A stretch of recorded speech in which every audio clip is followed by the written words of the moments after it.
Hello! Welcome in, Cyborg. I hope you're doing well. Congratulations on claiming first. Hello, Nautical Menace. Welcome in. I hope you're doing well today.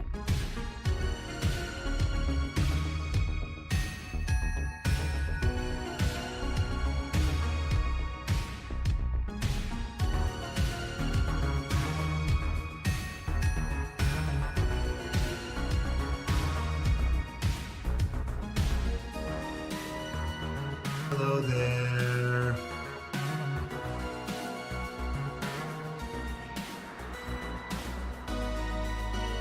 Chibi's on a bit of a ghost day today. Does it have to be human? Does it have to be mine? Welcome in, Torpor. I hope you're doing well. Thank you for the treat. Hello. Rather than have any pick and mix today, I am going to have an almond, I think, out of my little tub of nuts that I've got on my desk today. Actually, no. I will have a walnut.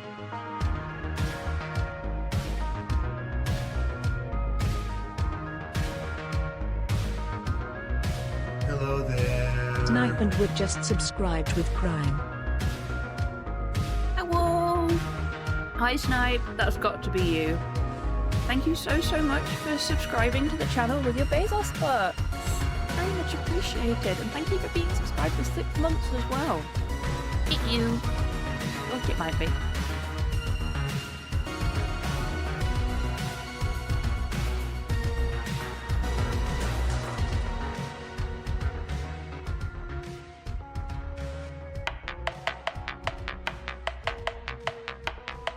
Not doing too bad, thank you. Very much looking forward to getting back into Esoteric Ebb today. Close enough captions. You're trying your best.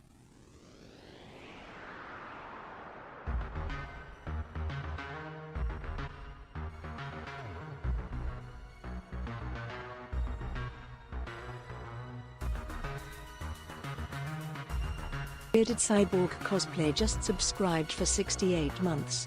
One more month to go until the cool number. Thank you, Cyborg, for being subscribed for 68 months. It's a big number. Hero Quest is the best game ever made, and anyone who says otherwise... Wow, we got so many sounds all at once there, Cypher. Welcome in, I hope you're doing well.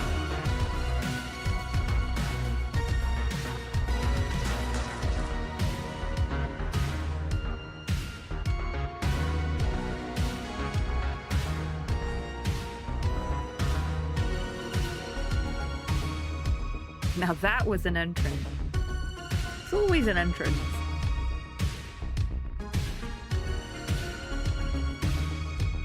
I think you just like making HobbyTan work.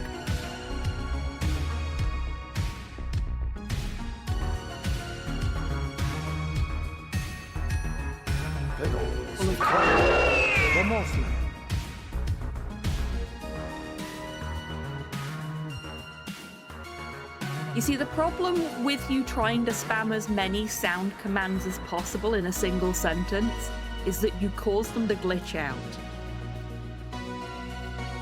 So I appreciate what you're doing, but you will end up breaking the bot, and then I will have to put cooldowns on everything. Don't make me take your nice things away.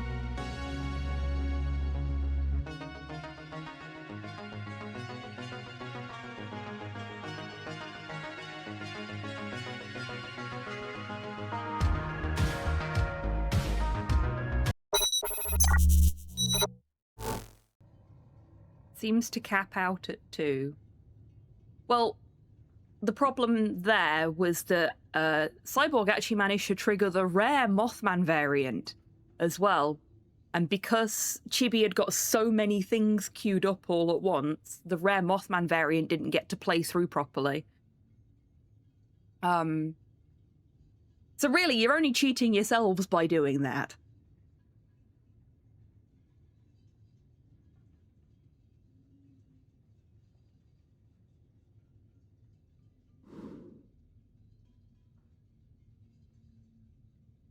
It doesn't cap out at 2.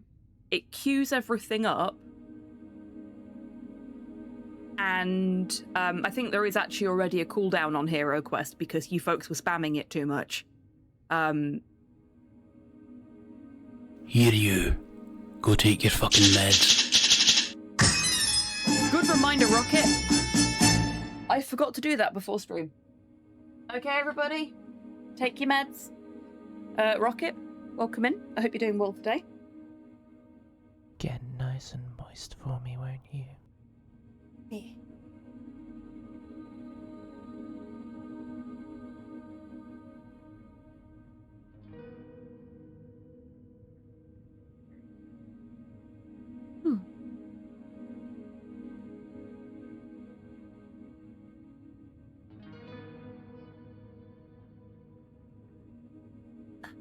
There we go. Medication taken. Thank you for the reminder. Right. Where were we?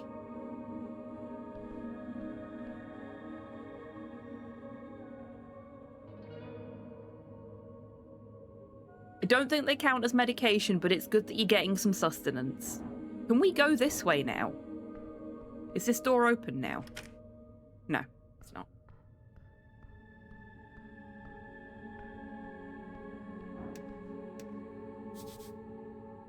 A guy, he's not moving. So that's the zombie that we dealt with earlier. Much to the dismay of the man illegally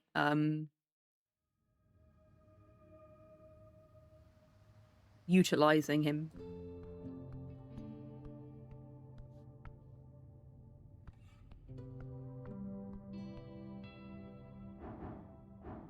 Oh, right, yeah. I keep trying to double click to go upstairs. I can't do that in this game. I actually have to use the command. Oh, that sounds fun, Rocket. Did you have a good time?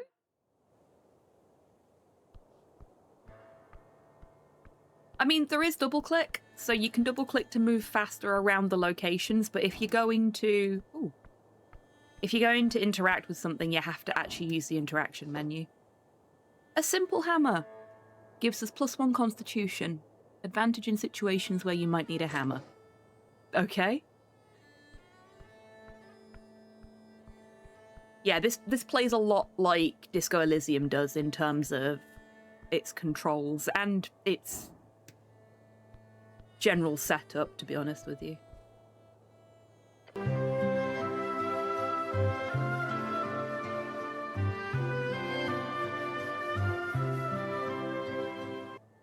A green face is splattered across the facade, staring wildly towards the flaming sky, and the dragon spread across it.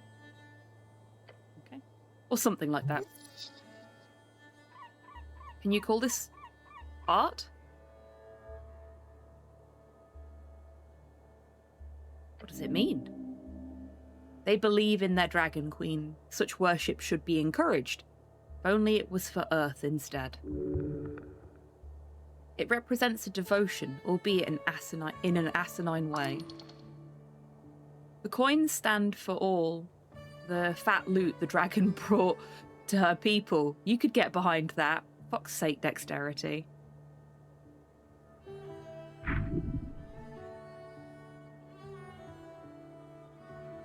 Why did I do that? Why did you do that? Was I being an old fart? Were you just having fun with the channel point menu? What does this tell me about the state of Norvik? Nothing, really. That goblins are artists?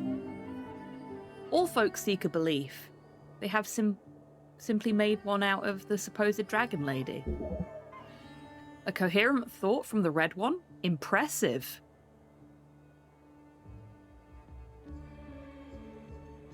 You thought it was something else and forgot to read. Ah, I see. They should worship Earth instead. There we go. Back to insanity. I swear they just, like, have been listening in on DMAC and me having a conversation for intelligence and wisdom. Because everything coming out of intelligence just feels like things D would say. put her hand on the wall. You take a step forward. The painted stone surface is smooth. This is no cheap dwarven rock. This is Gate-era architecture, disguised among the rest. Truly ancient. You feel an esoteric urge to communicate with the object.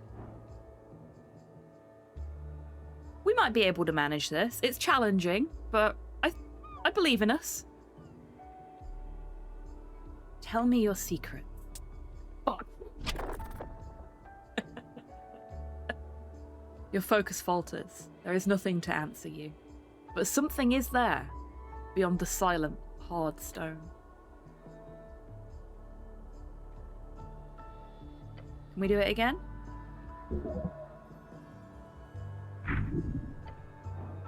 No. Not for now. It's locked for now. Not now. We'll have to come back and try again when we've leveled up.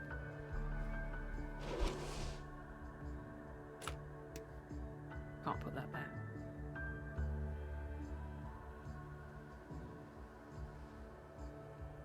Oh, Snip, you weren't here last week, I don't think. So I'm just going to show you my little friends. I have a white rat and a black rat, and I'm pretty sure somewhere there is a grey rat. And I want to find all of them and equip them all at the same time. They are equipable friends. And I love them. Who are you? Braxo Pencilwing. Interesting name. Let us behold Braxo, the Pencilwing. Oh, we are not doing well with our rolls today. Okay, Braxo is a devil. Could have probably figured that out on our own. We all need equipable friends, abso-fucking-lutely. Surprisingly content, hard worker. Great. I feel like we've learned nothing. That was such a bad roll. I'm ashamed. Huh? You raise your head towards the sky. Above you sits a tiny red creature. His wings flutter faintly in the wind. A little guy with wings, reading his little newspaper. The fiend throws a quick glance your way. He's annoyed. An evil creature. Beware. Staring at a piece of paper, he does not acknowledge your presence. Our options are, hello, I'm from the local government. Hey, little guy, why aren't you on my shoulder? And what you reading? All excellent options, obviously.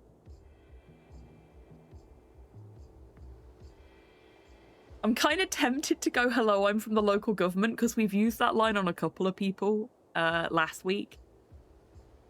And it's nice to develop a pattern in these kind of games, I think. But I'm also super tempted by making a Phineas and Ferb reference, so we're gonna do that. What you reading? A sigh escapes the fiend's maw. He slowly puts down the paper.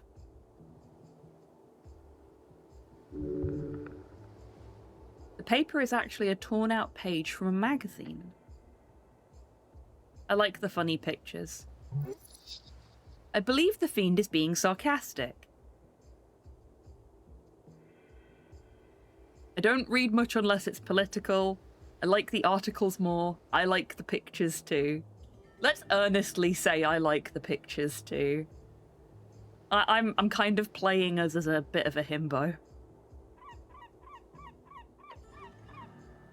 Yeah, I imagine you would. He's mocking you. Yes, it's fucking political. Everything's political. It's true. Wait, he says, leaning in to get a good look at you.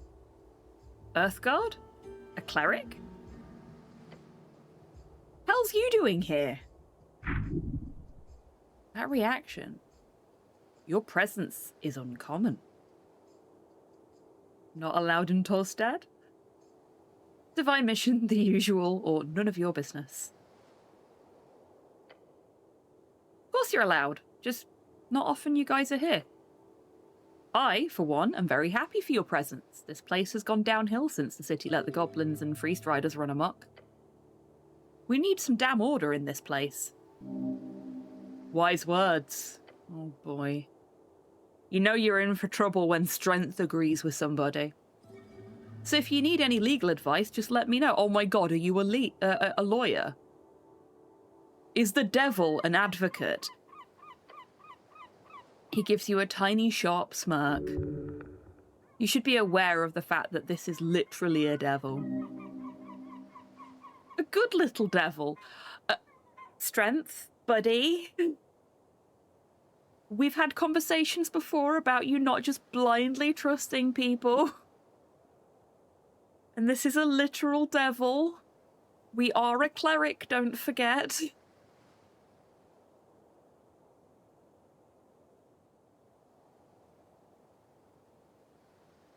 Are you a barrister? A tiny barrister?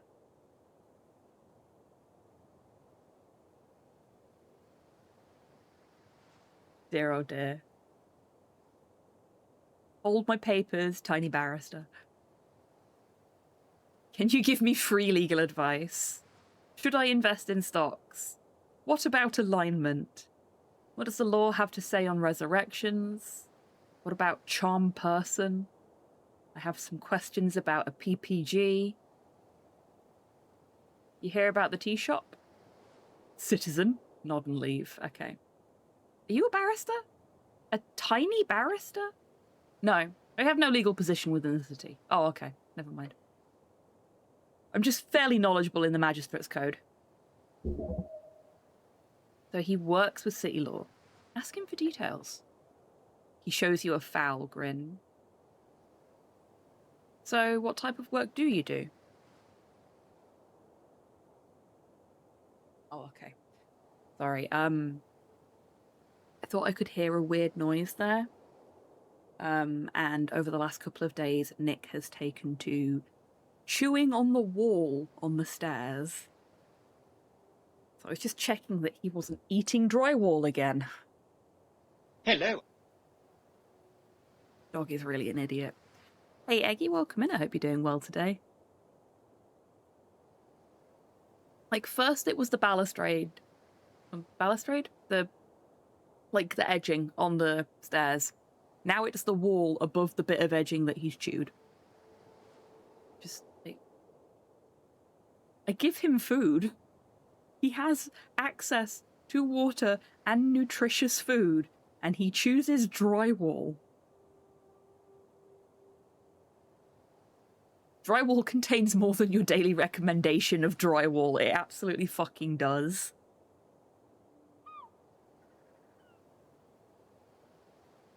Oomst among us. You kiddos. It's like you knew I was talking about you. Hi, Nikki. Hi, Miley. I have to stop holding my mouse for a moment because both dogs need to be pet at the same time or they get grumpy. Hi, kiddos. And I would show you, but one of them's on the right side of my chair and the other one is under the left side of my chair where the camera can't reach them. This is the way, yeah. Please put some ketchup on it first. Okay, that's enough, both of you. Miley's like, it is not enough for me. I wish for more pets. Well, you can't have any more pets for now, sweetheart. If you love what you do, you will never work a day in your life, he says and smirks. So, what do? Me? I do scribing most days. Got some connections within the palace, and believe me, whew, that's gotten me through some tough times. I do not dream of labour. Yeah. Oh, we got some XP out of that. See, whenever some rich asshole needs a legal draft in a hurry, who do they send for? The guy with the wings, that's who. Ah, sensible. Awfully drab. Always on call, huh?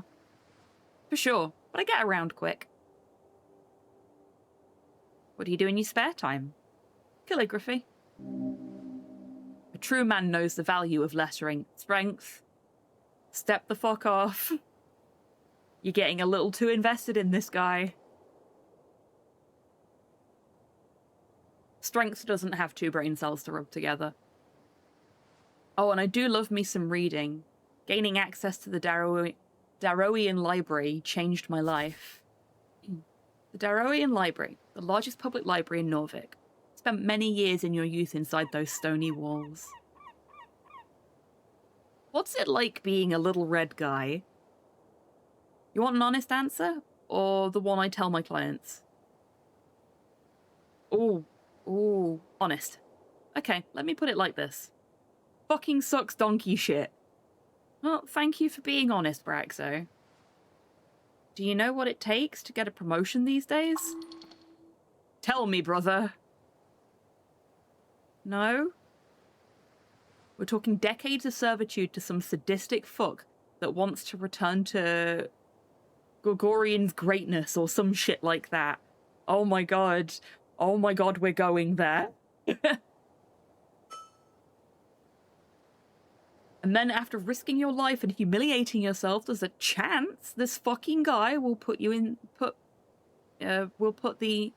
effort of promoting you. Oh, that was hard. And if you're unlucky, you'll turn into a freaking bug. Or worse, something without wings. Tell me about these promotions.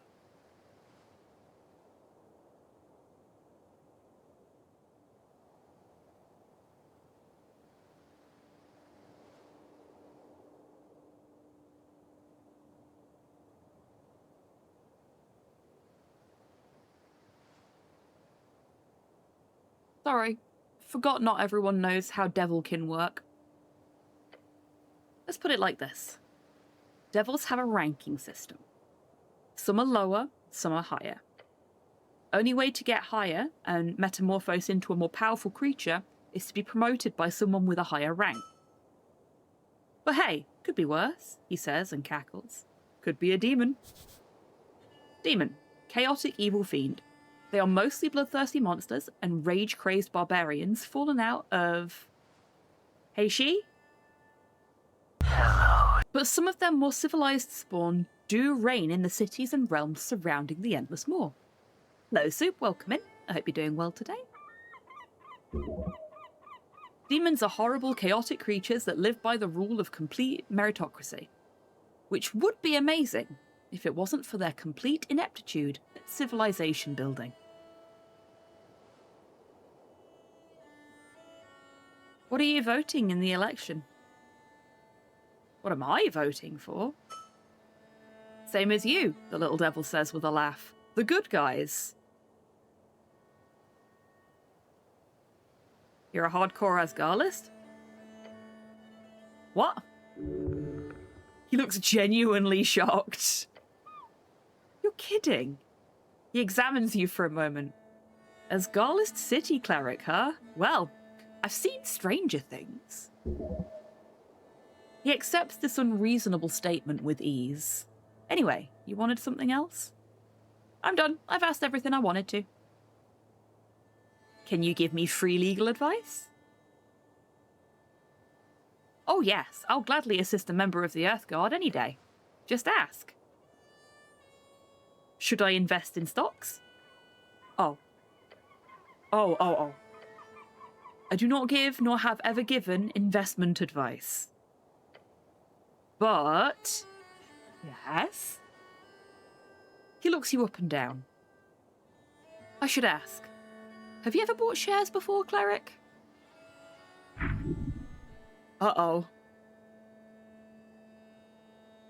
I don't share with anyone, little red man. Okay, some basics then. Cleric doesn't share food. Popularized by the late Divine-era human adventurer companies, a share is essentially a percentage of ownership of a certain venture. Could be a guild, could be a company, or a specific adventure.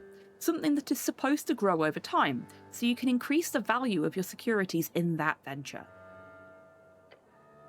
It's a risky way to increase your capital without actually doing any real work. Gods, this devil is good. Learn from him. Why is it risky? Sounds like free money. Good question. Imagine you invest in an adventuring party. They head into the Verdun Hills to dive into some Gate-era tomb or an esoteric area filled with talking cats. Something weird and dangerous, but with potential for a lot of cool treasure to be found and brought back. There's a major chance that those adventurers die out on their journey. If they do, you lose all the money you invested. They could make it back, in which case you get a percentage of the treasure based on your share, but how often do adventurers come back with a bunch of treasures these days? So, should I buy stocks? Look, there are rules in place.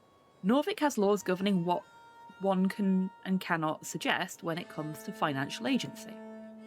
Your god made those laws to protect people of lower than average intelligence from being tricked by those with ill intent. Where can I buy stocks? You can buy shares directly from a venture trader. Basically, someone can give you a piece of paper that says, I owe you, with some legal information on it. Or you can go to a trade hub.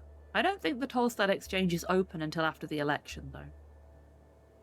Have you ever bought stocks? Sure, spend about 40% of my income in risky ventures. Sometimes I even get paid in securities, which is nice, since I won't have to pay any middlemen. Could people buy stocks in me? The little red devil stares at you. If you were to set yourself up as a venture, then maybe?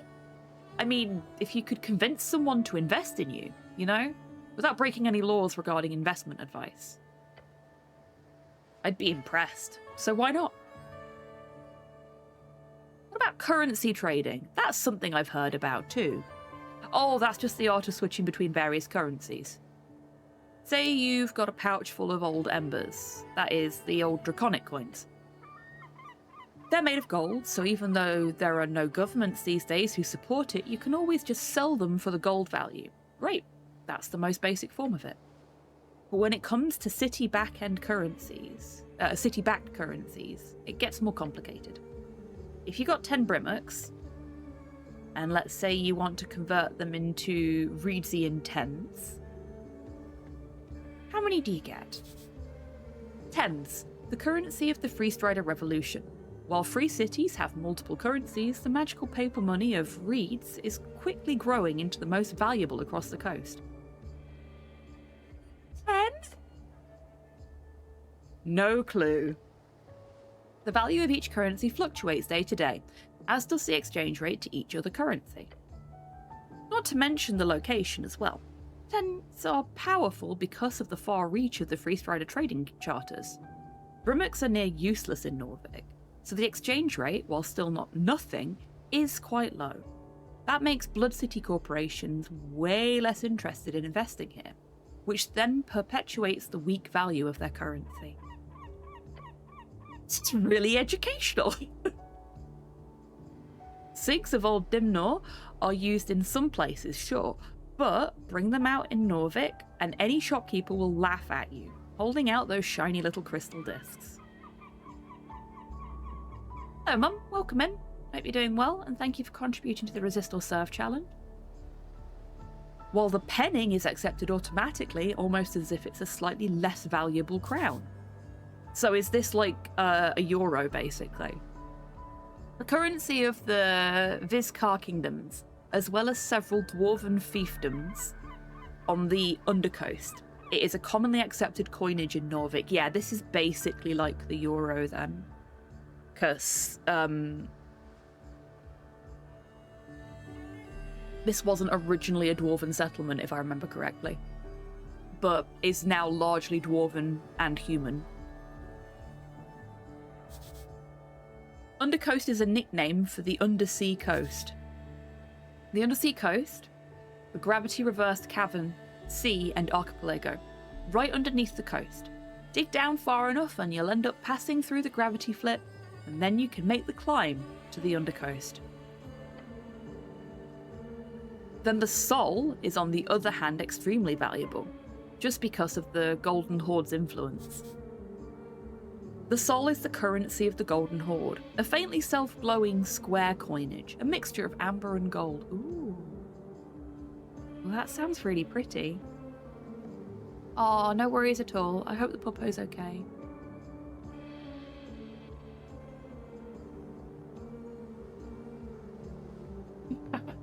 Oh, bless her. Yeah, we had an issue this morning where Nikki was getting upset because he wanted to go outside. We don't have a doggy door for them because they're too big for a doggy door. But he was getting upset because he wanted to go outside because he wanted to sniff the decking in the rain.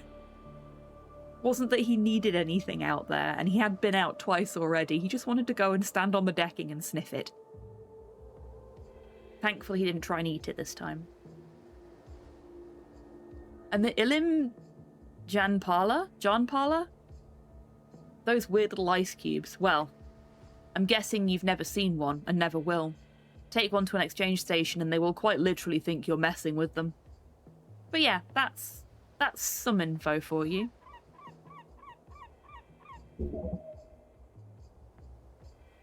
He has been factual. Thanks, intelligence. He has been long-winded. Oh, wow. Okay. We're going to take the very me approach to responding to this. I'm learning so much. He nods and grins. Economy, you know? Messy and fun. I'm glad you feel that way. That's all I have to ask about stocks. God, we have so many conversation points with this guy. I don't think we've had this many conversation points with a single character so far. What about alignment? Ah, yes. The overrules of morality. Norvik does not moralize over alignment officially.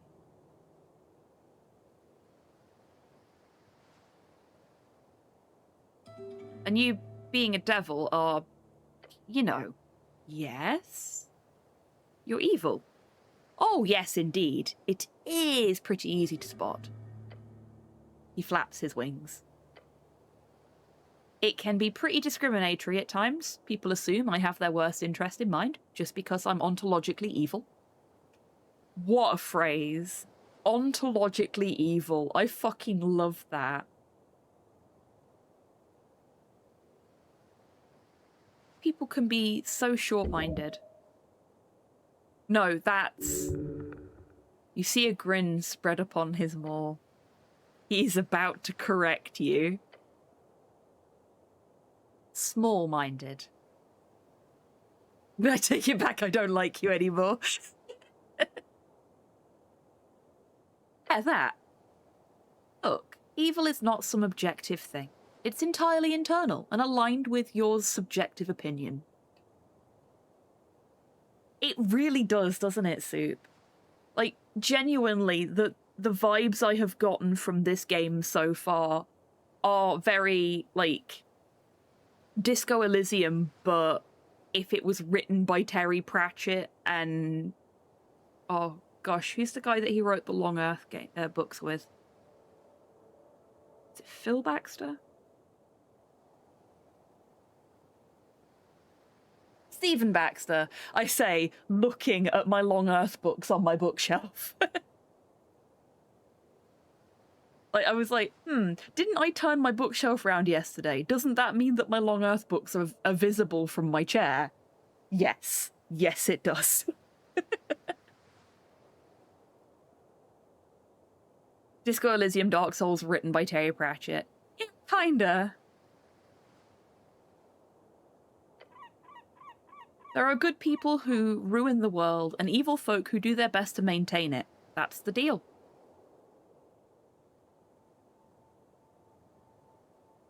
What does the law have to say on resurrection? That's one hell of a question. He smirks for a while. Higher tier resurrections aren't illegal. They're just not available anymore. There are a handful of known divine resurrection spells. Not available? Figured a cleric would know better than me, but, he says and shrugs. Spells over 4th or 5th are rarely seen these days. If you want to know why, go pray. Your god grants you magic. In his wisdom, he only grants higher power when needed. In your lifetime, it has not been needed a lot. After Earth died, it's been a bit hard for even the top-ranking clerics to manage higher-tier magic. At least if you believe the rumours at the towers, which you should. What about low-level resurrections? There's Revivify. That's it. High-ranking officials love having clerics around for this one spell. Bunch of pussies. Strength. I can see where strength is coming from, but I'm not sure I like the choice of verbiage there. Does a murder still count if the victim is resurrected? Good answer. He thinks about the question for a bit. There's been cases.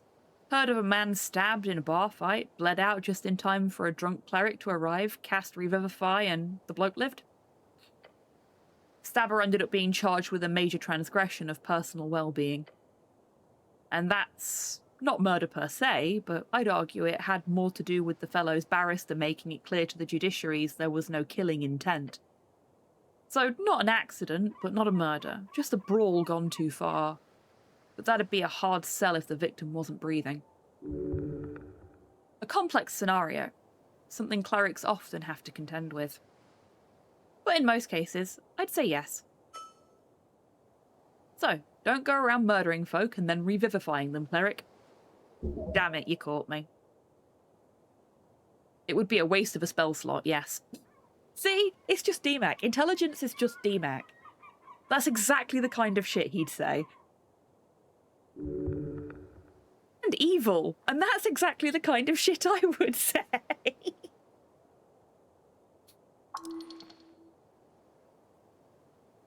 But also a bit funny. That's the kind of shit my friend Wheezy would say.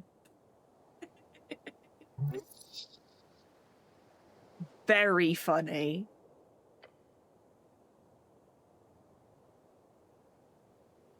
Would be kind of funny, but, you know, don't. Are you legally considered alive after a resurrection? Yes, for all intents and purposes, you are alive. Undeath, on the other hand, would be a very different affliction. And how is that defined? As long as the necromancy is considered of divine origin and the soul is returned to a healthy body, then it is considered as a normal resurrection. If the origin is more black magic shit, as they say, or some kind of corpse animation, then it would be considered as bodily sacrilege. And that's a top-tier criminal offence. Top, is it? Oh, it's up there. Well, we know somebody that's been committing some top-tier bodily sacrilege, don't we? Does death absolve your crimes? Now you're asking real questions. But no, it does not. Boo. Me. There's been actual laws signed in old kingdoms over this shit. He leans in, looking excited.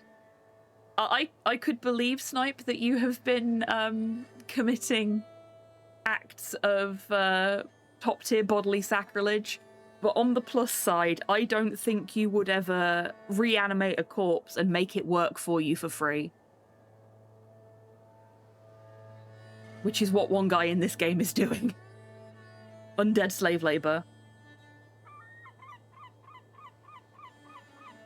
He leans in, looking excited. You got the devil going. That's a good thing. So, classic story, alright? A real bad guy is caught murdering his neighbour. Real sick shit. But if the git owed me money, yeah, that's different. He's executed after a quick trial. Justice wins again. Everyone's happy. But surprise! Some holy man raises him up a couple of months later. Death and rebirth. Holy man or foul necromancer. In this situation, the bad guy did technically pay for his crimes. His life was taken by the state.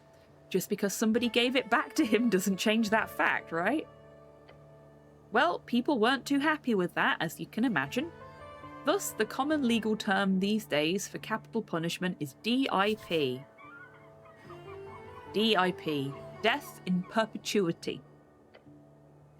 Stands for Death in Perpetuity. Kind of funny when you think about it. One death is enough, I think. Really? Well, suppose humans would have a different outlook than a fiend like me. So to keep criminals DIP'd, most states tend to hide, lock up, or simply burn corpses and spread the ashes using non-resurrectable methods. So a properly DIP'd dead guy shouldn't be able to return without the use of some miraculous 9th level spell, which obviously these days isn't too likely.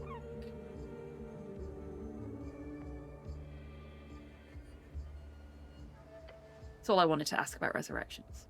What about Charm Person? Charm Person. This is a first level enchantment spell. If the target fails a wisdom check, you'll be their favourite person for a little while. Of course, after that, they will surely hate you, but who cares about that? Such a fascinating spell. Of course, all spellcasters are required to be registered in Norvik. It's the same in all not completely chaotic city-states. There are certain spells that just are not allowed at all, like Fireball as a popular example. Fireball, a 3rd level evocation spell, causes fire to emerge at a given point, spreading within a 20-foot radius, filling up available space. This feels like it's directly targeted at Pavi. Doesn't it, Snipe? No Fireball for you in city limits. But Charm Person is, despite its devilish mind control, legal. Can't believe this.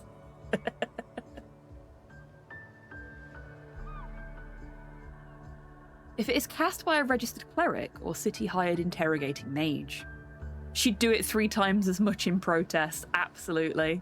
She'd set fire to the entire fucking city. Old school Fireball was more fun. Really? Can I cast it on you?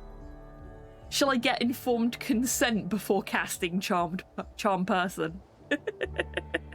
I kind of love that, actually. Do you consent to me making you my favourite person? Your favourite person? Do you consent to me making me your favourite person for the next 20 minutes? There we go. Got there in the end.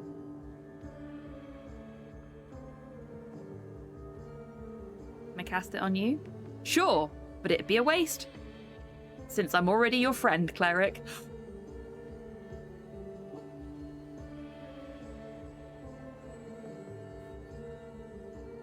Oh, I think my heart just grew 3 sizes. That's so cute.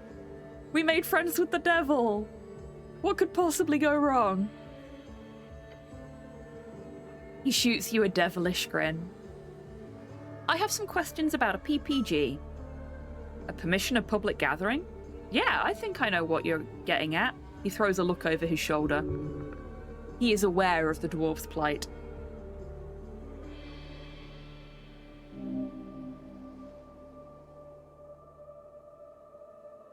Oh, geez, yeah.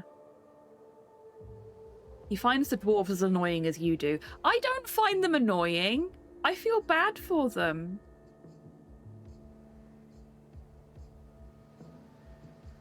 I wish I'd come and talk to him first before I finished out that quest now.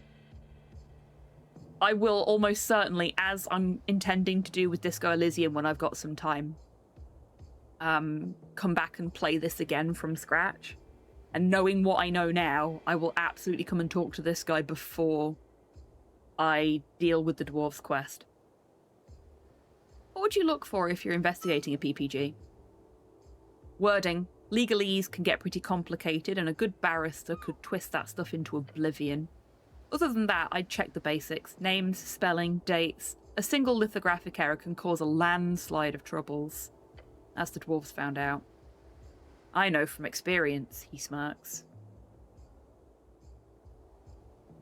The Asgard dwarves got an expired PPG. Expired? Huh, strange. Why is that strange? It seems like a strange mistake. Asgarlists are known for many things, but making a mistake like that ain't one of them. I don't know, just seems strange. Thought if the dwarves got an expired document, they should leave. They have no legal right to be there, though if the dwarves got an expired document. They have no legal right to be there. What is a PPG? The imp takes a deep breath. A permission of public gathering is a legal document showing the intent of the magistrate of a certain district to allow an individual of a party represented by that individual to gather in a public place, such as a town square, street, or city tunnel, to perform protest, exclaim, fraternise, or any other non-commercial activity. Can I have a PPG? Not from me, ask Darrow. Nicholas Darrow, chosen magistrate of Tolstad.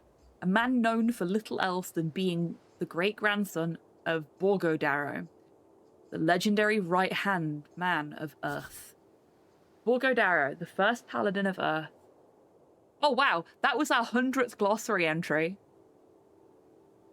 Borgo Darrow, the first paladin of Earth, founded the Earth Guard as well as the illustrious Darrow bloodline, known for his bravery and inability to be damaged in battle. Died of heart attack at age 40. His passing is used as an example of the importance of aging men to keep track of cardiovascular diseases.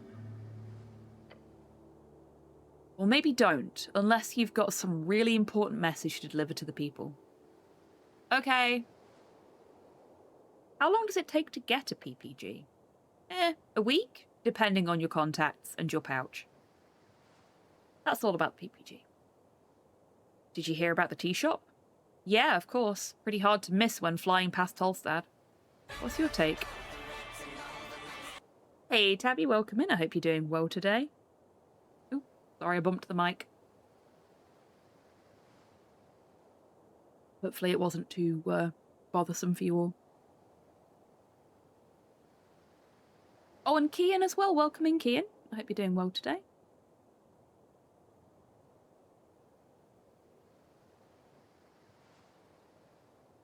You may have come in earlier and I didn't hear, or Chibi's just on a go slow. Yeah, Chibi's just on a go slow. Yeah, I was wondering why it felt familiar, Soup. Thank you.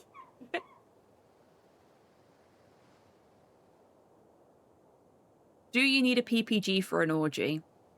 No, because you wouldn't be gathering in a public space for an orgy normally. If you're gathering in a public space for the orgy, yes, you would need a PPG.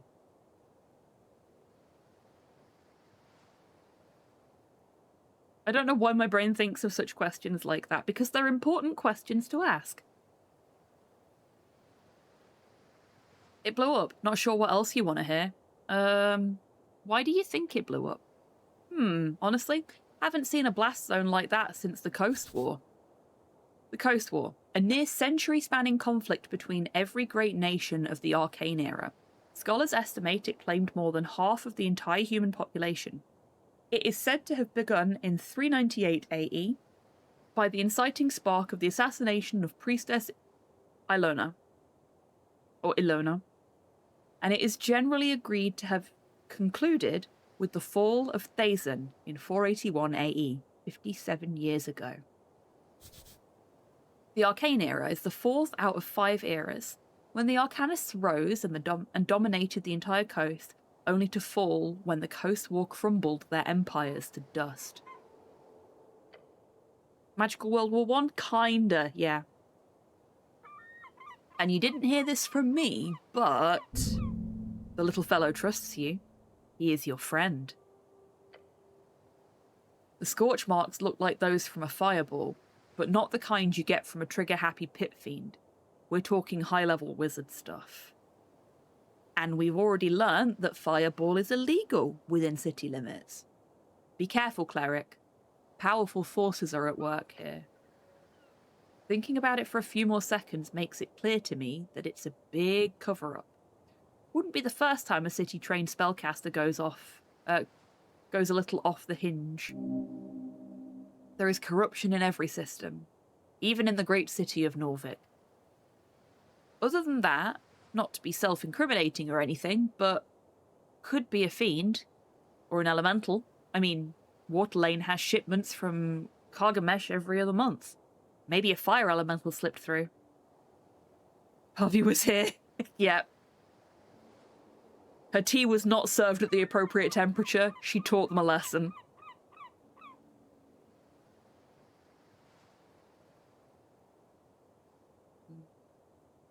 Evil elementals on the loose, let's not be racist. I think it's a rogue spellcaster. It's the simplest answer.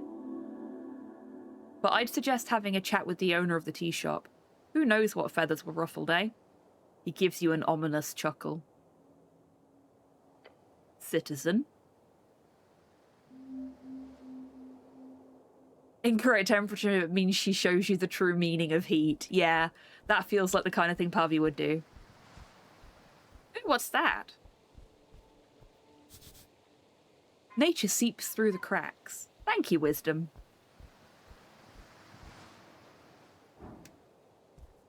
That. Oh, a shard of yore. We have quite a few of those now.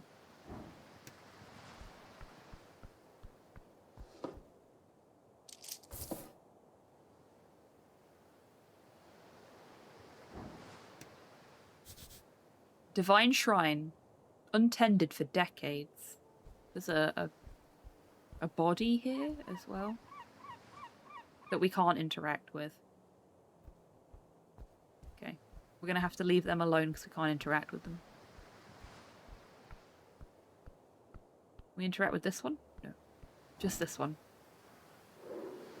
Snell.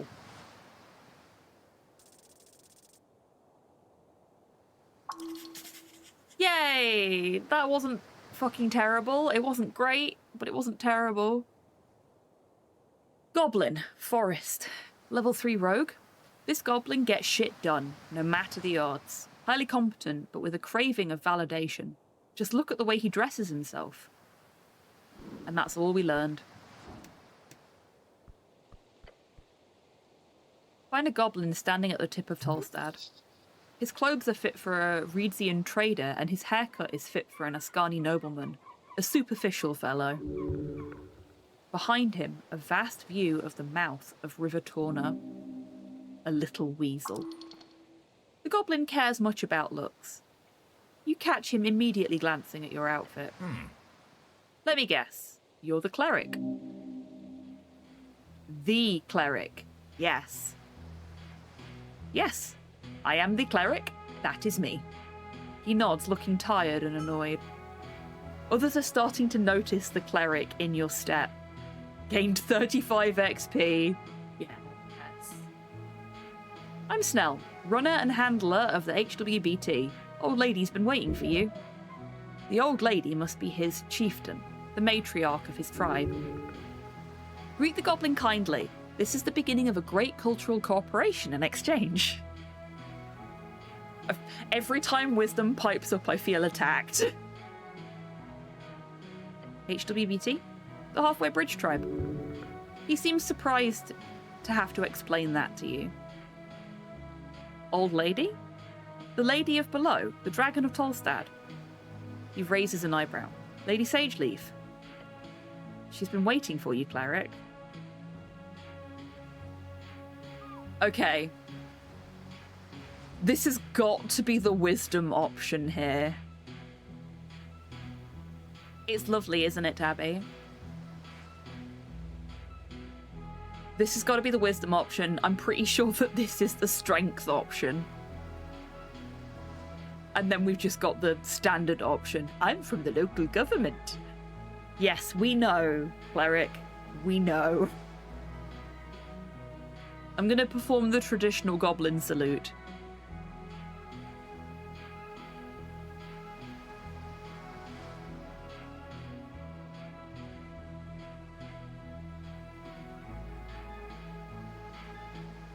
Nice to meet you, Snell.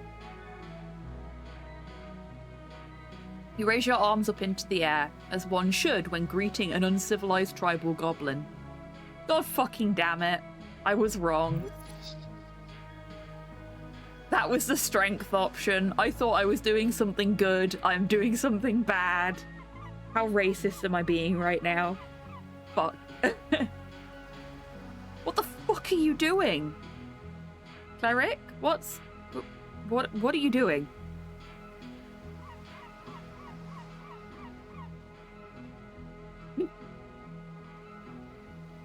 Cancelled. Yeah. Okay, I can shake my hands a little bit and say, not feeling it? Or say, don't you understand? I'm respecting your culture, goblin. Or I can just put my hands down and say, I'm sorry. I'm gonna put my hands down and say, I'm sorry. I'm sorry.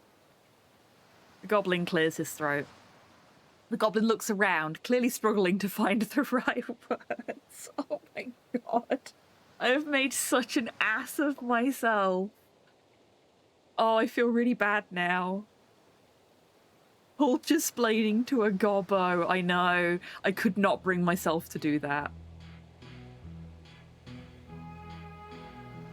I'm just an idiot in a cleric's uniform, okay? I don't got no brain. This tin can here, it's empty. There's nothing in there. You know what, actually? After we come out of this conversation, I'm putting the bucket back on my head as penance. At least you have a cleric uniform. That's true. I didn't when we started. Okay. Right. Head down to the garden throne, but, he waves his claw towards you. What's all this? You look like a human shit. A human shit. It's a bit harsh. You've been floating around in the banks of the river. Your uniform shows it. He's making a playful jab. Don't worry about it. The gall! You should teach him a lesson. I died and was reborn. Now that's... He says, pointing at you. That's a good excuse. He laughs and motions down the stairs. Just dust yourself off. The dragon's waiting, and trust me, you don't want to disappoint her. Is she spooky? Yeah, real scary. Insult her and she'll bite your head off. Then she'll scorch your corpse to dust. He laughs and crosses his arms. Ah, but seriously, she will fuck you up if you annoy her. I like the sound of her. Not a jest. Tell me more about this lady. Sure, for starters, she's the most powerful woman in Norvik. And considering there was an explosion yesterday right in the middle of her territory, I think it's about time you do your damn job, cleric. Rude. You are on a holy mission. You cannot rush such things. Okay, lead me to her. Good, but just make it perfectly clear. Some ground rules. Don't say anything stupid. Don't climb the trees. Stay away from the edges, and, He grins, showing off his polished fangs. Enjoy the garden, cleric. The goblin scurries down the stairs. He seems to be in a hurry. He's nervous. That makes you nervous. Your body trembles. This dragon sounds dangerous. Keep track of her fangs. You look out over the river. The cold, Ascani wind seeps through the cracks of your helmet. Earth be blessed. He is always with you. Okay. We are going to go for a break, and then we will follow the gobbo downstairs. So now is a great time, everyone, to grab a drink, grab a snack, have a stretch, get some fresh air, brush up on your goblin culturally appropriate behaviour, and I will be back with you in 3 minutes after the break.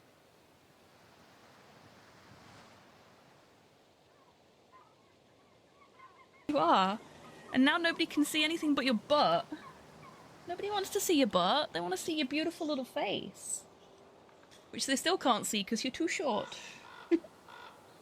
Oh, baby. No, no kisses. Ah, he licked my nose. The tail wags. Yeah, he is very much my dog. Like, he likes Slow, my partner, but fucking loves me.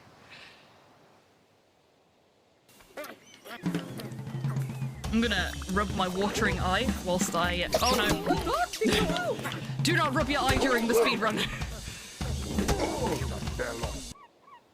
Something beginning with P and ending in Y.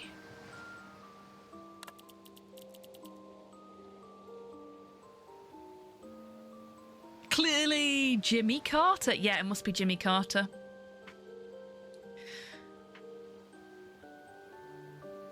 To be fair, the hair's way too well kept to be the other guy. Pussy. And maybe Pussy kill him. And enlighten me, Nat. How exactly does someone pussy kill a person? We can get some water.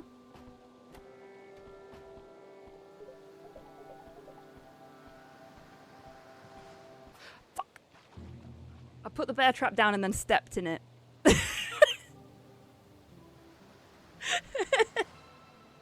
I am a failure. Oh, that was embarrassing.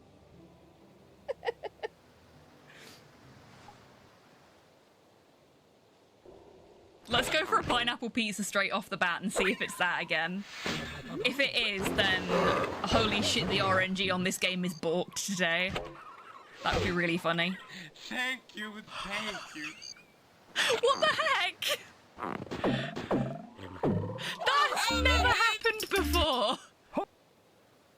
What are you doing? Are you being lewd again, Long? I More am like trying to more like- actually clean a single bit before I move on to somebody else. I'm cleaning plenty, okay? How many dicks have you drawn in the fucking laundry? Not one dick. How many times have you written cum on it?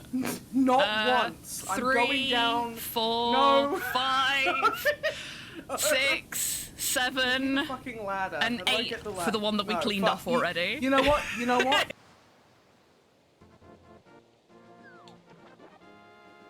First try. Yay! If you get hit while you're swimming, it will break the game. Because when you get hit, it will cancel your Welcome fake back from flipper, the break, but also everybody. the game doesn't know Hope you're where all feeling it- refreshed. I had some fruit and nuts out of my snack pot while we were on that break.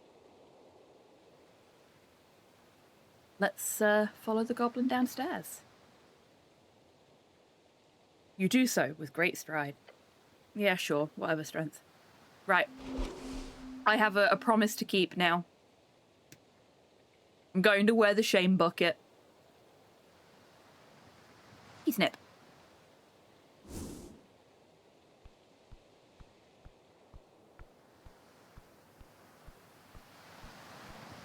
Can I see that from here? Sacred River fights against red rocks. Ooh, what's that? These railings follow the Safety Council standards of 22.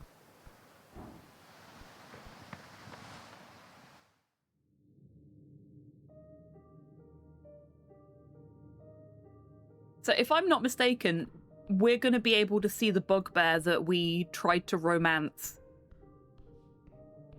at some point while we're here.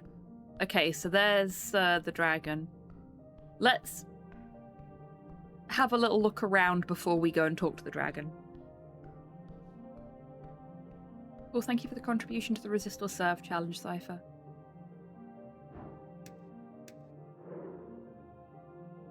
Oh, wow. Neswakalia Nesson of the Green. Really nice character design. Oh, thank you for the treat for the bar staff. It is a cranberry. Thank you. Did I fuck that roll up so badly whilst I was looking away?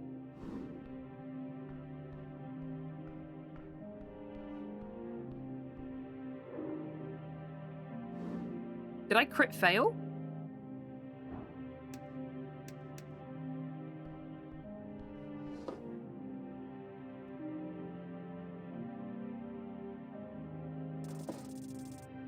No! Oh, they've got speak with animals and I want it. Out of nowhere, a vine covered in sharp spikes wraps around your arm. Quicker than you can react, with a sharp flick, it rips deep into your flesh. Oh no, am I gonna die from trying to pickpocket a goblin? I got a hit point back. I have 1 hit point. The elf retracts her thorn whip. Oh, she's an elf! Causing it to fade into nothing. Elf, scary primal overlords of the forest, rare in Norvik, but they've got their hidden roots all over Asken. Primal, one of the 3 pillars of magic. It is represented in the natural wild, savage and elemental forces of yore. They cannot be controlled, only bargained with. No, human, do not touch those. The pain is overwhelming. I apologize, please don't kill me. I would never. This was just a warning. A warning that nearly fucking killed me. She smiles. How horrifying. Okay, thanks. Okay, I very much need to heal now.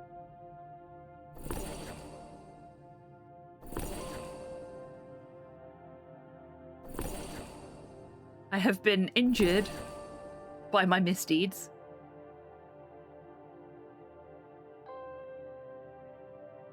What does that mean? Does that mean that I've actually lost a hit point and I'm not able to retrieve it?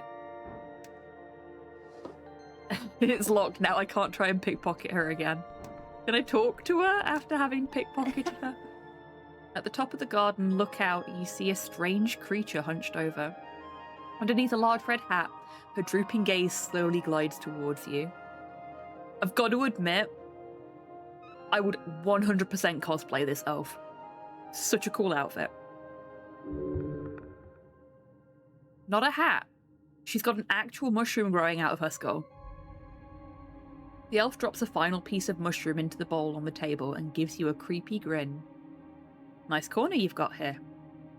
Slowly, and in an appropriately dramatic fashion, she widens her eyes to reveal piercing red pupils. The elves look like fun guys. See what you did there.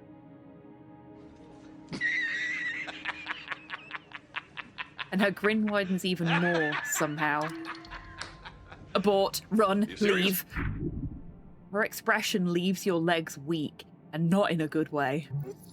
Oh god, she's trouble. She's real trouble. Just look at the side of her head. Look at those ears. White hair, ashen hue, and those eyes. An elf. Aren't they rare? In your days, you've only seen a handful of those gangly freaks. Rude strength. Elves don't hang around in Norvik a lot. They usually stay away from lesser folk. But look at her. This is no elf of Ilum. This is one of those dark elves. Hello, elf. You hear a guttural chuckle leave her lips. A man delves into the garden, his sights set on the mysterious below. Are you that man?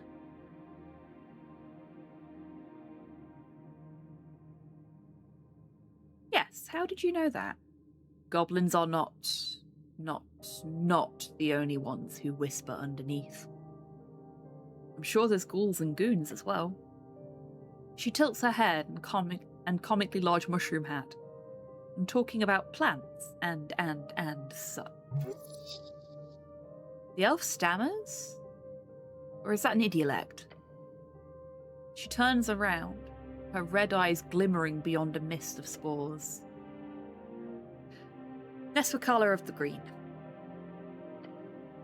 Call me Nessun. I am underling to the Hierophant Offidana. Of course, a druid. Primal spellcasters, often balance-keeping, actors across and below the coast. Known to commune with flora and fauna. There's something esoteric going on here. You're a druid? Prove it.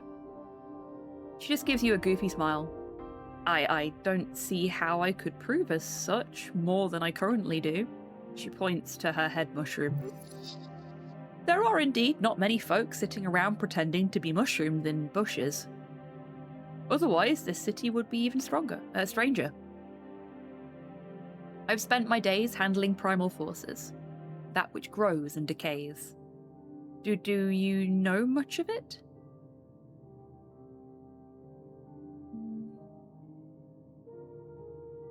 Yeah, they went over the basics at the towers.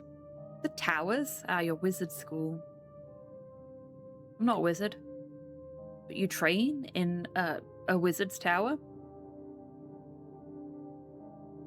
It's not a great name for it. It's really more of a library with an old lecture hall that smells like fungus. Fungus? Oh, I should visit.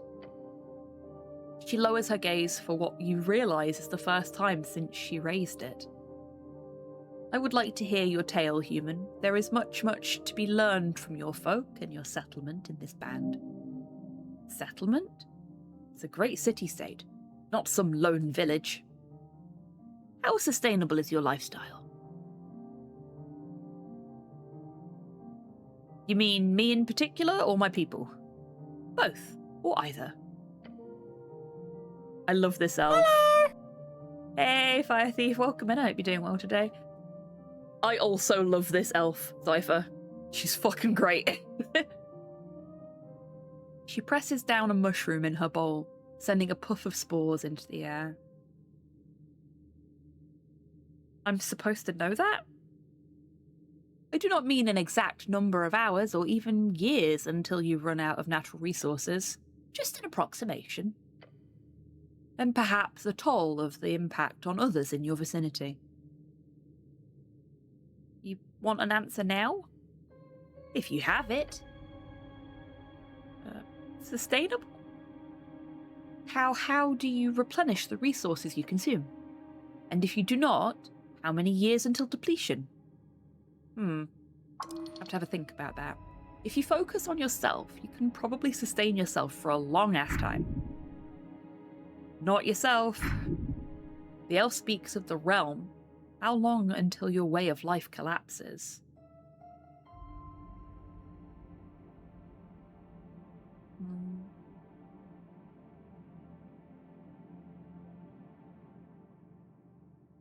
I personally could live on an apple a day. That's pretty sustainable.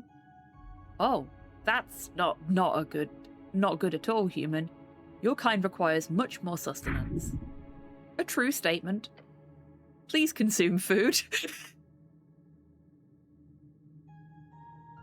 Oh my god.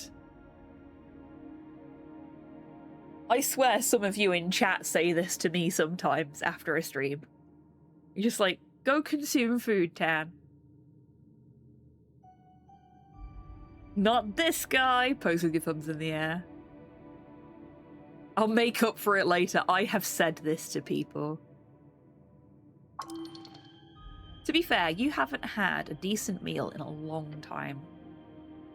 She shows you a worried expression. Care for yourself. Do not let the idealization of a goal hinder a healthy lifestyle. Why is she attacking me? It's not my fault I hyperfixate on shit that isn't food, okay? I try. Slow tells me off if I forget to eat. She gives you some of the mushrooms from her bowl. Oh, thank you. Please eat. It is, as the hedonists say, listen to your empty stomach. She places a palm against the rough floor. Ohidana has helped keep the undersea from being overtaken by unbalancing powers. Demigods, fiends, celestials, your human arcanists. Each creates a power that not only overtakes the primal, they do so with ease. That great war your kind waged upon one another delayed it, but I do certainly believe it is inevitable. She blames humans for this? The Earthfolk are peaceful and kind, unlike those godless arcanists.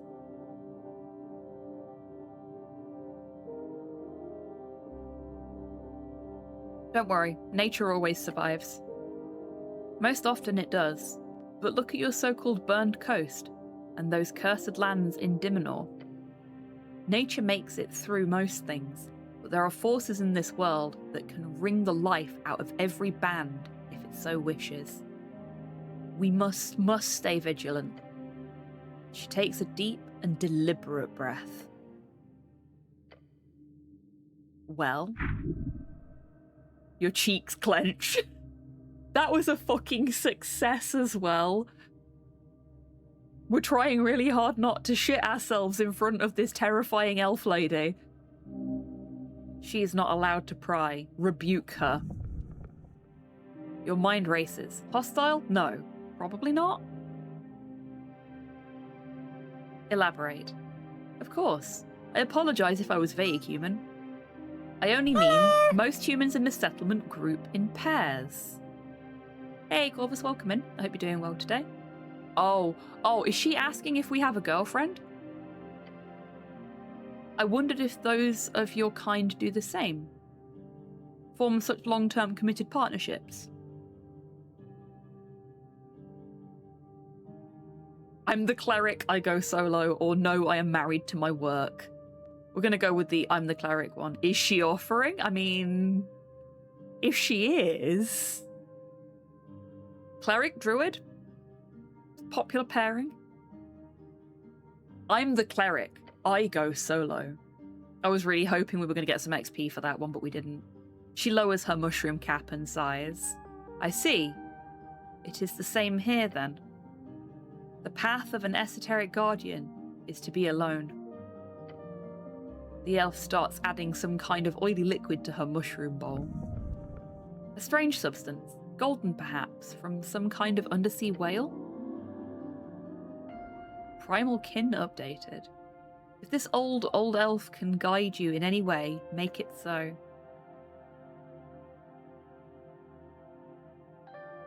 If not, I will return to my toil. So we've got because of our background, we have the primal attunement. She pities you in your hungry stomach.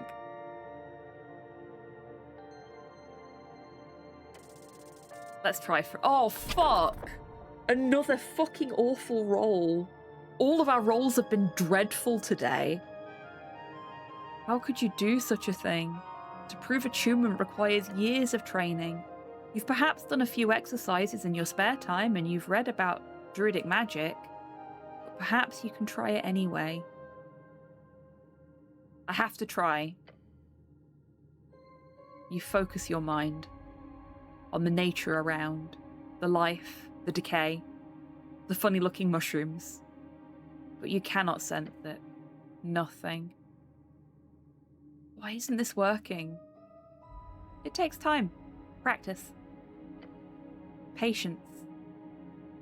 Maybe if oh god, have we got an opportunity here to unwittingly shit ourselves whilst trying to commune with nature? It's the clear your throat bit that made me laugh. Yeah, that's fair. Maybe if I start clenching. You move from mind to muscle. No, you're barking up the wrong tree. You keep clenching. Pressure. Pain. Oh, we hurt ourselves. We clenched too hard. Perhaps this was a foolish choice. Ouch. But pain can be a good teacher. Perhaps you've learned something here. Yay, we gained 5 XP. Good stuff. Good stuff. +1 DC because you're exhausted. -3 DC because you've tried it once already. Okay. So, when we're not exhausted, we should come back and try again after we've leveled up. You don't look like an elf. What do elves look like? Maybe you do look like an elf. She nods. We do not call ourselves that, but to your people, yes, I am an elf. Premier. She closes her eyes. Premier your Oli Tayana Tahita. Tatya. We are the elves of stars. Any questions?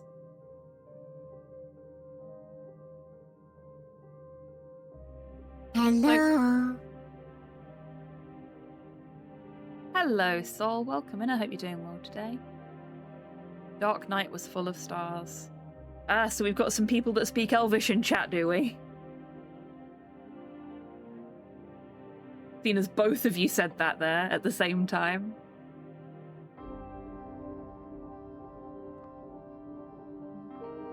You speak Elvish? Impressive.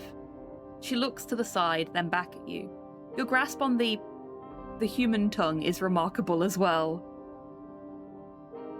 I love that we literally just went, wow, you speak your native language? That's really impressive.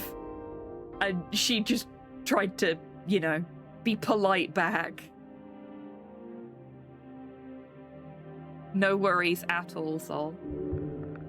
She's too kind. Do your people have a great civilization below? No. I believe your people would call us nomads. So you're from the Undercoast. How do I get there?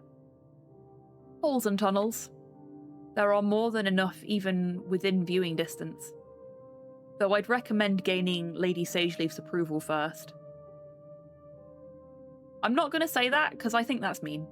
And I like this elf. I've got some other questions. What do you know about the tea shop? Only what the roots whisper to me. The elf leans closer, twisting her head to the side. You must delve deep, human. Something rotten happened that day. The green quakes. They fear what's to come. They whisper.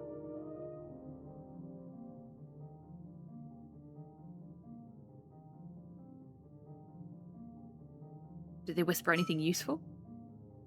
She leans back and lets out a resigned sigh. You do not speak with the trees often, do you? Insane behavior. I would like to speak with the trees. So you were here when it exploded? No, I was much further below. And what do the goblins whisper about? That the city is at fault, that Lady Sageleaf should take over. Nah, I fell out with the Lorax. The usual. Such speech is highly illegal. It is, in fact, not. Yeah, shut up, Strength. Although some might argue it should be. What do you think happened?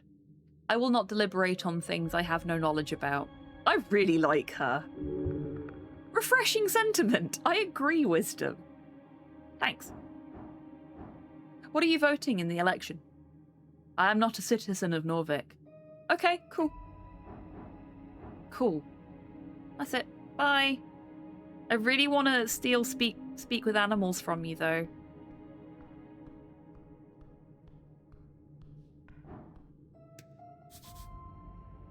Ah, that's the door out of the garden that we came through. Okay.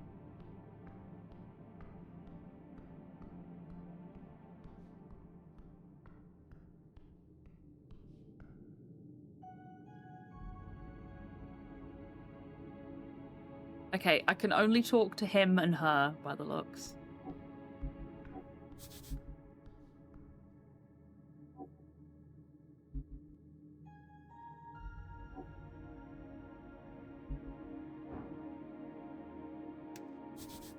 Tunnel to the lower lair.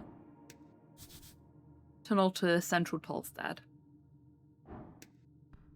Can I just leave and not talk to the dragon? There are heavily barred doors in here. Oh, okay. That's a no. Can I go this way? Yeah, I'll need to speak to the goblin on the throne first. Okay, no. We actually have to do this. We have to follow the critical path for a little bit. He's waiting. Lady Sageleaf. DC 30 to unlock everything.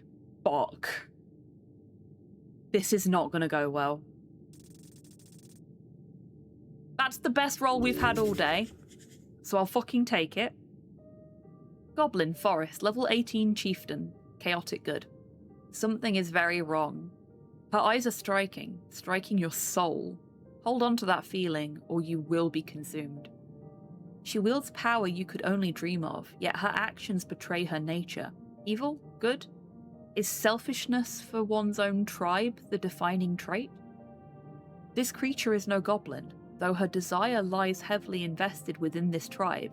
She's far older and far more dangerous than all these servants of hers combined.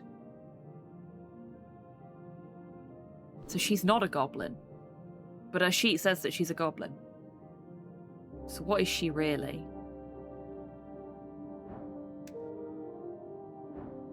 I can't pickpocket him. Boo. You approach the throne.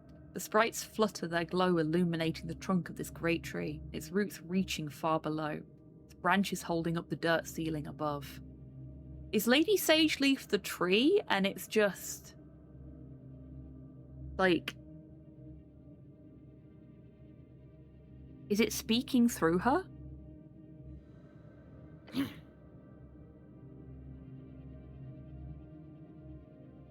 On the throne sits a tiny goblin, her smirk as bright as it is threatening.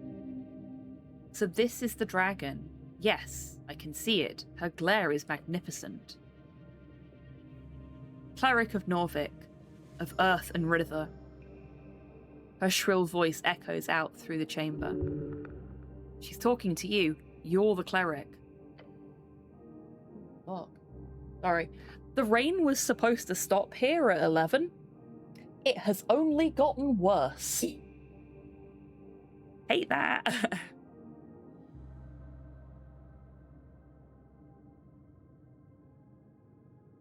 I was assured by your masters, the top brass of the palace itself. Her words are tainted in disdain. Her voice causes you to shiver. Thanks, Constitution, you tried your best.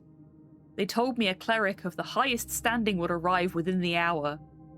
And I've taken my sweet fucking time and I'm wearing a bucket on my head. So tell me, human. You should run. No, wait. You can't, but you should. Why am I sitting here waiting? It's not that late. Only been like a day. An immense presence. You have no power here.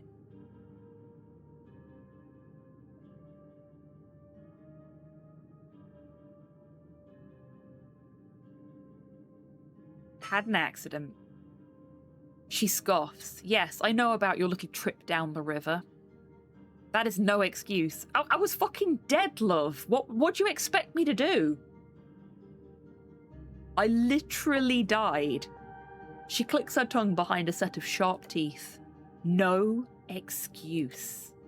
Her frown turns into a weary expression. Whatever. She does not feel like mauling you now. That's good. You're dancing on a fine line. Hers is a frightful presence. You need to stand. Do not let her impact your stature. Oh, fuck. You can't take this much longer. You need to get out of here. Oh, we just managed to survive not being frightened. That's good. You brace your entire being as you meet her glare. With trembling innards, you resist. She lifts her chin. Stand. Good. The dragon leans on her armchair, letting out an exhausted groan. It is vexing to watch my streets descend so far. Are you even aware, cleric? A local business caught up in an inferno. In the middle of the day, right on Pillar Road. My road. She roars, and you stand your ground. And yet, Magistrate Darrow, she spits out the name like it's a curse word. He alone believes the Halfway Bridge tribe does not have jurisdiction over this particular location. She appears to have been stewing over this annoyance for some time. Her anger is pure and intense. She's trying to reel it in.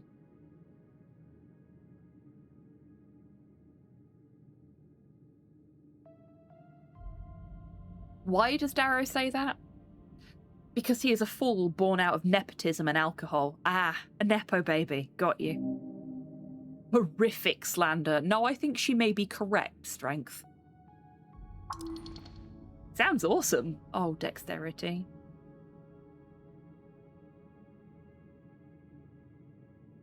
Where is your usual jurisdiction? She leans back and picks something from between her fangs. I have an official recognition of law on Lower Tolstad. The definition of that has always been vague.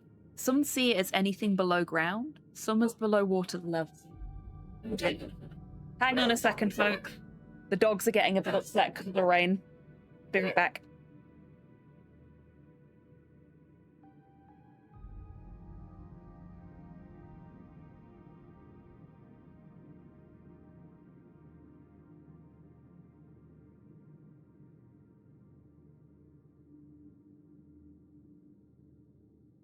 Oh, poor Nikki.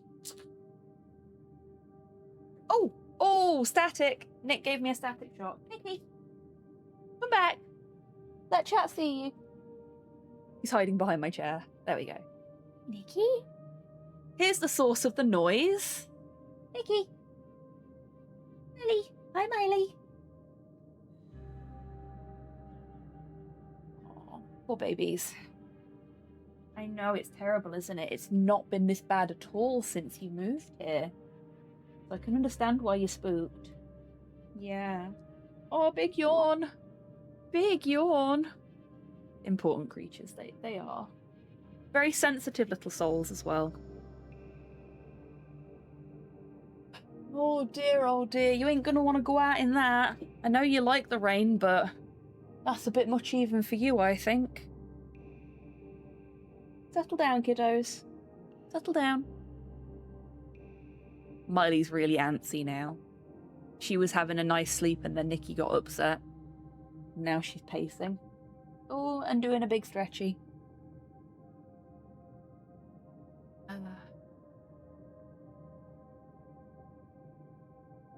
And where exactly is the tea shop located? She glares at you. It is, or was, rented out of a corner of the central fort, just above the holes next to the pillar.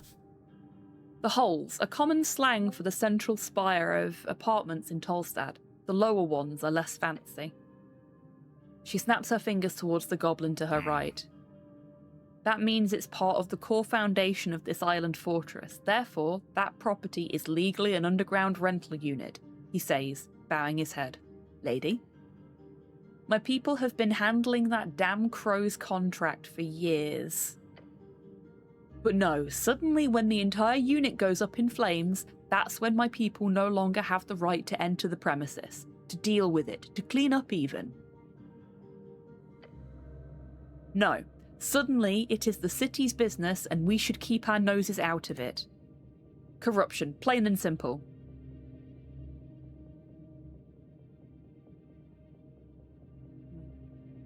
Sounds shady. Her sharp glare stabs you. Normal business in Norvik.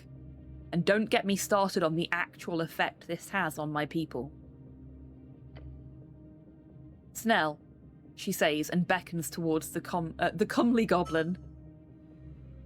He approaches the roots and takes a bow. Lady Sageleaf.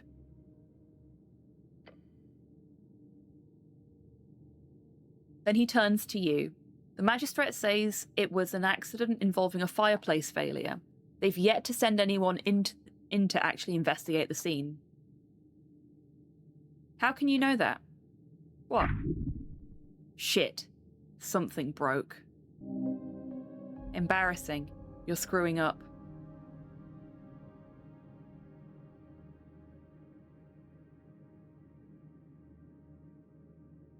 Sorry, I misspoke. I meant to say, how can you know that? He glances towards his lady. We've kept an eye on it. The explosion occurred on the 21st of March, just past noon. 3 minor injuries were reported in the area.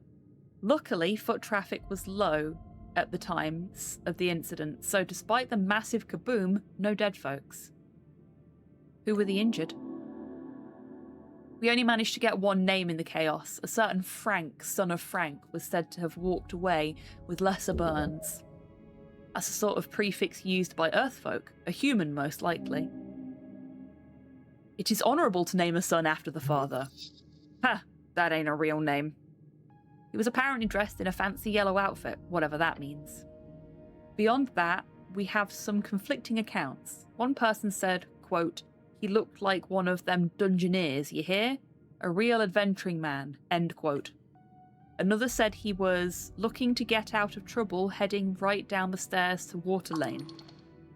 Either he went down into the dungeon, or over to Water Lane. Got it. And remember, if he's wearing yellow, he's got style. Gee, I wonder why you would say that, Dexterity. Okay. Frank, son of Frank? Yeah. That's a fake name. Uh-huh. A dungeoneer? If you believe it, that comment was from one of the militia members. Could be smart to check the city below, just in case, despite the dangers. Down to Water Lane? Yeah, seems like he was heading in that direction, though down could mean a number of things, Water Lane included.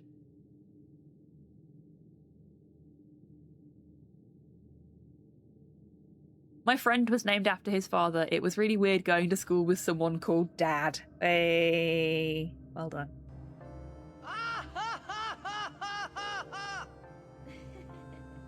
No worries, Snip. You take care. Thank you for hanging out. It's been lovely to see you. And I hope you have a good lunch. Fancy yellow outfit? I'm assuming some type of Reedsian fashion. Was he inside at the time? I doubt it, he says, considering the state of the building. Why was he there? We don't know. He is annoyed to have to answer that question. I don't care. I'm asking every single question because that's the way we get information. Where is he now? We don't know. Do you know anything? Sounds like you were handed a tough hand. Yeah. Although one of the militia members mentioned him just calmly walking away down the stairs. Maybe down to the crossing or somewhere else. We don't know. Anything else you do know? Snell gives a nervous look to his master before answering you. We have theories, but we need proof.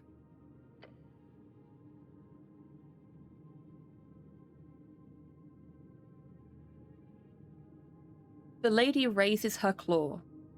The unveiling has begun, cleric. Secrets in the ashes. Corruption, madness. She claws at her wooden throne. Politics. Bureaucracy wears her down. This is clearly the work of a rogue spellcaster, someone who cannot go unpunished. Justice, yes. A spell would indeed be the only logical answer for such destruction.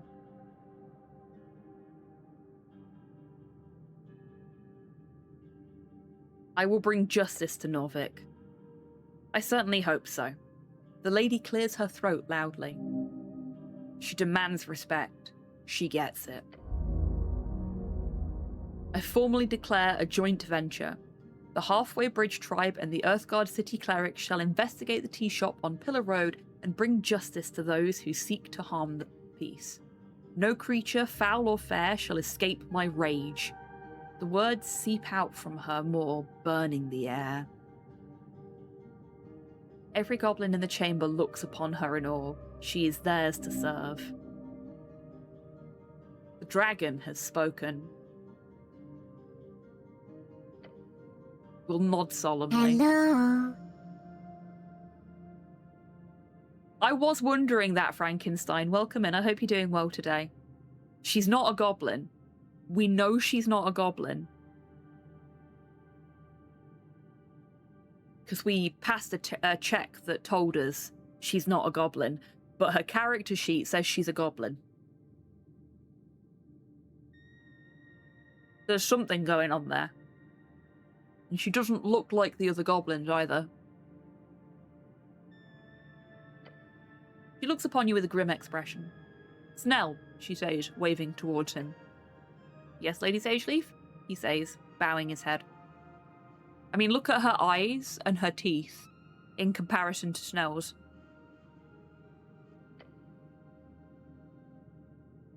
And her nose. She doesn't have a goblinly nose.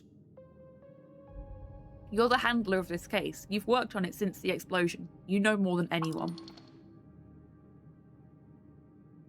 You catch the goblin trying to stop a grin from spreading across his face. Ooh la la, complimented by his queen. I want you to represent the tribe in this venture. His face lights up. Oh my god, is he Hakim Kitsuragi? A goblin and a cleric. Together you will have access to both Upper and Lower Tolstad.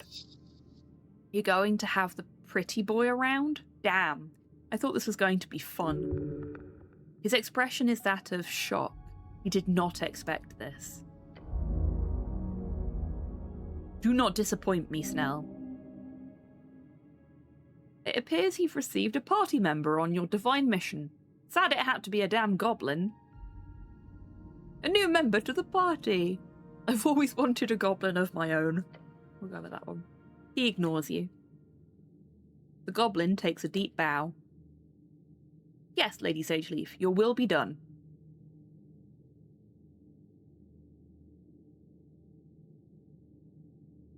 At your service, Lady Sageleaf. She grins. Yes, you are. Damn it. Got a bit of almond stuck in my teeth.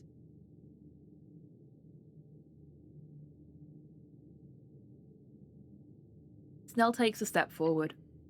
First priority is a tea shop. We need to gain access. Your new goblin companion gives you a quick wave. Let's go, cleric. Snell has joined as a companion. You can speak with him if you need help finding your way across Tolstad. For as much as she told you, there is danger you're missing here. The lady is keeping information from you. I visited the tea shop entrance, but it was shut. Yeah, by esoteric decree. So you gotta ask your coin lord for the passphrase, unfortunately. And we should also look for that witness. Yeah, our Frank, dressed in yellow. He winters. Either over the water lane or down in the city below. Yeah, the port or the dungeon. I'd suggest the port since it's slightly less life-threatening, generally speaking. How do I gain access to the tea shop? Talk to your boss, Darrow. Or, I guess he's not your direct boss or whatever, but you'll need to get an audience with him if you want to get inside the tea shop. Right, and where is this tea shop again? No, we don't need that one. Let's go, Snell.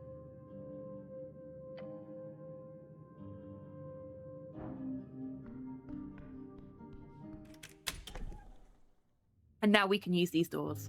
Hey, I know where this is.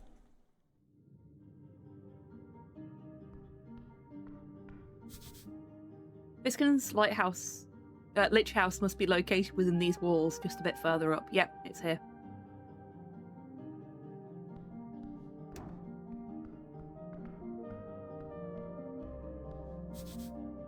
The goblin glares at you with his muscles.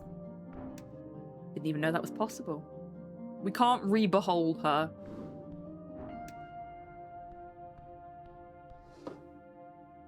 What's she got? Pixie dust slush, a garden apple, and a ring of regeneration. Ooh.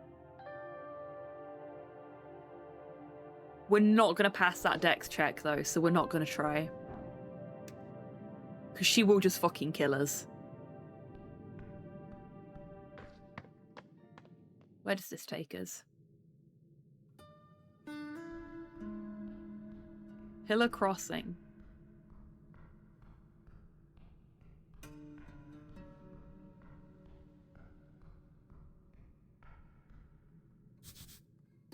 The depths of Tolstad. Dormitory out of commission. Okay.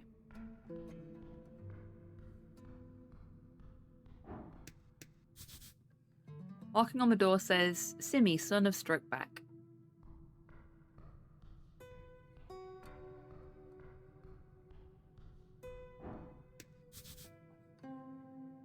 R and A.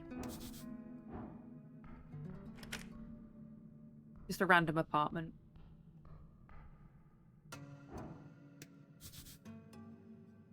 Snell, HWBT. Ah, this is Snell's place. Let's go to Snell's place. Can I have a nap so I'm not exhausted anymore? Oh wow, this is a really nice apartment.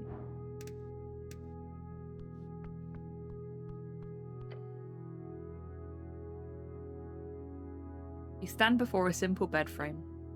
The mattress is extra thick. Probably expensive. It's half and half silk material.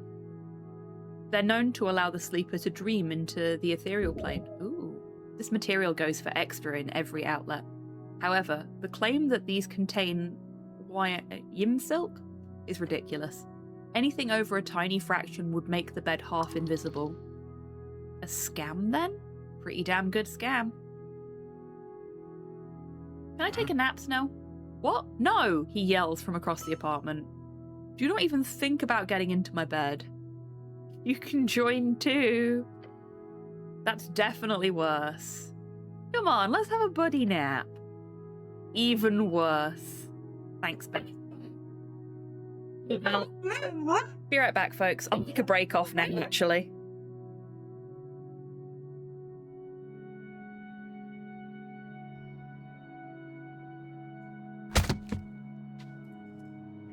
That answers that question. Walter Gilman is dead. Game over. This is the latest masterpiece of fantasy storytelling from Lucasfilm's Brian Moriarty. Why, it's an extraordinary adventure with an interface of magic, stunning high resolution, 3D landscapes, sophisticated score, and musical effects. Not to mention the detailed animation and special effects, elegant point-and-click control of characters, objects, and magic spells. Beat the rush. Sit down and watch me stream Loom today. You are. And now nobody can see anything but your butt. Nobody wants to see your butt. They want to see your beautiful little face. Which they still can't see because you're too short. Oh, baby. No, no kisses. Ah, he licked my nose. The tail wags. Yeah, he is very much my dog. Like, he likes Slow, my partner, but fucking loves me. Yeah, that's the front door. You know what?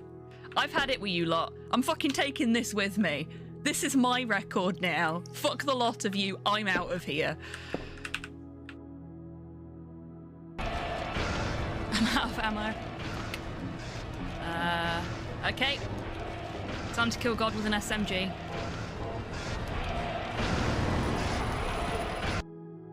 We can get some water.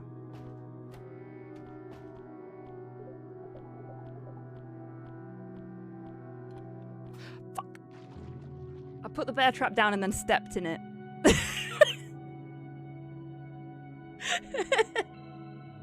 I am a failure. Oh, that was embarrassing.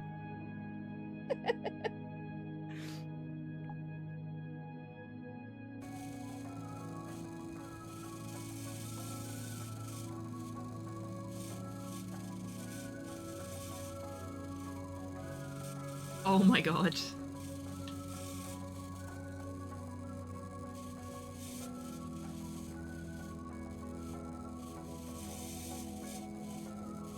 I'm doing this.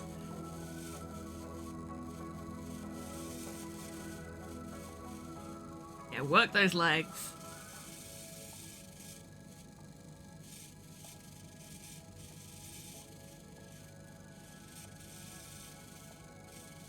You can definitely pelvic thrust, Jerry can.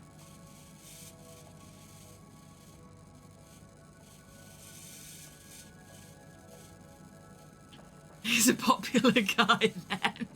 Welcome back from the break, everybody. I hope you're all feeling refreshed. We are going to have a minor disruption of the stream while I give the dogs their new chews, because as you can tell, Nikki is super hyped, and now Miley's intrigued too. Nikki down? Yes, good boy. Okay, sit. Good dogs. Can I have paw? Say please. Yes. Okay, one each. You can take it. That's it. And you too, Miley. Yeah, good dogs. You go enjoy your new chews.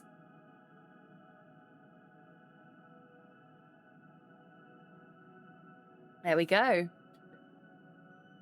They are Himalayan yak milk chews, which should keep them entertained for a bit. Miley's still deciding whether she likes hers or not, I think. She's taken it to the door now. She's chewing on it over there. Good stuff. They seem to like those.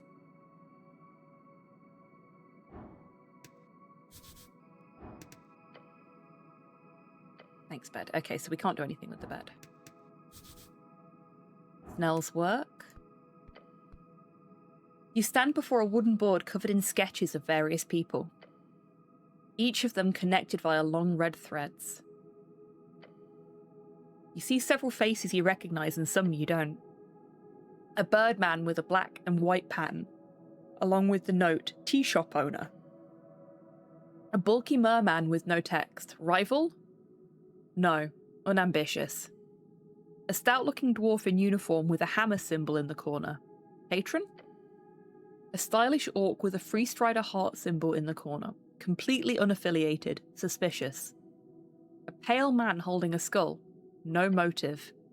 A human with a fancy beard and a fish symbol in the corner. Suppressing info, beware. Then finally you look over the central piece. The beautiful rendition of Lady Sageleaf herself. Her note reads, enemies? Spies? City conspiracy? Huh? What's this, Snell? He looks over to you from across the apartment. Ah, yeah, project visualizer. Helps me keep track of jobs. You can check it out if you want. I already did. Haven't done much other than a basic outline on the tea shop yet. I've been busy with all this running around. Looks like a ton of work. It's not really. Haven't had that much downtime yet. Once we're finished, I'll make sure to complete it into a proper report for the old lady. Interesting. One of Snell's boxes.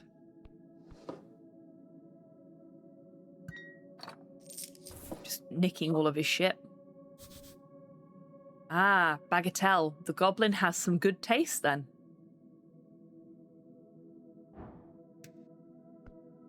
Is there other things I can engage with here that I didn't before? No.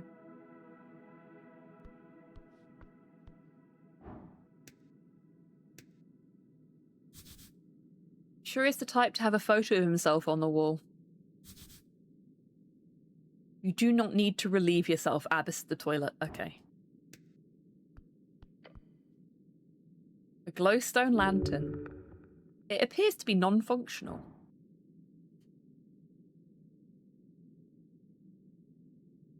What's wrong with it?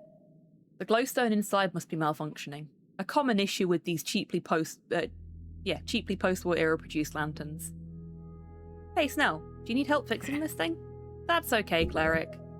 The goblin does not know what's best for him. Okay, let's leave and let's see if I can...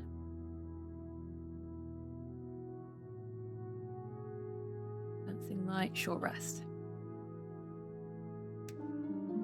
I'm going to have a short rest so I'm not exhausted anymore. Lowered exhaustion by 1 level. There we go.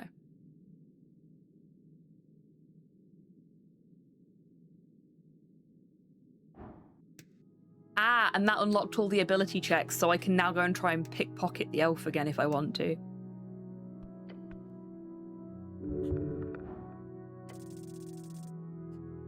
There we go, that's better. Let's fix his lantern for him. You spend a few minutes looking it over, realizing a bit later that you should have that there is an esoteric effect on the lantern itself. Investigating it further reveals the issue, the glowstone's connection with the flimsy metal plate around it. While the heat remained and the stone is quite hot, its weak esoteric light was esoterically spread out across the full surface of the lantern instead of focused on the glowstone itself. Let's reattach the glowstone without burning ourselves. With a quick snap, light returns to the lantern. I fixed the lamp, Snell. Huh, thanks. He gives you a thumbs up. The goblin speaks your language. Such gratitude.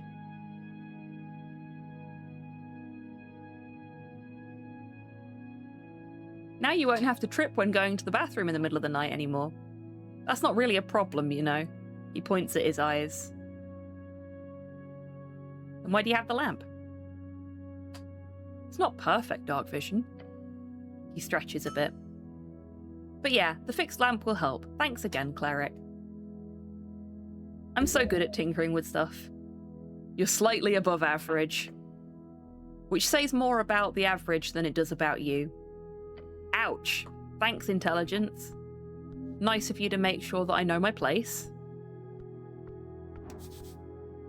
It's a bit high up. You don't really fit back there.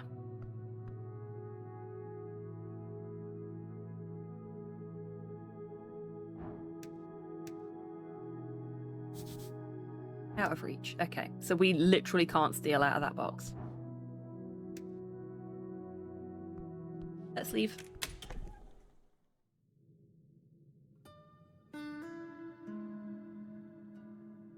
I'm so happy I bought those shoes. Look at them. Look how happy they are. Just chomming away. One's got a pumpkin one, the other's got a peanut butter one. And they seem to be quite enjoying them. Good little doggos.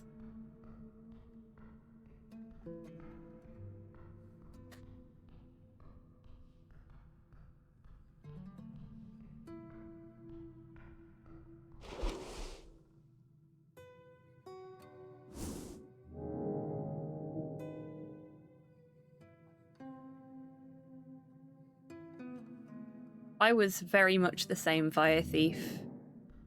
I will admit, though, when we got these two, adjusting to having a dog in the house again was difficult.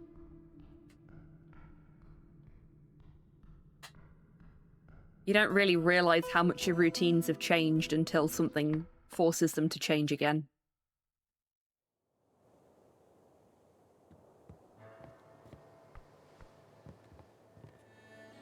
Can't talk to this guy. Just having a good old wander.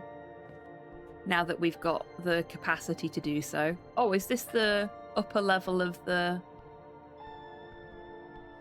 garden? Looks like it is, yeah.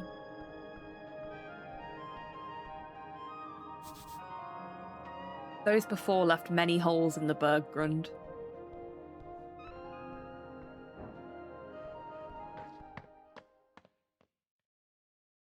Very little for us to do there at the moment, but that's okay.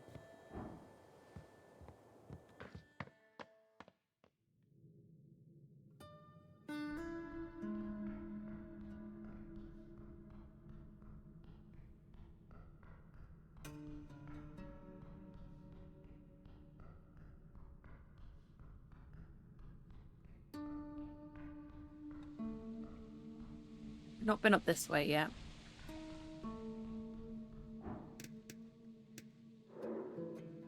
Bradis.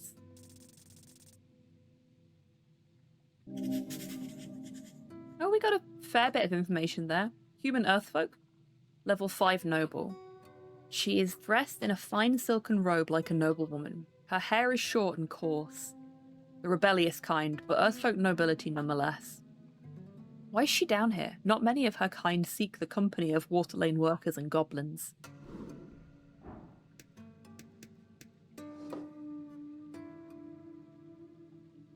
It's not worth it to just pickpocket some coins. The girl looks across the chasm. She's pretending not to look at you. A noblewoman? That's a pretty expensive dress. We'll clear our throat loudly. She slowly turns her head towards you. What?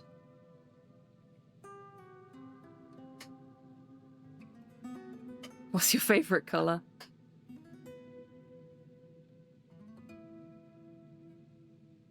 Why were you looking at me? I wasn't. How rude. Cool. You're very rude. Sure, now go away. What do you know about the tea shop, mysterious woman? She rolls her eyes. It exploded. Everyone keeps saying that. Duh. I get the feeling you don't want to talk about it. Don't have anything to say. What are you voting in the election? Don't care for it. Democracy? It doesn't matter.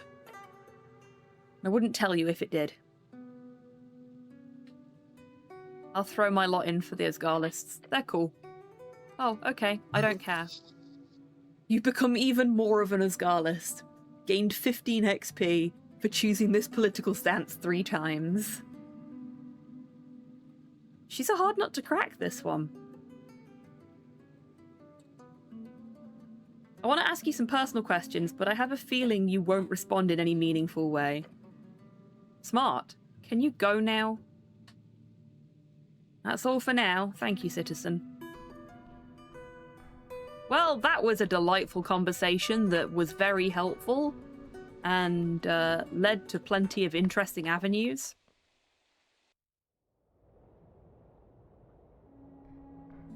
So this is Water Lane View, okay. Ah! Door says open at sundown. Intelligence. Democratic propaganda. Yeah, I suppose. The Read and Mead is not open yet. Stairs down to the bustling docks.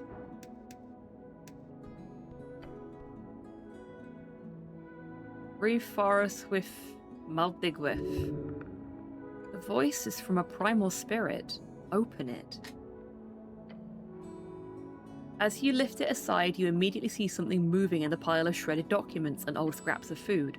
A pair of legs. Dimrith? Suddenly, jumping out of the pile with a poof of mouldy dust, is a pine cone.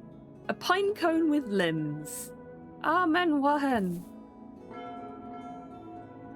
I gained some incense. It hands you some leaves while doing a strange, seemingly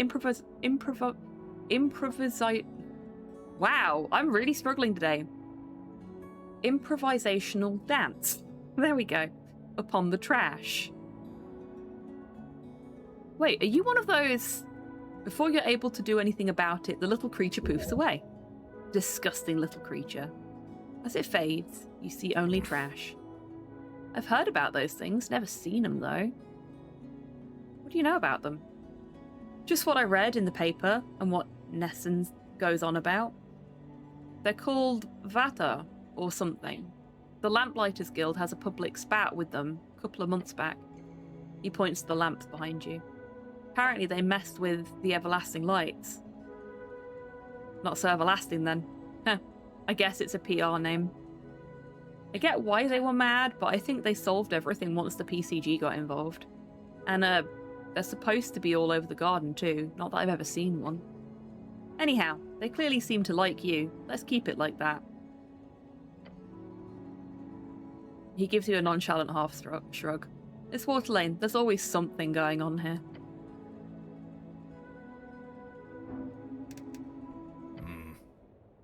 You approach your companion. Let's get on with it. Oh wow, so we've got all of our conversation options here. Where do I sleep tonight? I don't know, cleric. He gives you a defeated look. Can't the city pay for something? You're a cleric, for God's sake.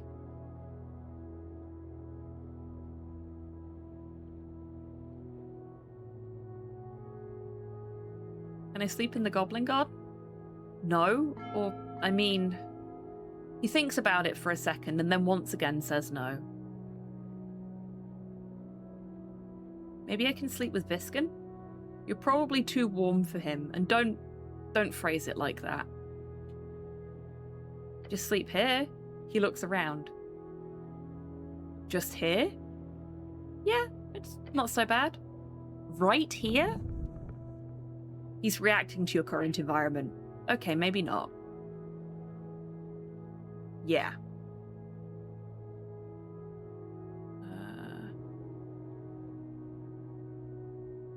I guess I could ask the Coin Lord?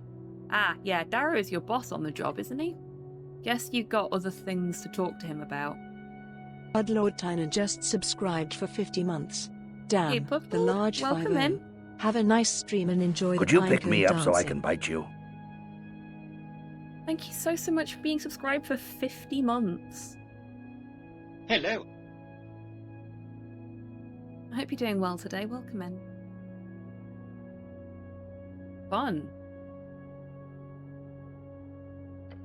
Sleep tonight. I can just not sleep, right? That's fine. Are you asking for permission? He sighs. You'll get exhausted if you don't sleep, Cleric.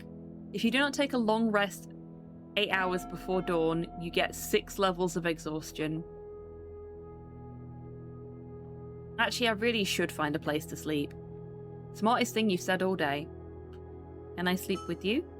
No, and seriously, don't phrase it like that. Yeah, I'll skip sleeping. For now. Good luck with that.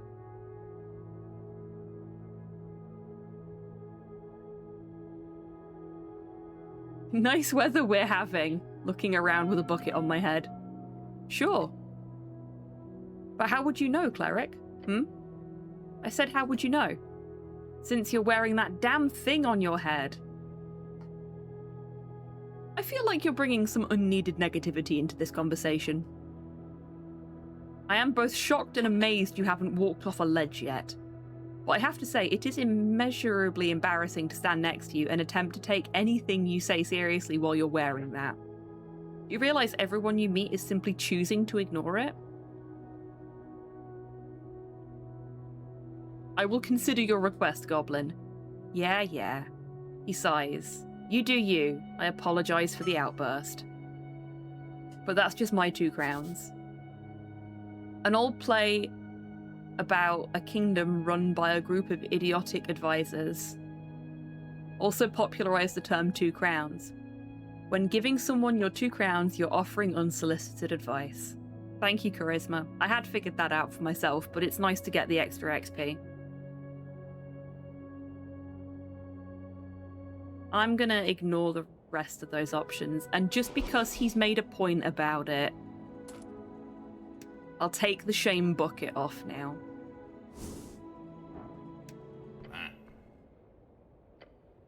Does that give us a new conversation to have?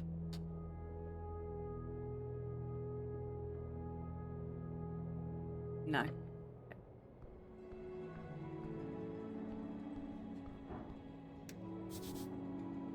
Closed for today, AR staff. Okay.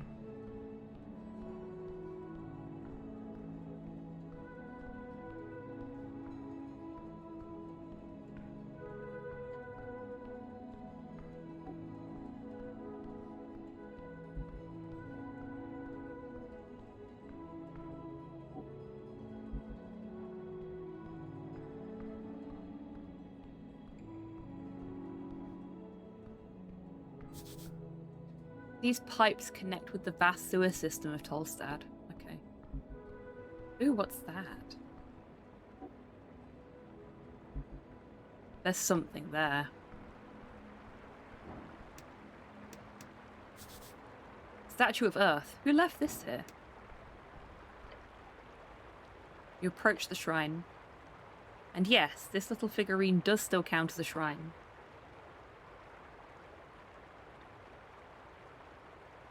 Hello.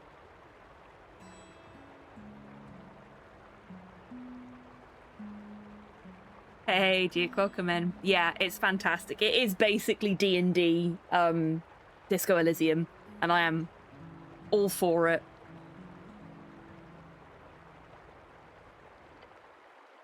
Staring at the chiseled monument, you focus your mind. You take a deep breath and begin your prayer. And tranquility.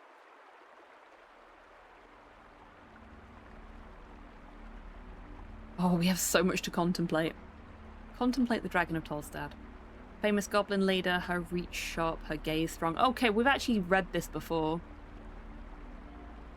I'm gonna finish my prayer. Should I move it? It's in the middle of the road. No. It has chosen its path. What?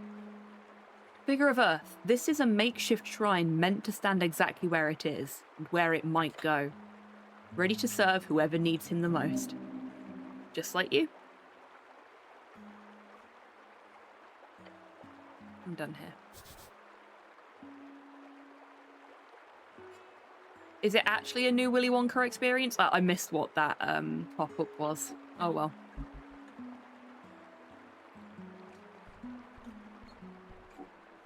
Oh, it's a Barbie one this time. Conquest by river, by land, by heart. What is that?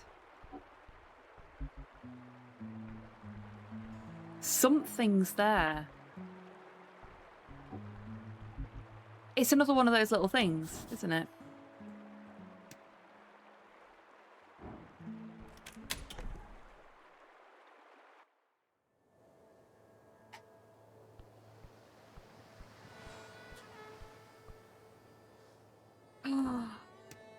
Big friend! A regular non-giant crab. You spot a crab on the rock. One of the greatest of Ascani creatures, the Norvikian river crab. It does a little shimmy. Yes, cleric, that is a crab. Pet the crab! You reach forth and the crab immediately snips onto your index finger. Huh? Panic. The crab pincers grip your finger hard. Hard! Your steely bones tank most of the damage.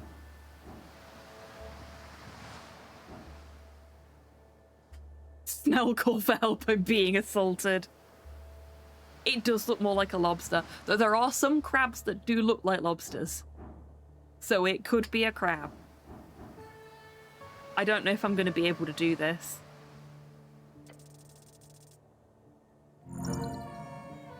Ooh, just barely. You use your free hand to pry the pincers off your finger.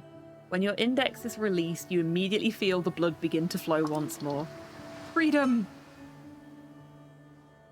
He was a good little fighter. A good crab.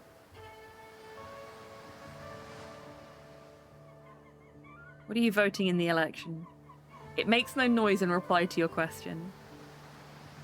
I really need to get the speak with animals spell. It's driving me mad that I can't talk with any of these important citizens. Never neglect your arm curl. Where the fuck am I? Roller mill. Up at Tolstad. Okay. Oh god, there's several stale baked goods here. Oh god.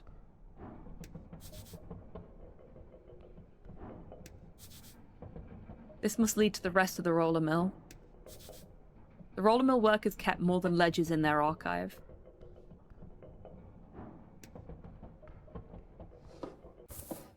Take some incense.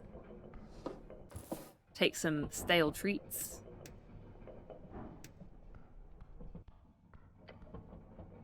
You glance at the ladder. It's one hell of a climb. Those cogs, they could swallow you whole. What kind of man, no, what kind of human cannot climb a simple ladder for 20 short feet? Okay, I feel fairly confident that we can succeed at this one. It would be embarrassing for anyone of any age to fail this. Yay! Taking a confident step onto the ladder, you begin your climb. You close your eyes as you do so in order to fully immerse yourself in the experience of changing your elevation. You are afraid. It is very high. Yet your body remains calm. But within a moment, you are at the top of the ladder! Gods, you're slow. Can we get moving now? A bunch of site safety rules. Then it says, if broken, contact your local union representative.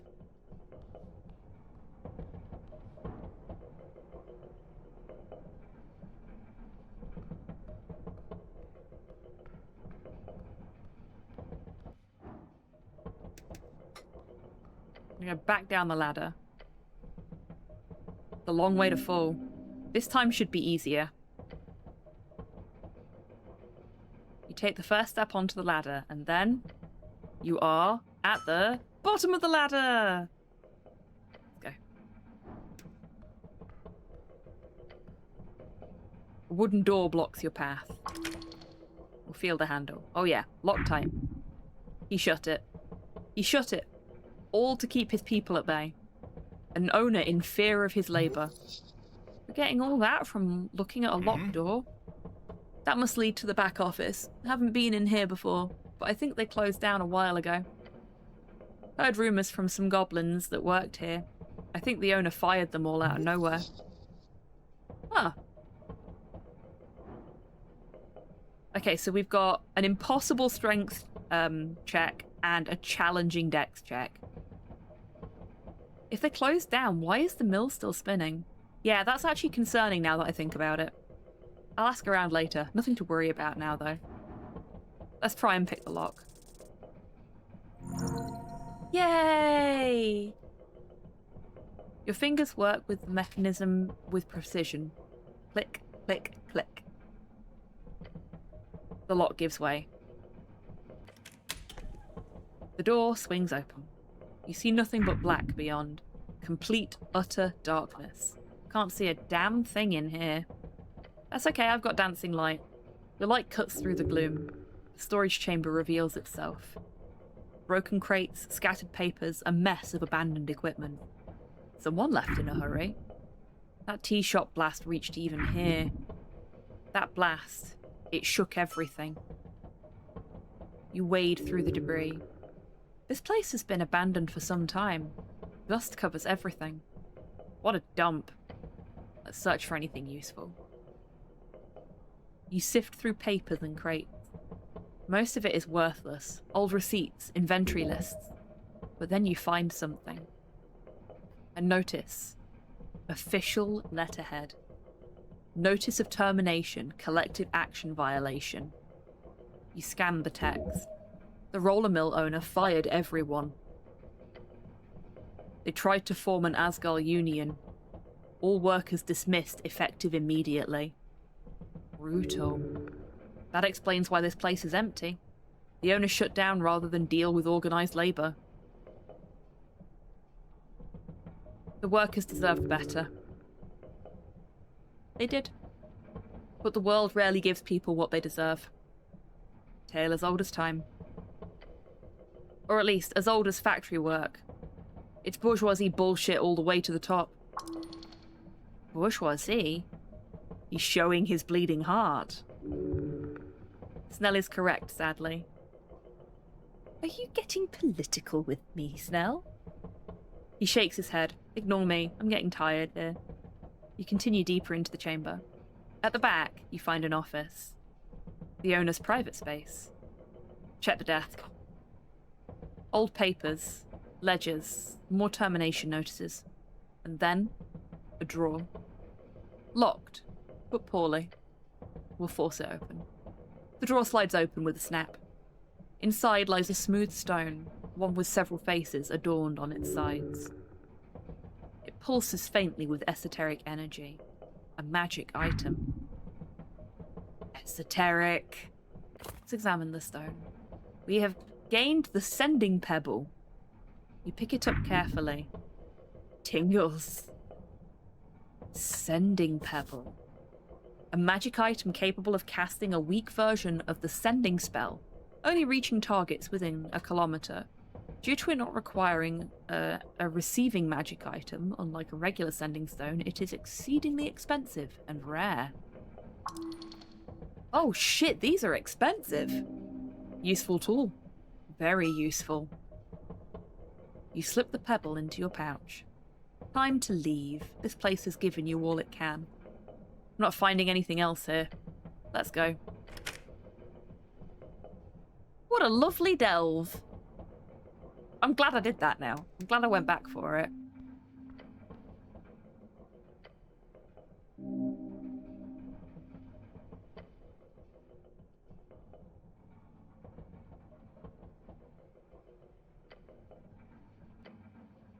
We are at the top of the ladder. Ta-da! Let's go. And we've already looked at everything up here, so we can just leave.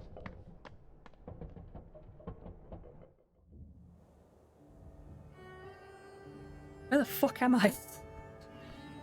I'm so lost.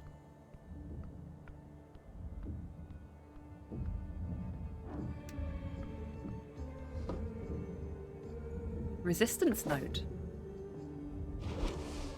Go have a look at that. A piece of paper stuck in between the roof tiles. A handwritten note entitled Important Notice. To Resistance members of Tolstad. That sounds like a good organisation. What are they resisting? Evil, surely. Tonight's ting is cancelled. Meet up tonight on Water Lane instead. It's time to stop the chant. Signed by R. The chant? A locally produced newspaper by Asgal authors. Water Lane? You know what Water Lane is, don't be stupid. Right down below, you know the underground port, largest port in the city. Closest path is probably through Pillar Crossing. When's this meeting? This evening, it seems. Tonight should mean something like between 7 PM and midnight, or something. Right, interesting. Very. You should support these youngsters. You ever hear about the Resistance, Snell? Yeah, the Norvik Resistance, or whatever. Minor organisation. Basically a bunch of human kids causing trouble. I only know of them because they wiped away some goblin... Is that supposed to be goblin, or is it goblin? Graffiti a couple of months ago. I think it's supposed to say goblin. I went and talked with one of their moms.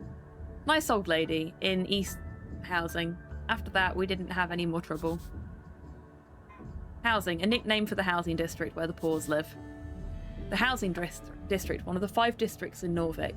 The poorer area on the west side of the river, named as such due to the Earthfolk originally being housed here while Earth cleared out the ruins in what is now known as the Palace.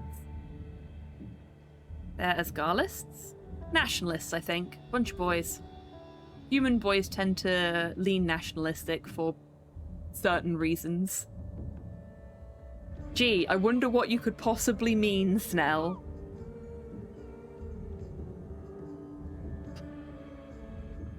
Boys can be non-fascists. It's possible. He shrugs. Sure, anything's possible.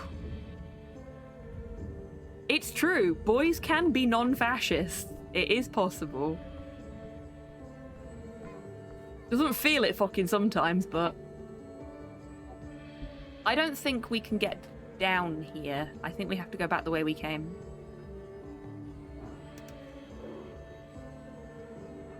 Lady Chamar Mountain Lamb. Human, coast folk, level 2 cleric, follower of the holy mountain of Divini Torum. She hates you, entirely due to your blood origin. Maybe there's something else. Even Italians, if you can believe that. I can believe that.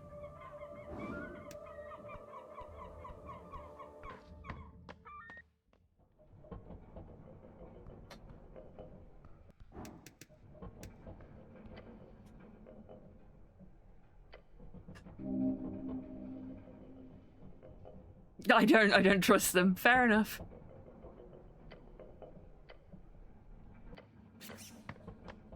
Oh, that was a mouse. It's gone now.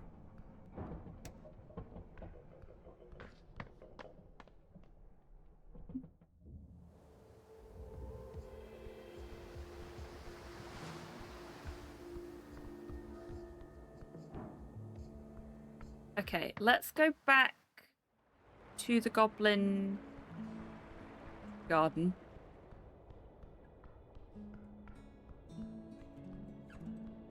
Should be this way, if I remember rightly.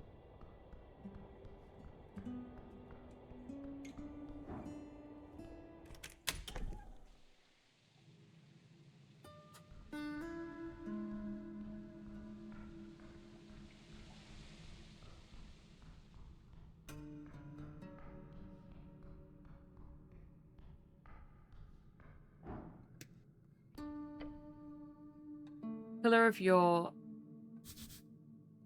I hadn't actually picked this one up yet. Oops. Pillar of Yore. An esoteric relic left after the end of the Gate era. There are 8 of these pillars around the coast, or 4 if you believe the theories of a wrapping circular coast. And they are indestructible. Although there is some esoteric power within them, no one has been able to make use of them at all. He's speaking to you. Touch the pillar. You place your hand upon the smooth surface. The whisper gets louder. It says something to you. Something weird. No, wait. It's a conversation, one you don't take part in. Guess you can try to join in. Disadvantage because the goblin is impatient. Good job it's effortless.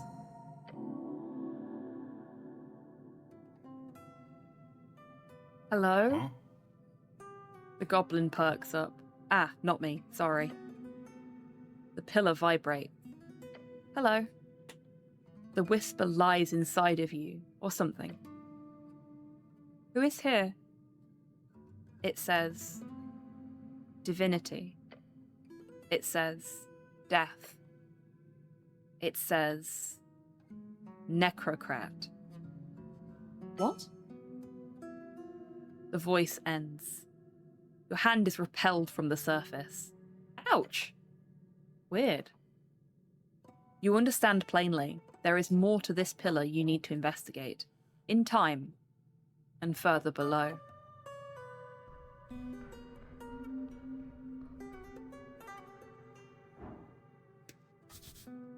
Tunnel to the Goblin Garden. Okay, so that's the Goblin Garden path. We've not been this way yet. Big snail. Drunk Sphinx opens at 6. Okay, so soon then.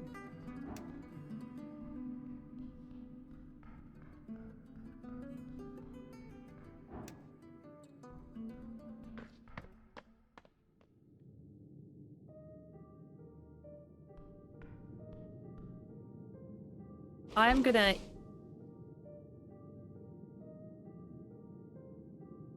Okay, that's a little excessive. 1, 2, 3, 4, 5. I'm missing 5 HP. One of those is enough to deal with the problem before I go and attempt to pickpocket the elf again.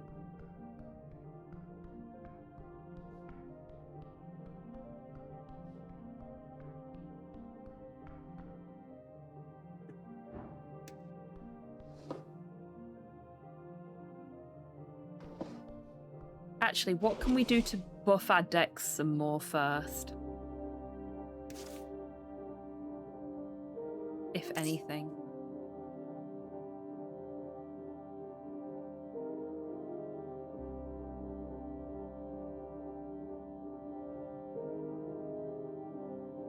Do I have anything that's dex buffing that I'm not already using? I don't think I do.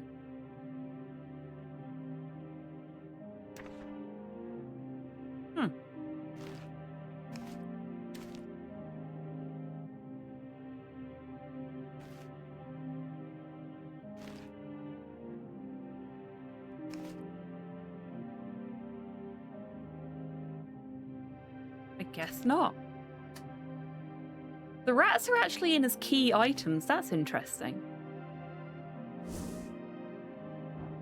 Okay, wish me luck, folks.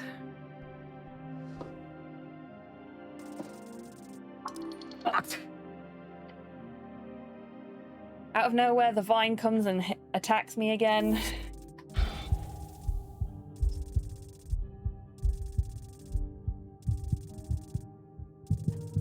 Oh no. I died! She killed me. It's fine. We had an autosave. Hi Mum, welcome in. I hope you're doing well today.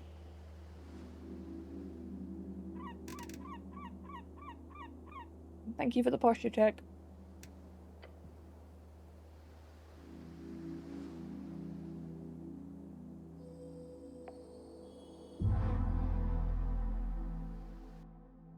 I really want that Speak with Animals scroll.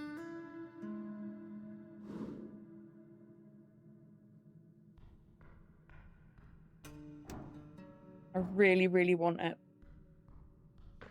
And I am willing to keep dying trying to get it. Oh yeah, because she redeemed something earlier. Chibi's been having a bit of trouble today. Come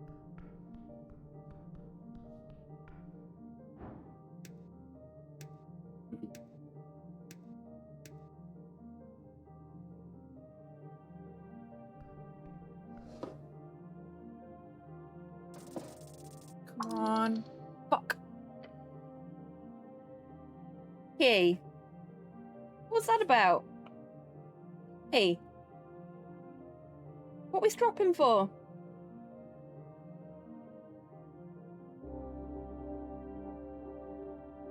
Oh, have you swapped choose? Yeah, they swapped choose. And not by choice. Okay, am I gonna die again? Yeah, I'm gonna die again. We are just gonna keep doing this until I roll high. Push.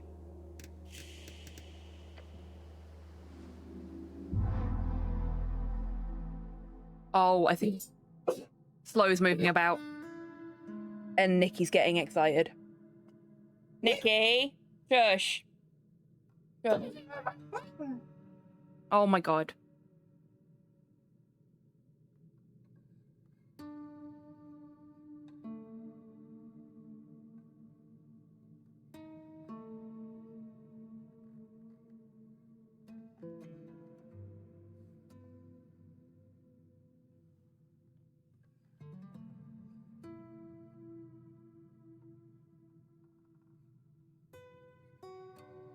Wow.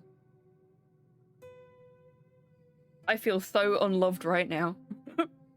So Slow had gone into his office, and the reason Nick was barking was because my office door was shut, so Nick couldn't run straight to Slow and go and say hello. Slow is Nick's favorite person. And I'm okay with that.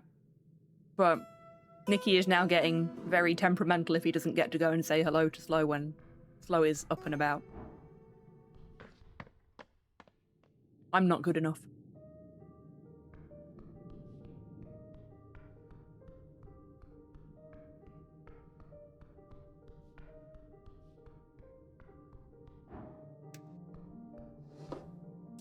Yeah, come on. Are you fucking shitting me? Why can I not roll well on this one? I'm gonna die again, aren't I?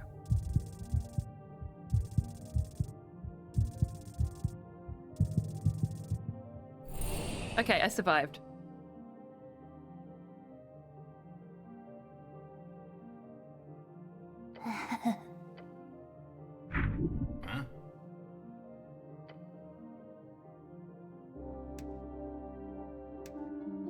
We're gonna short rest in front of her. All this for a fucking scroll. I want that scroll.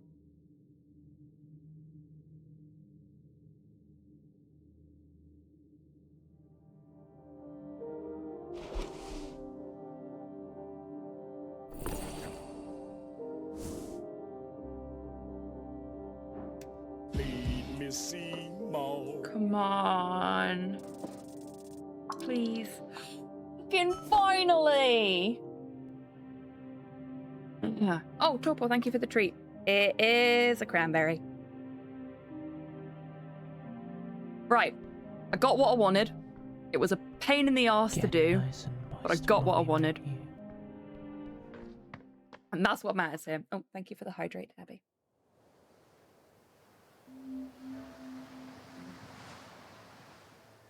The pub's open now.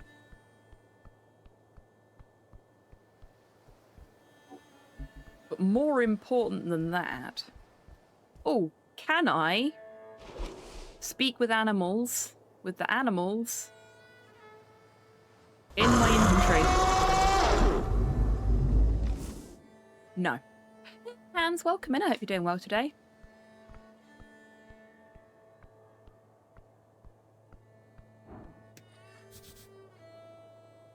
Our lady's apartments. Where was the kitty? I think the kitty was over here. Maybe the kitty's gone now.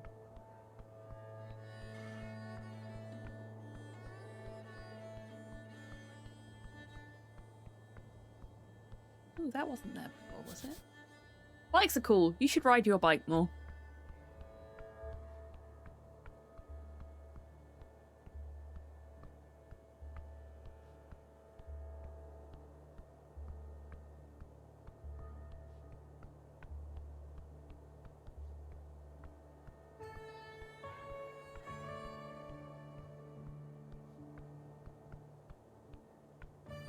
I guess those little guys are just going to show up whenever I'm running around now.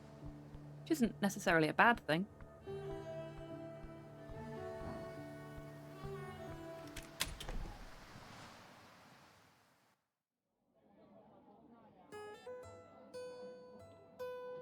Ah. A jukebox. I've got to. Your eyes take in the enticing green glow of the diskettes. Diskettes are esoterically infused stone discs which have been engraved with a spoken word spell. These have been mass-produced since the mid-arcane era. Spoken word spell is a second-level transmutation spell. It allows the caster to engrave a spoken message onto a surface. Whoever touches it will telepathically hear the message in their mind. However, this spell has been mostly used for the last 2 centuries as a way of mass-producing musical records. Their presence lights up the night in glorious rhythm. Oh, hells yeah, now we're talking. We've got Highland Fling, Act 1, Scene 7, Interlude, Let the Chains Be Dust, Hill Waltz, or Other Buttons. This feels like it's a, Proto Men reference. Press the button, and the glowing diskette is pushed by a tiny metal sprongle. A crystal connected with the speaker system touches the stone surface, and the music begins to play.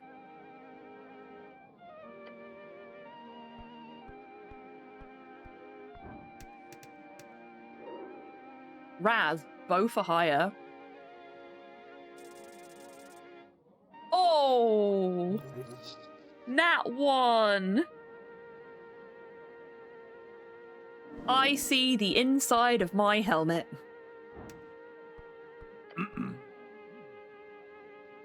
The scent of smoke fills your helmet as you approach the hooded goblin.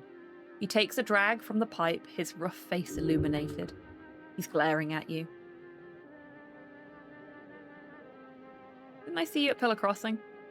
The hooded goblin does not reply at first, then he just looks to Snell with a foul frown. I see you're getting more Cran by the day. Cran, the goblin who signed the Goblin Treaty. He served Earth for many years as a warrior of Norvik. Fuck you. Kick him lightly. Identify yourself, goblin. You hear him clear his throat slowly. Nah. I suggest bothering someone else, human. You know this guy, Snell? Sure, that's Raz. Ignore him, he's not interesting. The hooded goblin lets out a cloud of smoke. Listen to your pet, cleric. What was that? Did you say something, Raz? Killing intent. Pure rage is building in your companion. He only scoffs at Snell's question. There's some tension here. Both of them just quietly glare at each other. God, this is like when 2 cats meet each other for the first time, isn't it? You know about the tea shop? He doesn't know shit. The hooded goblin laughs. Need help, huh? Figured. Are you insulting me, goblin? Yes. Now fuck off. How delightful. Your companion turns to you and mutters, "Gods, he's such a fucking cunt." What are you voting in the election? None of your fucking business, human. Okay. We're gonna look sad, but you won't be able to see that because I'm wearing a helmet.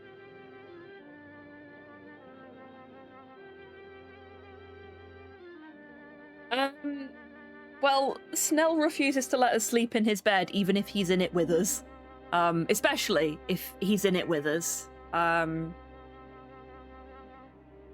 managed to, on the 4th attempt, pickpocket the dark elf to get the speak with animals spell. So I can speak with animals now, but I can't find the cat to speak with them.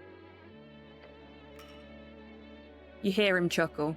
We've not really done anything particularly helpful for the actual mission yet. We can glass him. So who do you work for?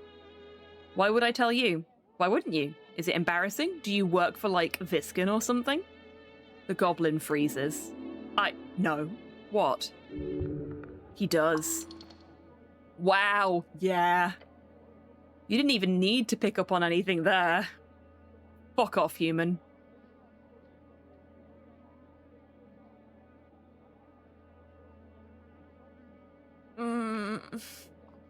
I really want to glass him. I really, really want to glass him. But I know that's a stupid fucking move.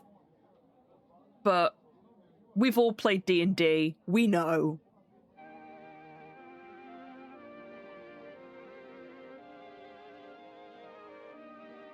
Fuck it.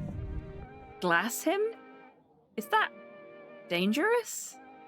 You grab a half-filled glass from the table as the goblin watches your movements closely. That's his drink.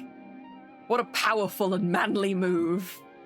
Your companion gives you a careful look.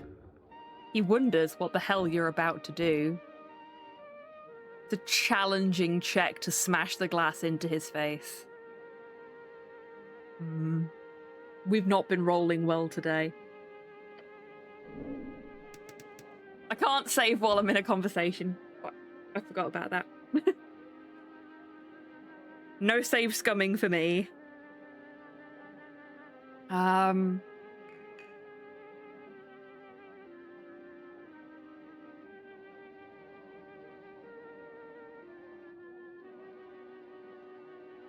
Fuck it. Fuck. As you violently attempt to press the glass into the goblin's face, he reacts, swinging his cloak around, blocking your vision from its target. Before you realize, the goblin has grabbed his glass back and moved underneath your legs in one fell swoop, standing behind you, a blade pressed firmly against your inner thigh. Whoa, hold on, Raz. You failed. Thanks, Constitution. Now, punishment. I yield? The hooded goblin slowly removes the blade and takes a sip from the glass. He picks up his pipe from the ground, taking a big drag. The coast is made of 3 folk. There are folk who wield force, the kind to break kneecaps and spirits. Then there are survivors, the folk who take beatings and pain, and make it through every day despite living as prey. He leans back in the seat, blowing smoke in the air. You are the 3rd kind of folk, human.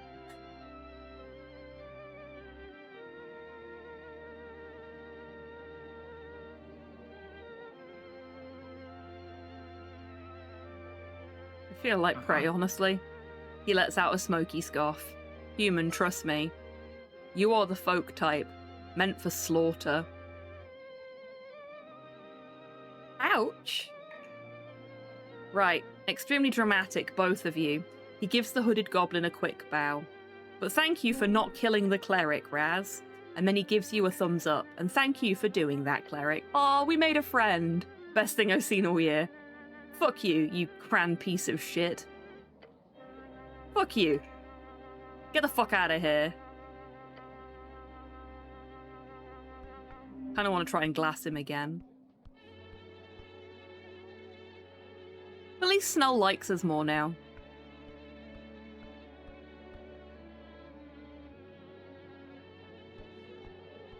Okay, so there's lots of goblins we can talk to here. Whoa!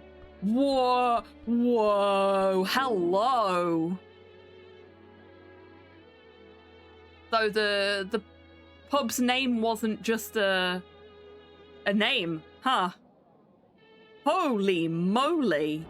Hello, madam! All's this Vault Guardian? Giant woman. Oh, I am so stunned by her size and her sheer awesomeness that I have perceived exactly nothing about her.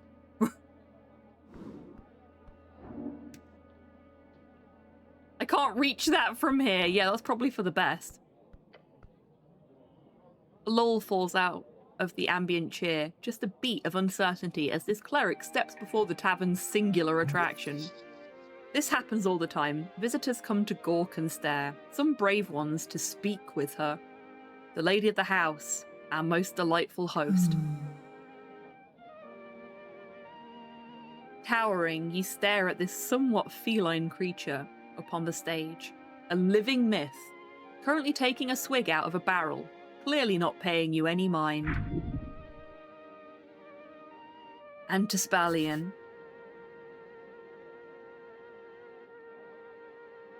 An Antispalian old Dimenorian term meaning before the closing of the gates, used to refer to those who lived before the end of the Gate era, exactly 2027 years ago. The closing is a term for the closing of the gates, the event which ended the Gate era, which occurred exactly 2027 years ago. The scent of cheap wine lingers in the air, along with an esoteric sensation. A Gynosphinx is not to be trifled with. Her physical characteristics are enough to crush everything that is you. Gynosphinx is a monstrous being often found undertaking missions for the gods, a feminine force capable of seeing through time and space, collector of ancient lore and dispenser of riddles, known to test mortals to uncover their true worth. However, she will not have to raise a paw for her magical prowess, could exile you from yours realm in an instant. Tread carefully. Ma'am, I kindly request that you step on us. She's got 4 paws to do it as well, so she could step on us all at the same time. Behold certainly is a correct term to use here. Yeah, absolutely. I feel like I need to get a giant woman sound command on the channel because we so often come up against these wonderfully large ladies.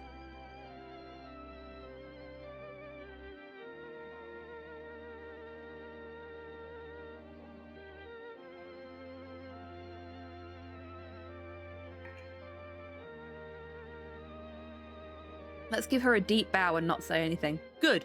Treat her like a cat. Let her speak first. The Sphinx looks down at you. Meeting her glowing blue gaze makes you feel like you're falling far, far below the world. There are eras of wisdom behind those eyes. Her expression turns dark. Dark tidings bring you to the hearth. She speaks low and rolling. A helmed dog dragging its leash around the vestiges of yore. She extends a claw, thick as your arm, and pokes you in the stomach. Woof. That's ridiculous. Dogs don't wear helmets. Woof. Her expression grows lighter, then she lets out a deep breath. It smells like an old basement full of booze. She liked that. Somehow you've appeared witty to her. She takes another sip from her barrel, not looking at you. Watch yourself, cleric, he whispers to you. Ulzis isn't one for idle chit-chat. You know this Sphinx? He shakes his head. Every night there's a drunk jackass that asks for a riddle. She usually doesn't hurt them.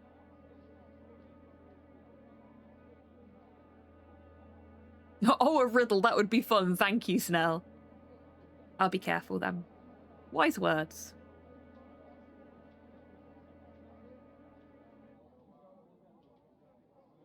I have so many questions for you. The massive claws tap in boredom. Then ask, little one. See if you can spark my interest.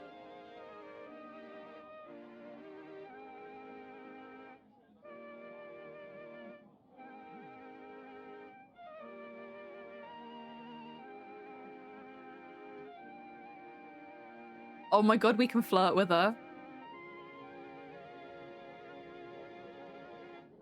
Isn't it lonely to hang around here for millennia? She takes a deep breath. I must remember that my perspective on time is different from a mortal's. When one views events on a scale measured in eras, a chat like this is but a fleeting blink among a heaven of stars.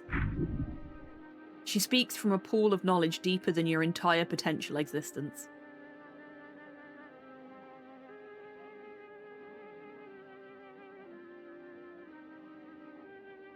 So there's no dude sphinx in your life, then?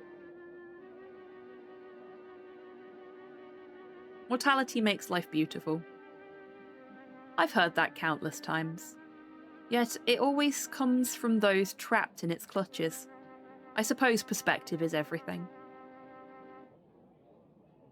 So, is everything going really fast for you? The Sphinx takes a moment.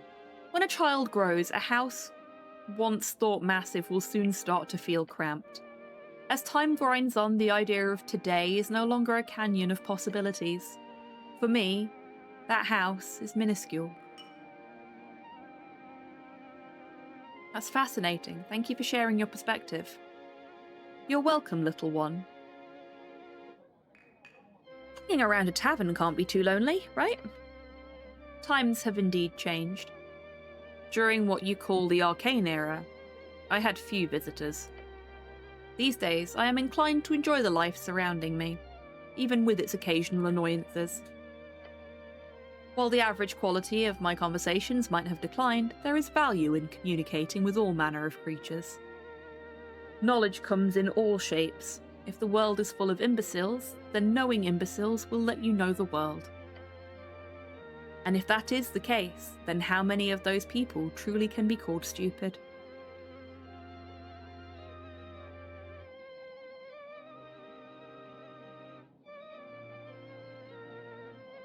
Quality over quantity sounds better, honestly. She lets out a deep breath towards you. It's like you're standing in a storm of cheap wine. Perhaps the next century. So, there's no dude sphinx in your life then? Her expression changes subtly. You touch upon a sensitive subject. I have found that when this question is put to me, despite my vast age, despite my demeanour, despite everything, the inquirer is not referring to companionship. She taps a claw. You wish to speak of reproduction, little one? Cleric, you hear a harsh whisper. Are you sure about this?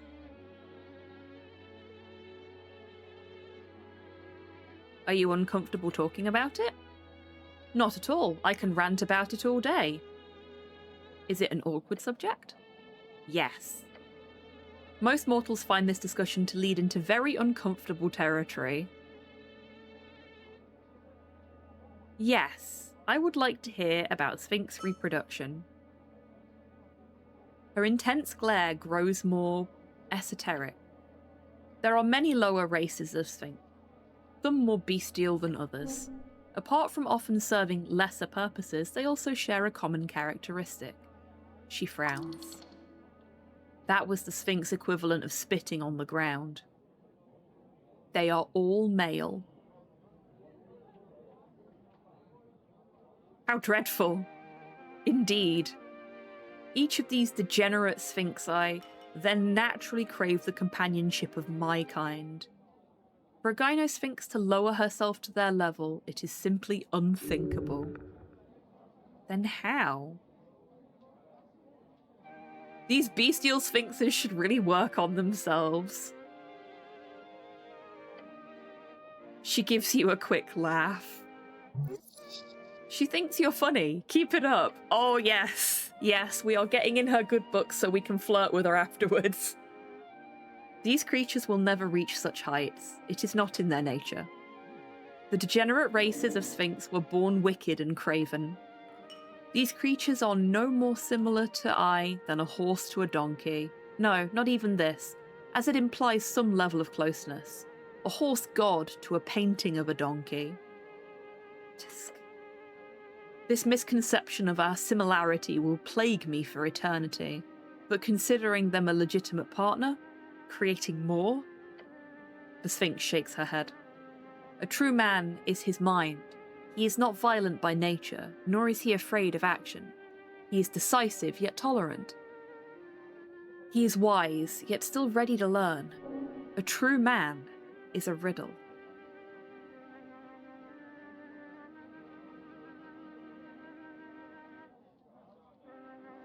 Making the world better one sexless day at a time. They cannot be redeemed? Not as long as they live. However, there is a more civilized Sphinx, apart from my own kind, of course. The glow in her eyes intensifies. She enjoys thinking of this manly creature. The Androsphinx, a beautiful, powerful servant of the gods. Few inhabit this coast of ours. Yet those that do, her voice trails off, are indescribably hot? She snaps her gaze back to you. They are, like all men, insufferably prideful. I'm sensing a story here. There's always a story. Every bias is brought from perspective, after all. She takes a sip from her barrel and leans her head on a paw. Hear my tale. During the early days when the gates stood open, one winter long ago, I was tasked to guard a passage on the border of an empire you will never know. Just gonna snooze the break. That empire's goddess sent an Androsphinx to guard the very same passage. His name was Trembliem. Our meeting was by chance and by fate. We both sent to guard the same gate? We had the same mission, sent by different powers, a simple mishap. Trem was a gallant specimen. He spoke with an air of grandeur and purpose. It was easy to spend hours in his company, days, then months. Though we became increasingly physical in our relations, our conversations steadily became more stale. After years of sharing a lair, I sensed a bitter tone gnawing its way into every interaction between us. He would berate my every action. He would go on month-long hunting trips and come back empty-handed. He would end every philosophical discussion or debate, even those we had with visitors, with snarky comments. Tell me, with whom do you believe this venom originated? Which one of us would be at fault, so to say?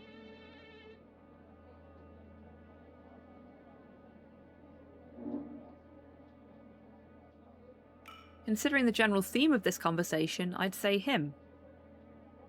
My easiest riddle yet, little one. I pushed for him to tell me where this irritable act of his came from. After many long arguments, he relented. Guess what Trem confessed to be the cause of his toxic behaviour. He had a thorn stuck in his paw. We love a folklore reference. That's excellent. He was bored of the relationship? She laughs. Not even that. She takes a big gulp from her wine barrel. He said I was arrogant, that I could never be wrong, that I was stubborn. Ah, well.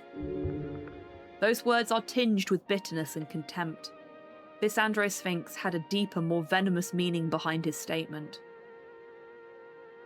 There's a hidden meaning behind his words. She raises an eyebrow. You surprise me, little one. It took time for me to truly understand why he would say such things. Eventually I figured it out. Trem was intimidated by me.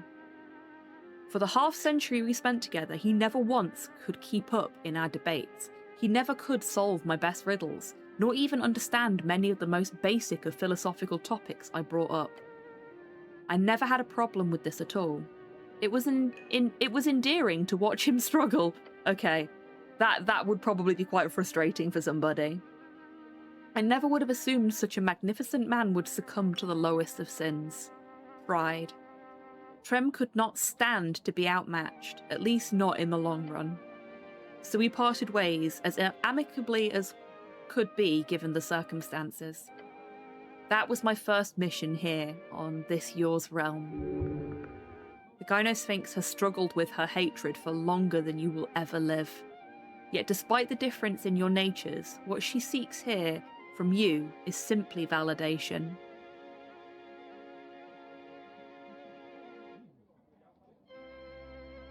A true man seeks greatness in his partner. He does not fear it. She nods. When I told him the same thing, he did not respond positively. The Sphinx gives you a faint smile. One thing I truly desire is for my mind to delve inwards. That can be done via intellectual excursion of many kinds. Dialogues, debates, sharing experiences. Thank you for listening to my tale, little one. Wait, this was a debate? Does that mean you won the debate? Is there a prize?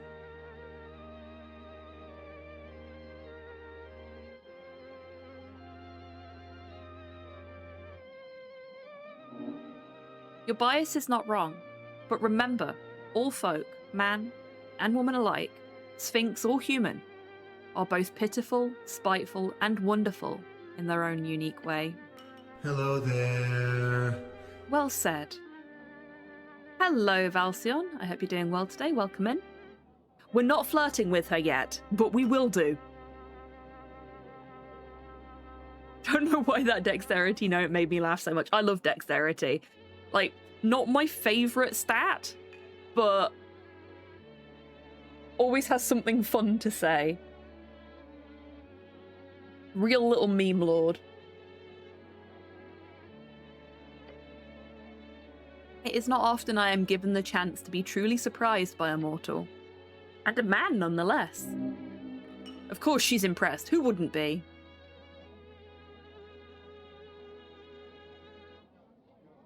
Thank you, Guardian of the Vault.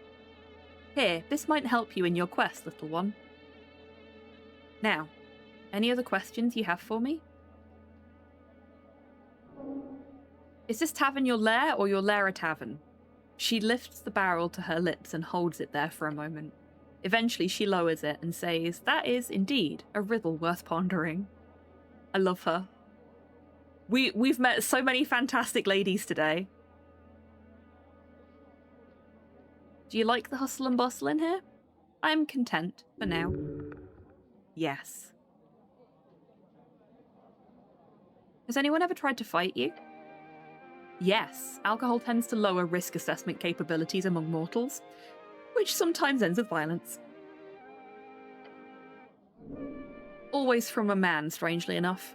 I do wonder why. Not always. You've seen some feisty women during your street watch days. You a big drinker? I partake. It does little to affect me, but the taste is lovely. Oh, thank you for the stretch, Valsion. Oh. That popped a few things back into place. Must cost a lot to get you, all this wine. No, Rigsbiter procures it all for me. Such lovely river wine. She takes another sip. I've grown to enjoy the taste. Can I ask why? Why what? Why a tavern? I was convinced. She glanced at the pile of wine by her side. It was not a battle quickly won, however. Rigsbiter worked tirelessly for many an evening to argue her point. Eventually, and completing a few quests on my behalf, I let her rent out a part of my lair. But only for a century. Oh, is that all? Nice. Miley! Give me a second, folks.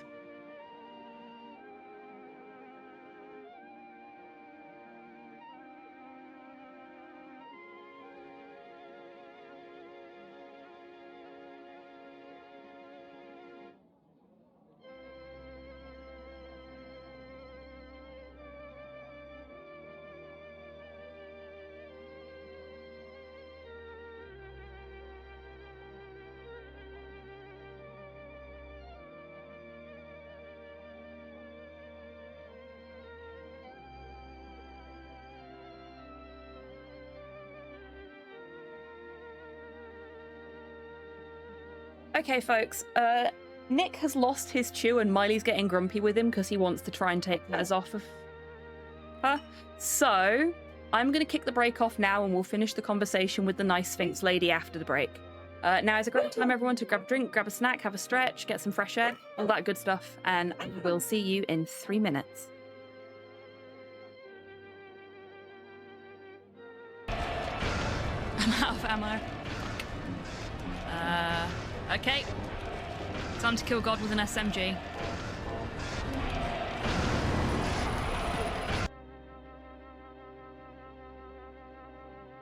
Do your thing. Tims? Tims. The door! I have opened it for you. No, don't clamour at me. Go and get the egg. Tims, egg, seek. Tims, please, work with me here. This is the latest masterpiece of fantasy storytelling from Lucasfilm's Brian Moriarty. Why, it's an extraordinary adventure with an interface of magic, stunning high resolution, 3D landscapes, sophisticated score, and musical effects. Not to mention the detailed animation and special effects, elegant point-and-click control of characters, objects, and magic spells. Beat the rush. Sit down and watch me stream Loom today. What are you doing? You're being lewd again, Long. I'm More like trying to more actually like- clean a single bit before I move on to somewhere else. I'm cleaning plenty, okay? How many dicks have you drawn in the fucking laundry? Not one dick. How many times have you written cum on it? Not once. I'm 3, going down. 4, No. 5, 6, 7, Fucking ladder. and How do I 8 get the for the one that we No, cleaned fuck off you. already. You know what? You know what? I will be reading This Be the Verse by Philip Larkin.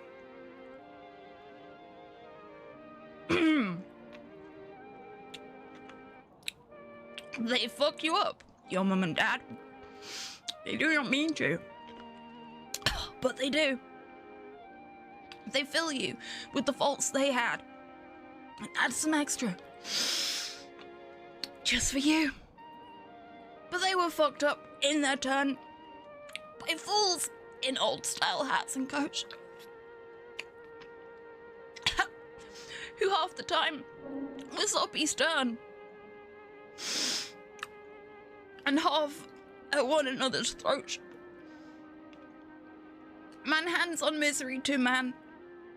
It deepens like a coastal shelf. Freedom. Get out as early as you can. And don't have any kids yourself. Rude. What the? So, why? No! No! Oh my god, this is weird! All my timings are off!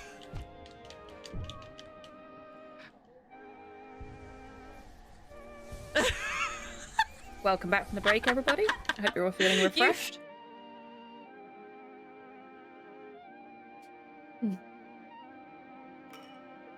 Nicky now has his own chew again, and is leaving Miley alone, so Miley isn't getting pissy with him. All is right with the world once more. Nice to see you enjoying your tavern lair. I've got other questions.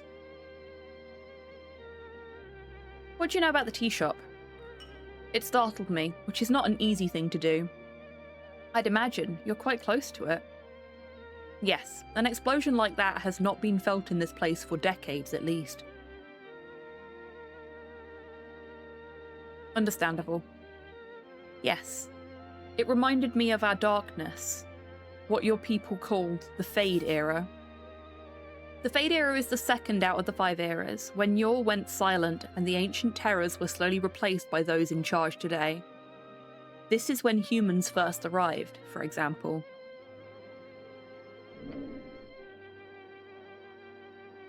It was a time just before I was tasked with guarding this vault.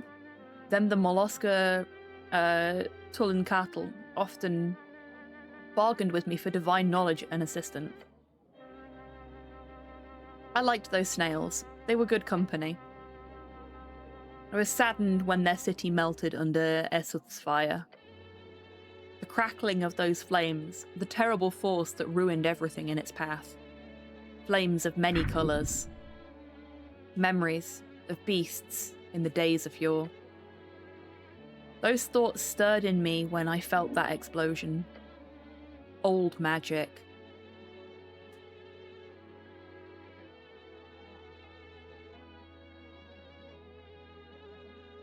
You've been here since the Fade era? There were some excursions early on, but yes, a bit over a millennia ago. That's awesome. Thank you. Snails? She nods.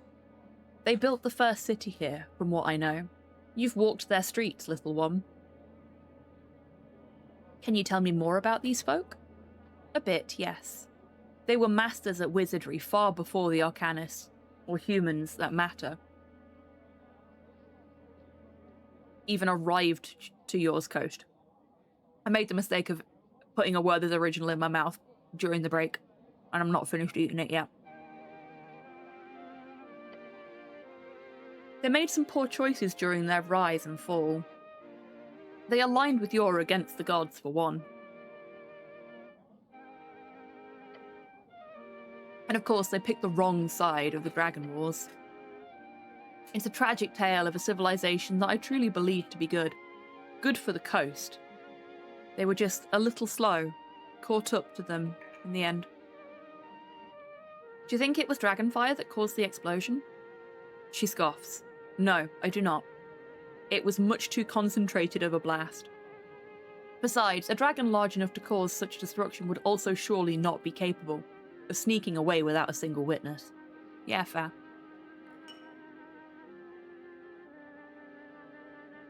Could someone have used a fireball to cause the explosion? The Sphinx shrugs. I've seen more than a fair share of those in my time. Seems like everyone uses it. A third-level fireball would not come close to that power. What about a higher-level fireball? She shrugs. It would have to be very high. So who knows, but I'm sure you'll figure it out. Tell me about Esoth. I'd prefer not. His terrible reign is a topic left out of polite conversation. Whenever you see the flaming mounds upon the burned coast lit up in smoke and cinder, you will know his will has not gone away. Not for a moment. Flames of many colours. Blue, yellow and purple. It is said if you can see the purple, it will be the last thing you do. That's all for now, thank you. What are you voting in the election? I'm not. You're not apolitical, are you? She shakes her head. I cannot leave to vote, I'm afraid. Even if it was in my business to leave an imprint on the affairs of mortals. If you could leave, what would you vote? Oh, I don't know. She points a claw at you. What would you have me vote for, if you were in my shoes?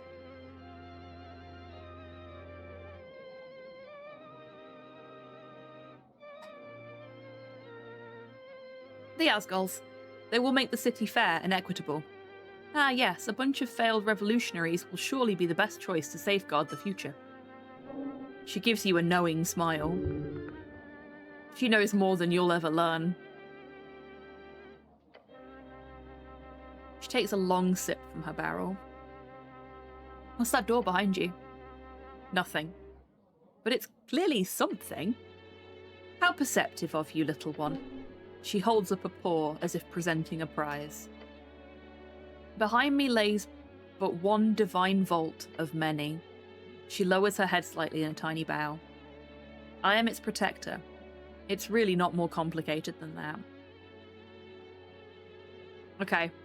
I'm not going to do the do you give out riddles one because we already know that pisses her off. So it's time, everybody. Are you ready? You're a very impressive creature. You know that? Mm-hmm. She taps her claws. Where are you going with this, little one? Oh boy. Get ready to run. Yeah, this might be a bad idea. A goblin companion kicks you in the shin. Want to get mazed? He hisses at you. That's how you get mazed! The goblin is referring to the concept of being magically transported into an endless prison, which is technically something a Gynosphinx could be capable of, just so you know.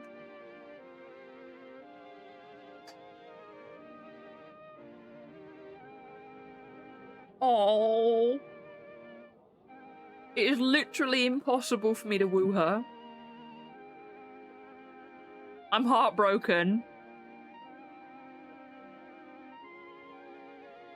We can't woo her. It's an impossible check. Even though we listened well about the men,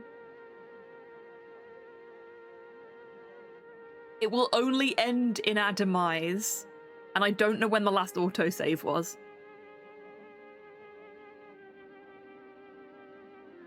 Never mind, never mind. All right, little one. I'll assume you simply coughed very loudly. I'm gonna exit the conversation. I'm gonna save. And then I'm gonna come back. And I want to see what happens when you flirt with her.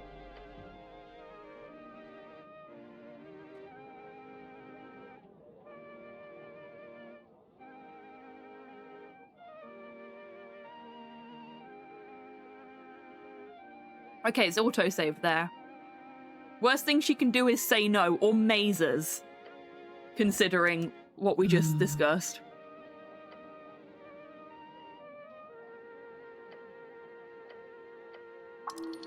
Okay, it auto-saved literally after I ended the conversation, so here we go.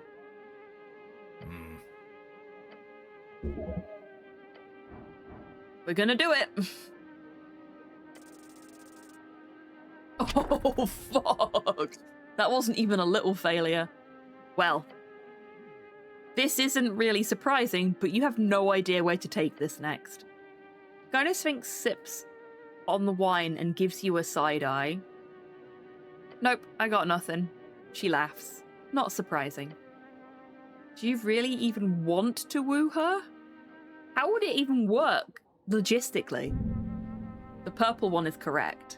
You should go home to your mother and cry, then sleep for 27 hours, then not leave your room for another week, and then be unemployed for 6 months. That seems more suitable.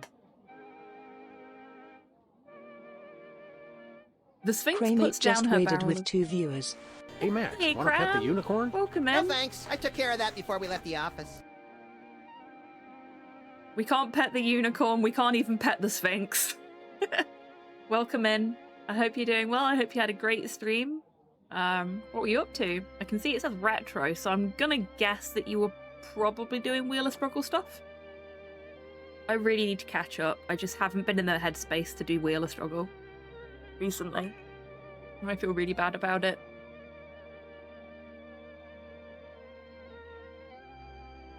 Nick? How have you ended up with both of the chews? Oh dear. Having 2 dogs is great, except for when they do shit like this. I'm expecting there to be another argument soon, because he's laying on one of them and eating the other one. Hi, Miley. Has he stolen your chew? Has he? What a meanie. Hello.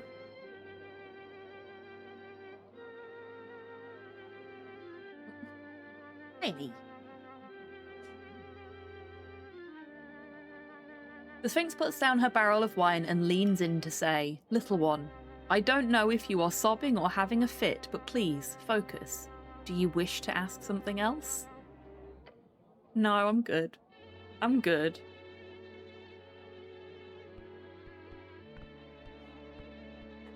I've embarrassed myself in front of the giant woman enough today. Let's not do any more. Like, both of the hot creatures that we've encountered today, I have made an absolute fucking tit of myself in front of. Miss Nearly. Ooh, unnatural 21. Very unnatural. Miss Nearly, goblin of the cave variety, chaotic neutral, level 1 bard, another goblin. This one is looking to escape. She works hard, but only in ways that improve her craft, her passion. She does not care for politics or the world at large, yet she tries to uphold a sense of understanding in order to further her art. The goblin plays for herself. She seeks not glory, only to support herself with her craft. It seems to not have gone too well so far. Aw, that's a shame.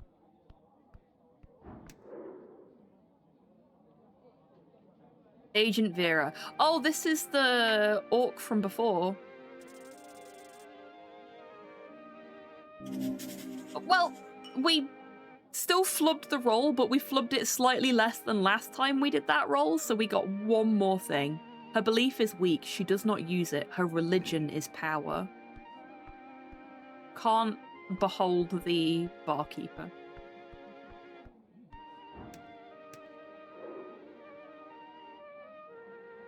Still annoyed that I failed that so strongly. Smarter than goo. Smarter than me, apparently.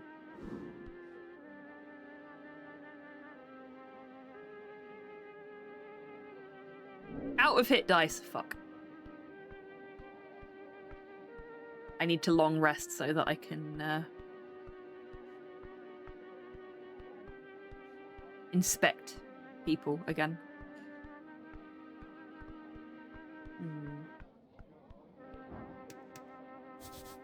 An old well. You approach the old well. It's dry and very, very deep. Just look down. You see only darkness. Is this a wishing well? No. I wish I was the greatest knight in all of Ascani. Nothing happens. Won't you look at that? That must mean you're already the greatest knight, right? He's making fun of you.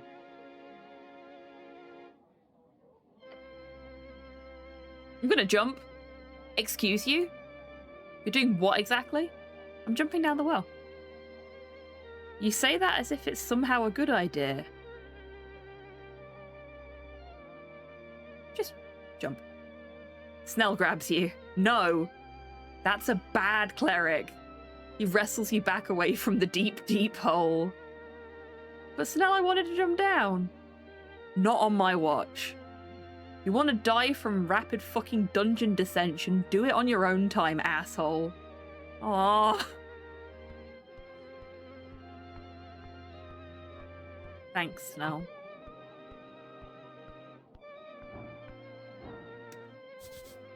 A donation plate. I'm going to put some coins in it. There's a small plate with a fair bit of crowns scattered about the surface. The goblin glances at you as you approach the donation bowl. I want to donate crowns here. You do? How much, though? Don't go overboard. She's an artist. They're rich. Dexterity, that's not how this fucking works. I'll give her 10 crowns. Place a handful of crowns in the bowl. A good amount. Oh, thanks, cleric.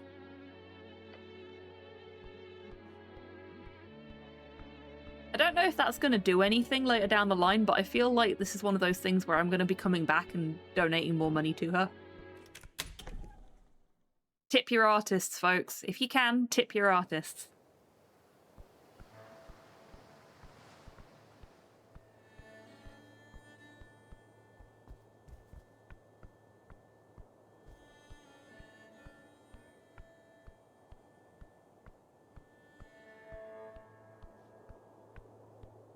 Oh. This takes gut. This walkway does not follow the Safety Council standards of 22. Oh, no, no, no. Don't slip. Huh?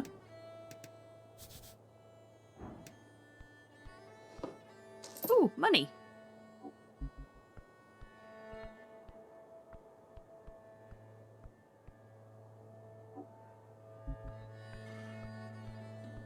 Is that all that's here? I'm a little disappointed.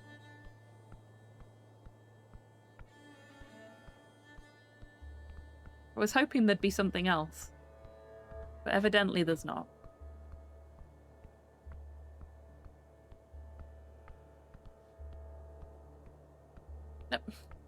No, I want to... There we go. There's an esoteric effect in place here, stopping the rainwater. Neat.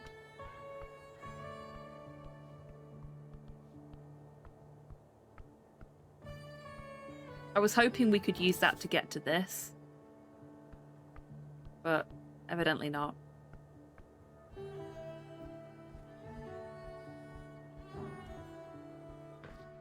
Where does this lead? I don't remember seeing this before. Oh! We're back here again. And this should lead us back to the pub. Right? Yeah. Okay then. I am my artist, I will give myself a treat. That's the spirit.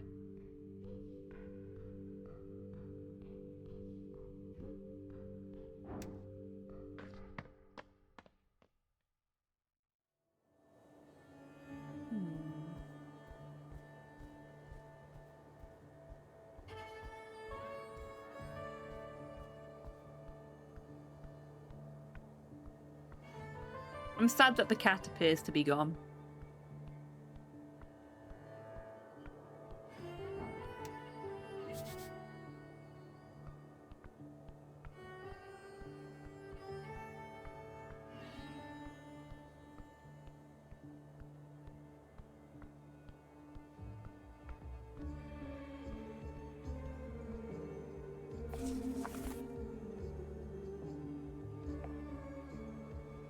I need to find a shrine, actually, so that I can prepare to speak with animals. Oh, I've not done this one yet. An almost intact and endlessly rising pillar, the centerpiece of Norvik. Pillar towers before you. Place a hand upon the surface. A slight tingle spreads across your palm. This is a magical object. Oh. Okay, yeah, we'll do this one now that it's completely unfailable.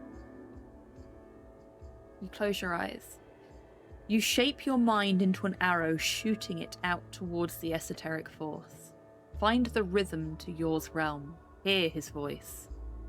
The cold rock of the pillar turns warm in your palm. You've marked it with your spirit. Hi, Miley. From this side. There we go. Pet you now. Marked it? What? You're unsure.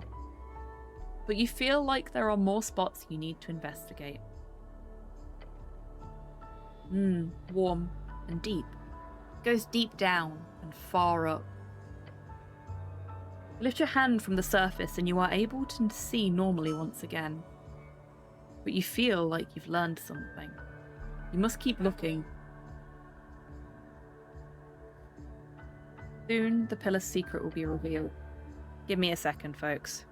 That doesn't sound good at all.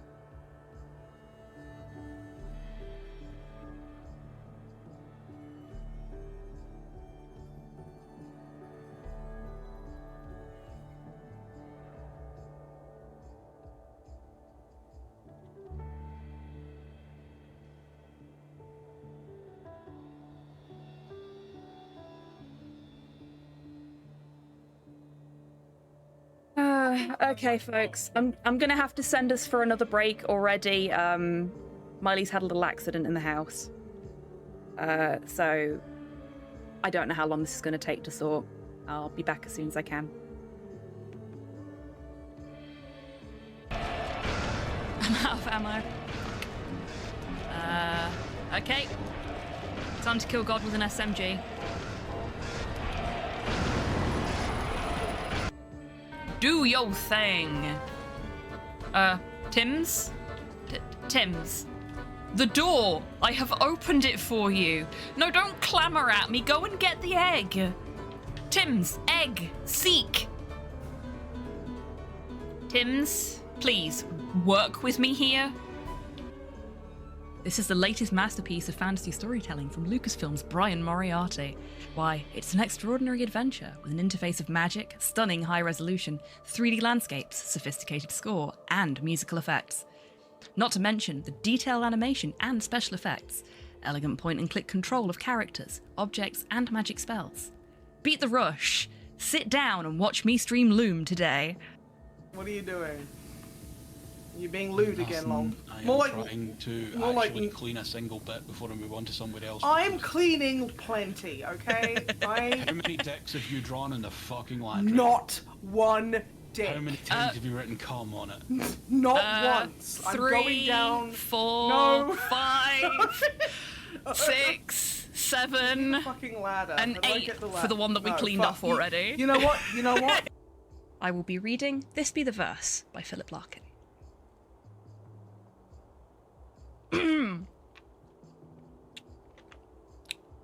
They fuck you up, your mum and dad. They do not mean to, but they do.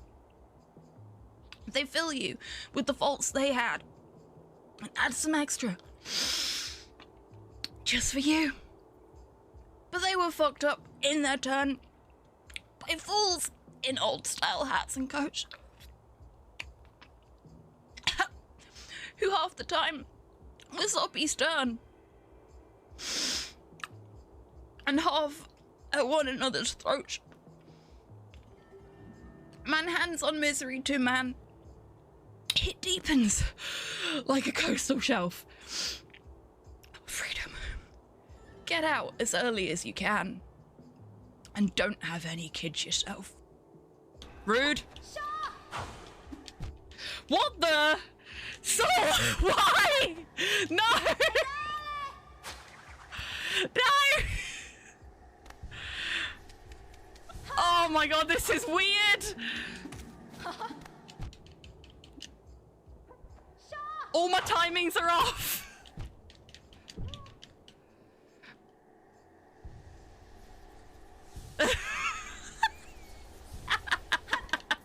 You fiend! You scoundrel! Oh, I think it's going back to normal. Is it? No.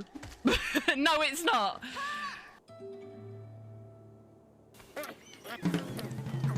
I'm gonna rub my watering eye whilst I... Oh no. Do not rub your eye during the speedrun.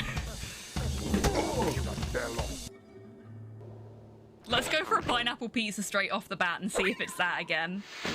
If it is, then holy shit, the RNG on this game is balked today. That would be really funny. Thank you, thank you. What the heck? That's never happened before. Oh, what's that? He's only a little excited, can you tell?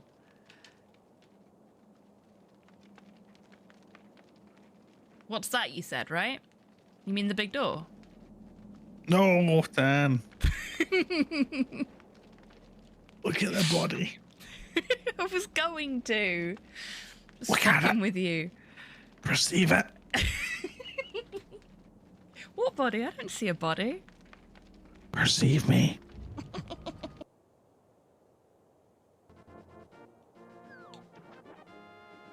First try. Yay! If you get hit while you're swimming, well, Thank you for your patience great. there, folks. Should be all sorted now. It's a little bit earlier in the day than Miley normally has an out, so that was unexpected. But she was a little bit sheepish on the garden this morning because of the rain, so maybe she just didn't do everything she needed to do this morning.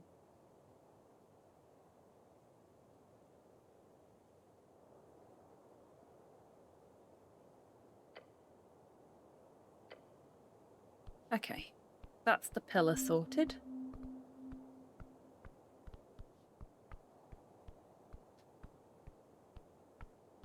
Newspaper stands closed. The joys of owning a pet. Yeah. It's just unfortunate that she did it in Slow's office rather than, like, in the hallway or in my office.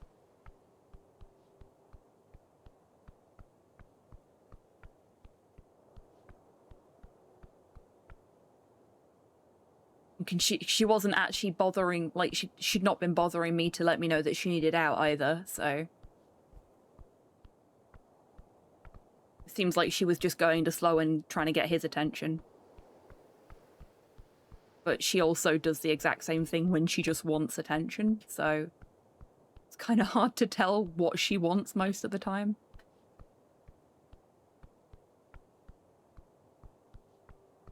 She's a very needy dog.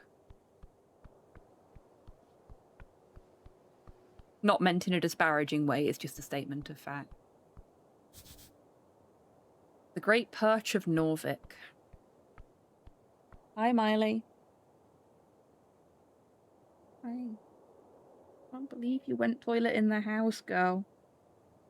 You're normally so much better about it than that. I think this is where we need to go to actually progress the plot.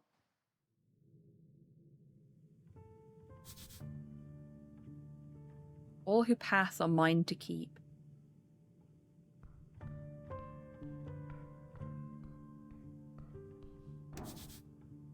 The election looms, 4 days remaining. You see a bunch of scattered boxes and iron plates. The election is looming. You must defend the city. Toss these in a pile. If the Free Striders were in charge, this would be organised already. Cool. We already know how long we have till the election. That conversation has been had multiple times.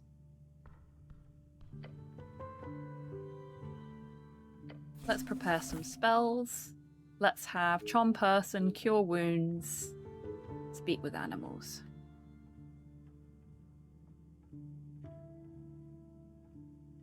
And we've already got... We have Prayer of Healing as well.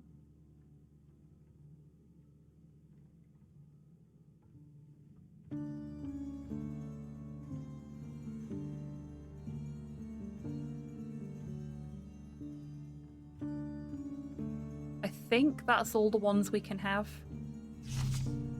Yeah.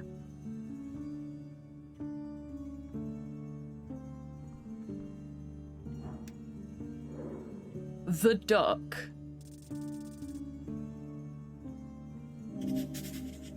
Undead. Level 13 Paladin. This is a true warrior. He's off duty, but whatever duty it is, it's everlasting. What's he got in his pockets? The Caretaker. +1 strength, +1 constitution, +1 wisdom, +1 charisma. That's a 22 DC, though. Inflict wounds. It's DC 10. That's a little easier to steal. And the Crypt Key. +1 constitution, -1 wisdom, DC 15.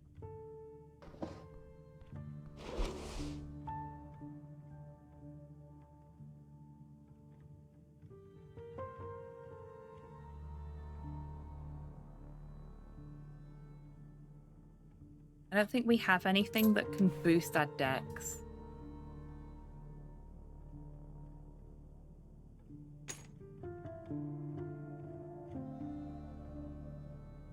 I think we already checked.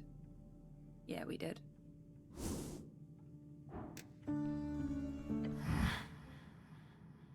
A dark iron can of a man sits alone on the temple steps, his face obscured, an axe strapped to his back. Thick axe, heavy. This is a real man, a hero. I have some questions, good night. Duck, a waterfowl common in Ascani Lakes. Duck, scary things. They used to chase you when you were a kid, out in the country. Is he asleep? He's not really here. Hello? No response. Hello? A metallic scraping noise fills your ears. The knight is moving ever so slightly. His head turns. Within the slits of his helmet, you see the faint shimmer of a bony face. Your name, soldier. His voice echoes out into the open chamber. Pure dread. I'm Ragan. The knight's head slumps once again. Speak your mind, soldier. Who are you? He's silent for a while. You feel a light breeze pass through your armor. The duck. Excuse me? I am the duck. That's wild. Horrifying.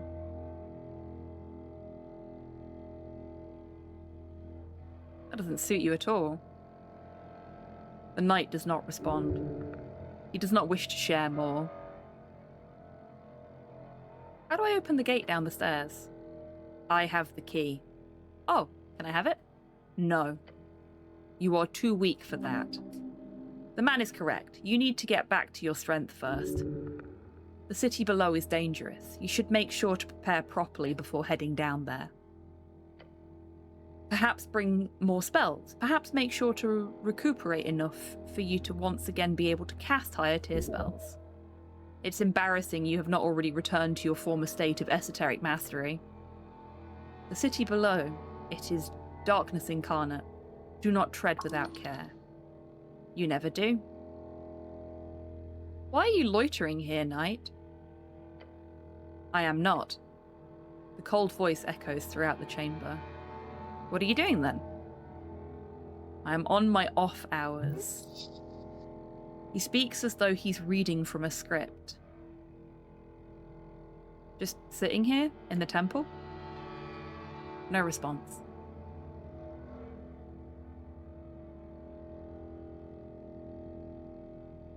I too would like to hang on the steps of the temple. His helmet turns slightly. Scary. Can I hang out with you, please? His helmet turns away. Some metallic creaking is all you hear from the night. Your manhood is infinitely tiny in comparison. Ouch. Whom do you serve? I serve, he says, trailing off. Radiant. Yes? Once again, he turns to look at you, the darkness within his helmet seeming to reach out towards you. As if grabbing hold of the very air, you feel everything growing cold. I serve nothing. Oh, shit.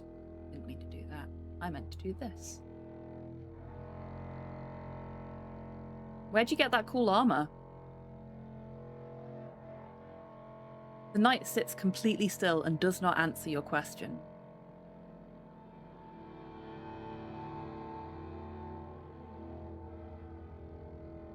I think you're amazing, my good knight. No response. This creature holds no grudges, yet his hollow disposition taunts your senses. You feel invalid next to this man. You must learn from his ways. Attempt to have a firm discussion about masculinity. Sure, why not? Oh, we suck at this. Ouch. You feel anger rising, aggression. Yes, that is the only way to ever live up to this ideal of a man in front of you. Your goblin companion takes a step back as he notices your shaking fist. Man, the architecture in this temple is amazing. I'll be over here if you need me. Let's try to contain ourselves. He does not even look at you. No, I don't want to fight him. Fuck. I must fight him. You take a step towards your target. The knight does not appear to react. What are you doing? I hope you're well aware that I am not going to ignore the goblin. This is war. Oh, I did not want to start a fight with this fucker. At least I've got initiative. The knight moves slightly, sending an echo of metal through the chamber. This is an amazingly terrible idea. It really fucking is. Silence, coward. Well, you've managed to be quicker than this tin can. I'm not sure how it'll help, though. What the hell are you going to do? The only thing you can. Fight. Jesus. Will you be my father? I mean master. I'm so sad that that is impossible.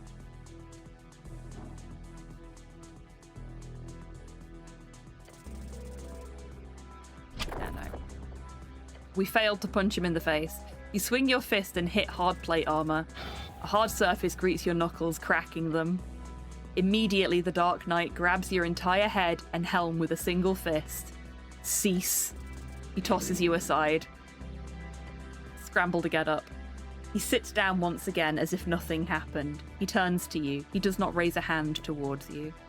Yet you see the scurrying of shadows in the corner of your vision. Feeling an immense and unbearable pain start to take hold, your knees grow weak. We'll grit our teeth. Your body convulses as the shadows wrap themselves around your being. A chunk of your being is ripped from the stem. You only see the outline of a knight in front of you. As the connection snaps, Jesus. The Dark Knight is sitting on the stairs in front of you as if nothing happened. Your breathing is unsteady, legs trembling. How the hell are you still standing? Can I give up now? Also cough up some blood. The knight seems to accept this as the end of the encounter. Fuck. He sees you pose no threat at this state. Just sits there, ready for a good talk. Divinity, there's light within this man. The knight shifts slightly as his armor scraping against the rock. The knight turns to look at you through his helmet. A little more, wait a bit longer. Soldier, your presence is unwanted. Present your query, then leave these hallowed grounds.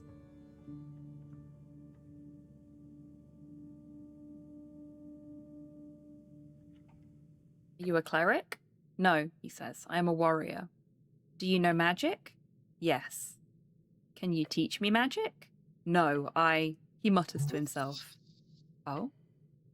I do not have time for that. Do you have any spell scrolls I could have? The knight slowly grabs a scroll out of his pack. We gained inflict wounds. We didn't even have to steal it. He tosses it to you after a moment of deliberation. A spell with power. Memorize it, soldier. Already did? He lifts his head. The darkness through his helmet focuses on you. No, soldier.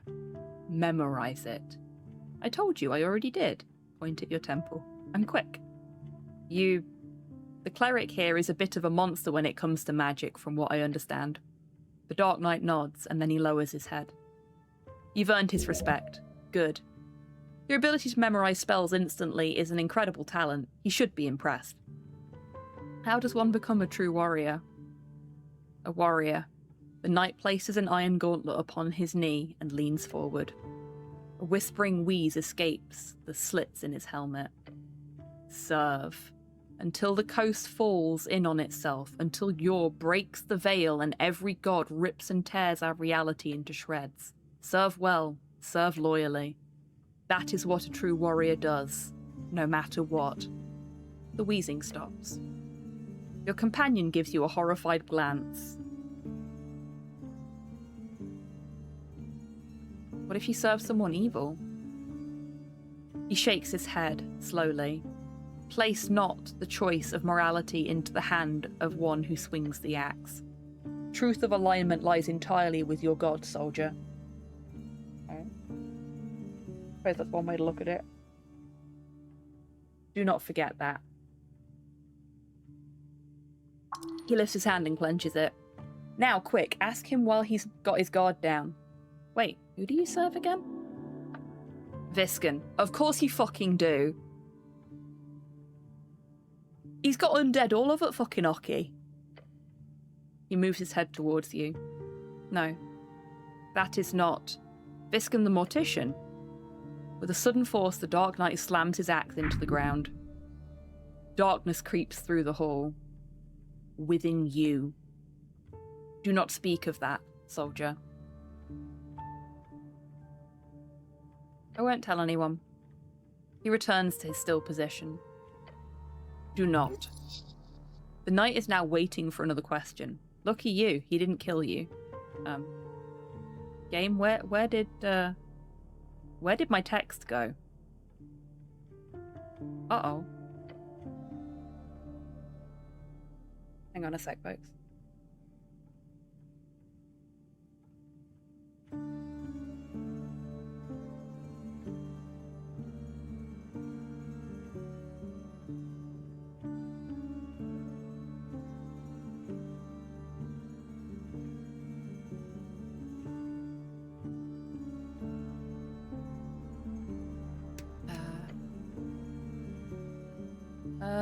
This is a problem. Ah, here we go.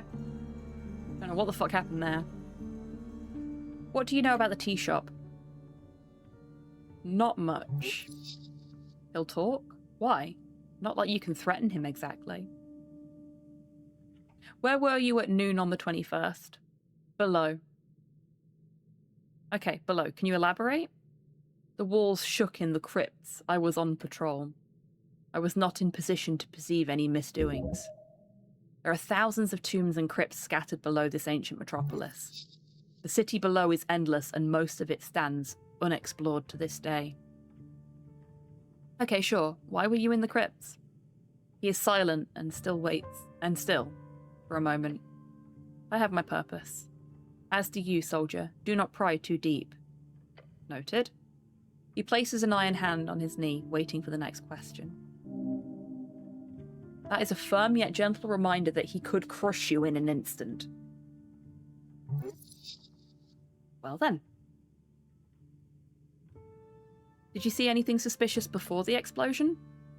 No. Got it. Do you have any piece of info that would help me? Maybe a man dressed in yellow? He goes silent for a while. A man passed through the halls below. Civilians do not pass there. Does he know where to get to Cornetto?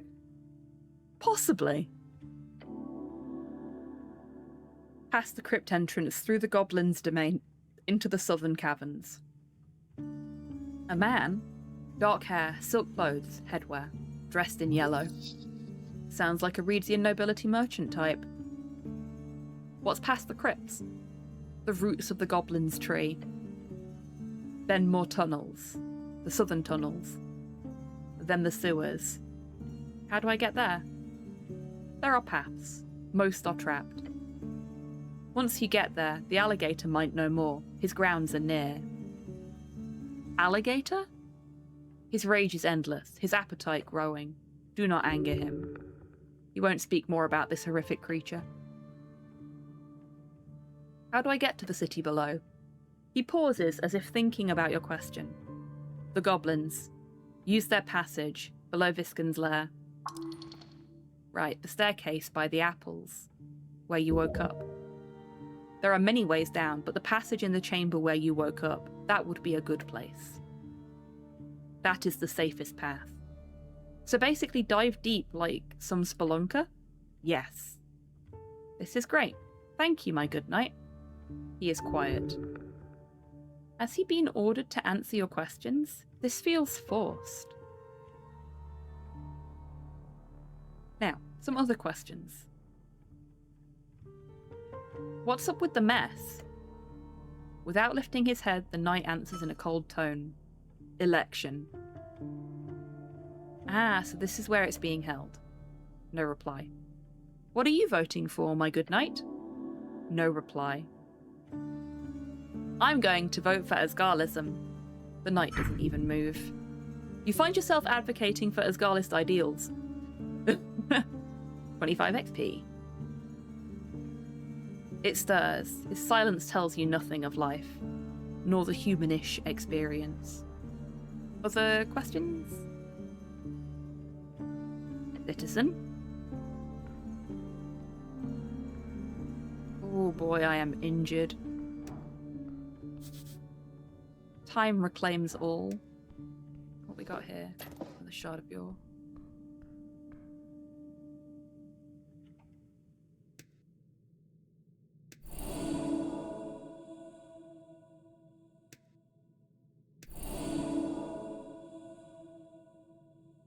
Use 2 spell slots, and then I can use these to recover my spell slots.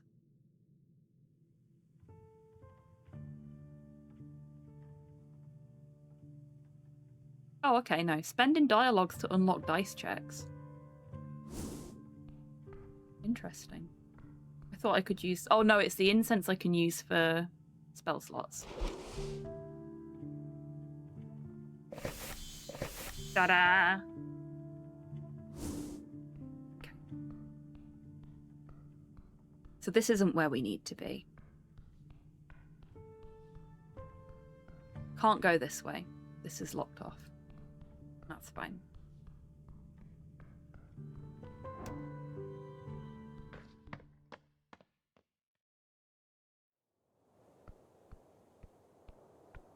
I am only 100 XP from another level up now as well.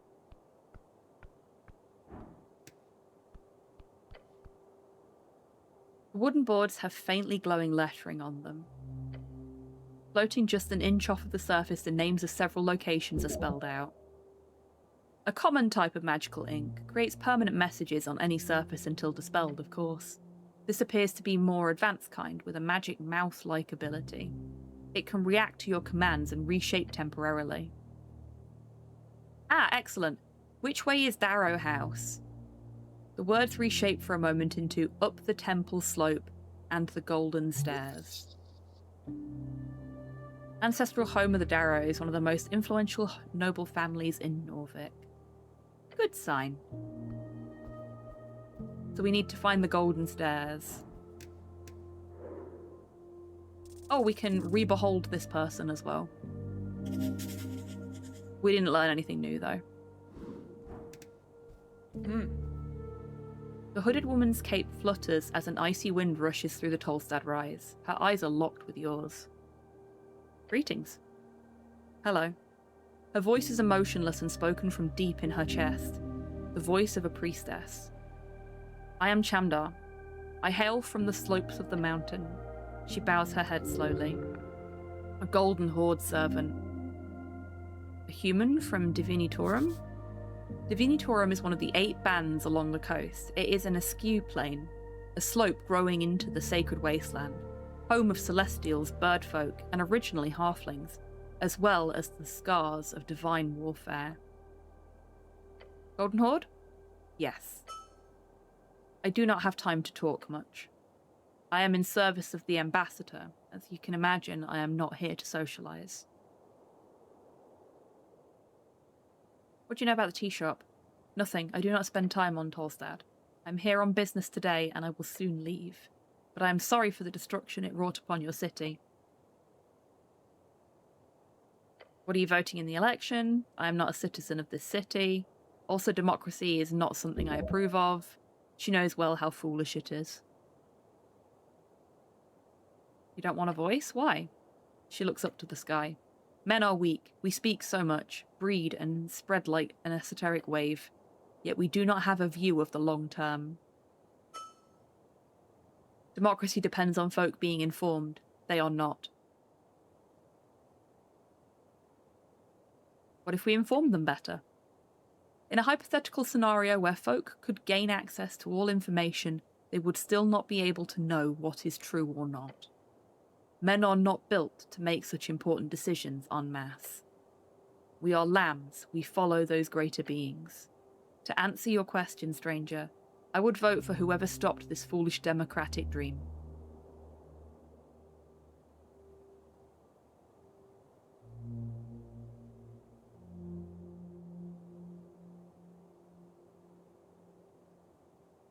I'm going to go with the Asgol one again because that's what we've been doing consistently and it's getting us experience points. The people will rule better than any higher being. It's the only way to achieve equality. The Asgol way. Asgol? You argue the talking points of an Asgalist with ease. Ah, the Dwarven delusion. I do not believe their ideas could construct anything lasting longer than a few centuries. The Green Dream can live despite this poor fascist's harsh words. Fascist, a follower of fascism.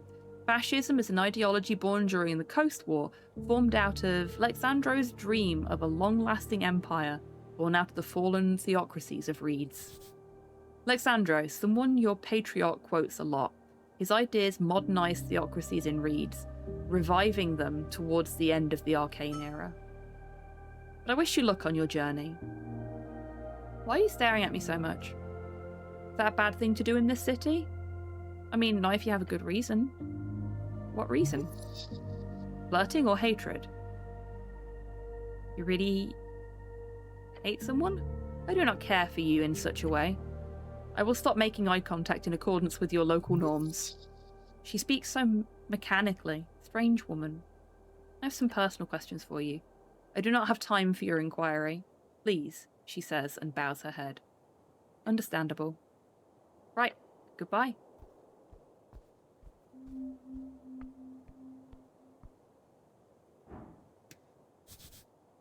West Tolls Route North, Darrow House. Darrow House. It says Darrow House in glowing magical lettering. Whoa! Etir, City Sworn Angel.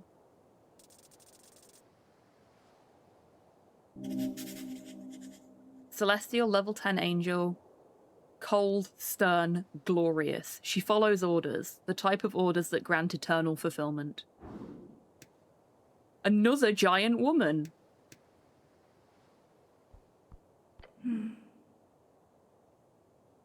In the Coin Lord's garden, you encounter a porcelain spectre. Polished armor, inhuman, her presence is both ethereal and demanding. She floats gently in the air, strangely unaffected by the river winds. Your goblin companion keeps his distance, muttering under his breath, a word of disdain. Angel. The creature does not turn to face you. Instead, her many eyes simply pivot their gaze. A handful of Celestials are employed by the city after the Clanlands deal of 13. Clanlands is a term for the unified halfling states in Western Asken. The official name is the Fordnip Commonwealth, although many avoid this term as to not annoy envoys of the Golden Horde. Envoys, envoys? Heard it both ways. Never known which way is the right way. Is there a right way? The Fordnip Commonwealth, the unified states of halfling lands in Western Asken, also known as the Clanlands. They were allies of Norvik in the early days of the conquest. Today, the relationship is strained after Norvik refused to aid them against the Golden Horde. Arcane Cleric, she echoes, of the Palace Script House and Earthguard. The flowers of the Coin Lord's garden dance beneath her. Slaves to her beauty. This is the one. This Valkyrie. Keep her safe. You keep her safe? She'll wreck you, buddy. Beware. That's me. Hello.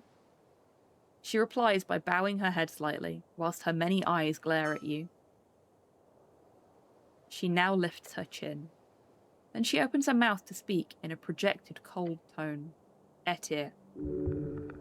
She says her name like a declaration of existence.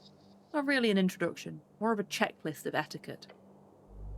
As she states her name, you realise her mouth is not moving. Telepathic communication. The goblin gives you an uncomfortable look. He clearly does not enjoy having telepathic conversations like this. Snell is joining the mind talk? Great. That's a nice name. She does not respond. Speaking with this ethereal creature is unnerving. Whatever you do, don't mention the eyes. Oh, you're feeling something here, all right. Something fierce. You could shake her up with a nice comment. She would destroy you. She's too powerful. The angel would step upon your soul, stomp on it. I think there's people in chat that would appreciate that kind of behaviour.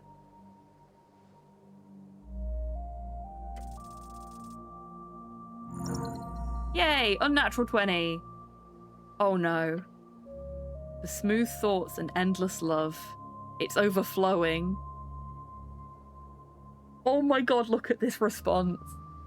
Pray tell, thou celestial harbinger, of such splendid beauty and gleaming countenance, if the light might truly be of your making, for thine ethereal and glorious nature, beheld within that halo of eyes, is my duality which fervently plagues my being and soul. The sun, I say, the sun is nothing compared to you. Point at her and whimper. As you finish your rambling, there is silence sweeping over the magistrate's yard. Foreverly is not a word.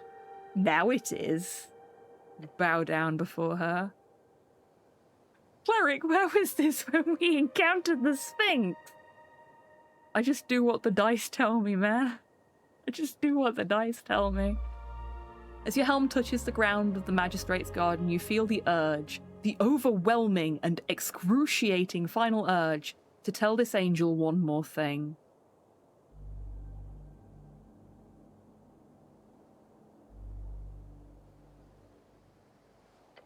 Nice to meet you. The goblin's eyes dart back and forth between the two of you. He's expecting a retaliation. The words escape your lips like smooth, honey? Yeah, honey. I'm sure she loves that. She looks down on you with many eyes. No response at first, but then she raises her head. Thank you, she says. A dry reply. At least she's not pissed. Hey, Snell whispers to you. Don't mess with this fucking thing. Be careful now. Cut to the chase. She clearly has no interest in small talk.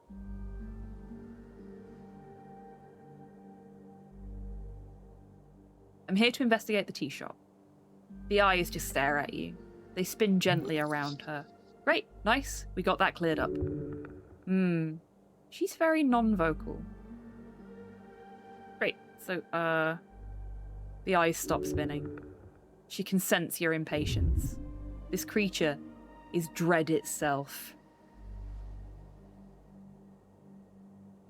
I'll be honest, I find you very attractive. Good grief. I need to speak with Darrow. Slowly, the angel turns her face towards you for the first time. Oh gods, you're a dead man. Walk away, walk away, walk away. You can feel Snell sweating. Maluki Pizemwali. I can't pronounce this. Pizemwali. She's mocking you for sure. Why is everyone in this damn district mocking you? You're the cleric. They should treat you with respect. You can sense she does not see you as worthy. Is that all right with you? Perhaps you should stand up for yourself. Yeah, Maluti Shenmo to you too.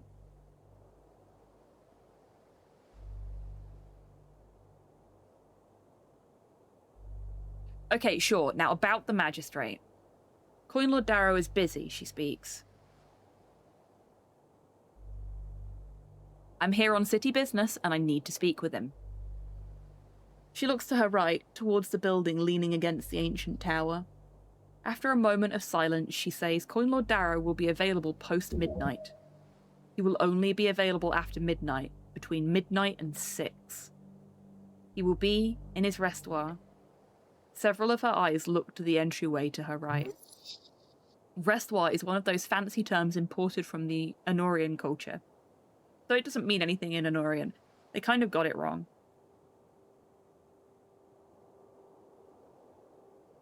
At midnight, you say? Yes. His restoir? Yes. Right. She says nothing. What a conversationalist. Yeah, I need to access the tea shop now. Coin Lord Darrow has requested no unauthorized access. But I am authorized. You are not. Damn, she got you. Don't lie, you're not good at it.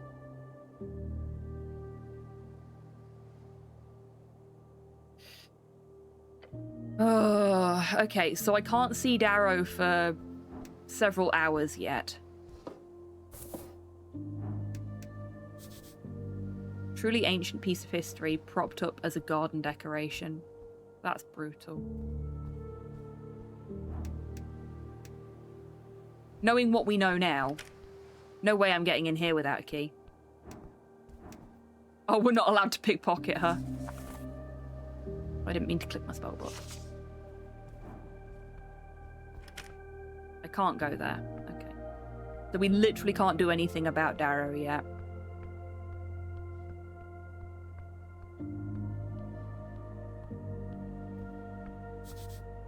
This road leads into central Tolstad. You have no business there. I need to find where the bookshop is.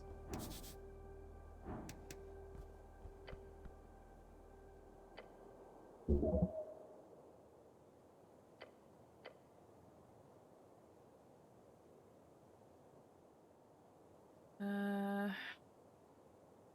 can't remember where the bookshop was located either, so...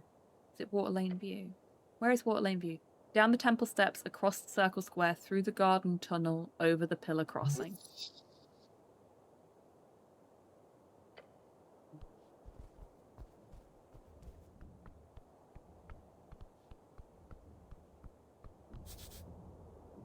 Corner of Norvik still standing in the gate era.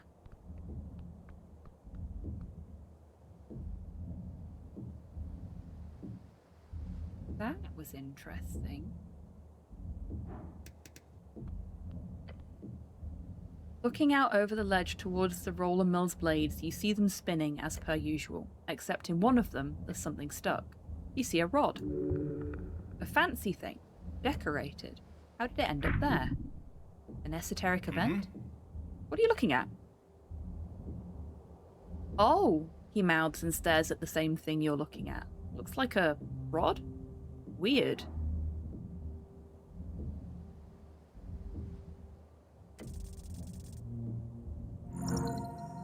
Hey. You reach out, leaning as far as you can. Oh, for God's sake. The goblin grabs onto your skirt. Uniform. He grabs onto your uniform. Balance on the edge, and you get it. It's a hard wooden frame with fancy iron set pieces on each end. Along with the handle is a button, however it appears permanently pressed down on. Oh, it's an immovable rod. I've seen one of those before. I don't think it's supposed to move though, right? A quick swipe of your hand reveals its magical nature. The tingle. However, this item is clearly broken. Broken how? Try giving it to the goblin. The goblin grabs the rod. As you do, the goblin holds it. Alone. Yeah? It's really light. It's esoteric, clearly. Try tossing it into the air. He shrugs. Okay. He tosses his hand up, and the rod does not leave his palm. What? He mutters and tries to let go of the magic item. I can't. It's like I'm glued to it. What the hell? Here. Take it back. The goblin hands it over to you without a problem. He looks perplexed. Try touching it against the ground. As you do, it gets stuck to the ground. Somehow. It's a broken, immovable rod. So it's a movable rod? Yes! Great name. Huh. Whatever object it touches last, the rod will be esoterically locked and aligned with. It cannot be moved once it touches an object, until it comes into contact with a second object. What constitutes an object in this case? That would be an esoteric designation, usually determined by belief or common esoteric forces, or set in specific rules, left by Yor. In this case, it seems to indicate a dynamic object connected via mass. Where you cut off your arm, that arm would be a new object. Were you to place that arm on the ground, it is not a new object. But were you to, for example, staple the arm to the ground via pitons, then it could potentially constitute as part of the ground, depending on how harsh the defining forces are in this particular case. By the way, there's no real use in defining those rules right now, but it would be interesting for further study at a later date. Gods, the blue one talks a lot. Just a magical stick. Simpleton. So what can this be used for? Used? Oh, nothing. It's quite literally a useless stick. Really? Well, if used very carefully, it could be a bookend. What constitutes... No, we've done that one. You know how it works? It's stuck to one thing, and when it touches a new thing, it's stuck to that instead. You got it! You're so smart, well done. To put it unscientifically, yes. When have I ever put anything scientifically? Don't answer that. Look, it's clearly useless, but now you know. Was it worth it? I mean, it's a cool stick. It is a very, very interesting stick. Those can never be bad. Right. Well, we got something out of it, I suppose.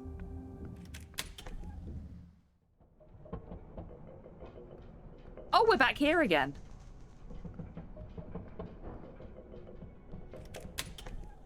I do love how everything just ties together in this as you're walking around.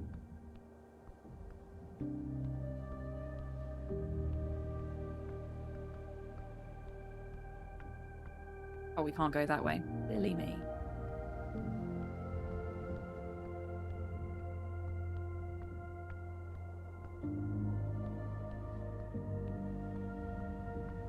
Where is it taking us this time?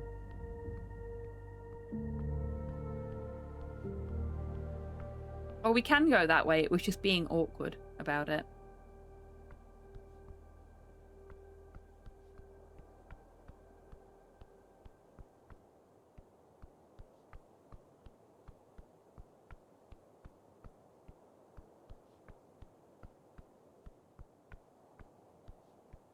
Trying to think what else we can do. I do need to figure out where the bookbinder is. But I think that's the only other thing for us to do at the moment.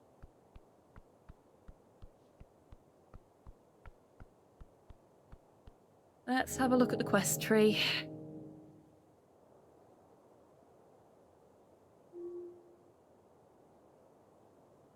Find a service provider who can fix your ruined spellbook.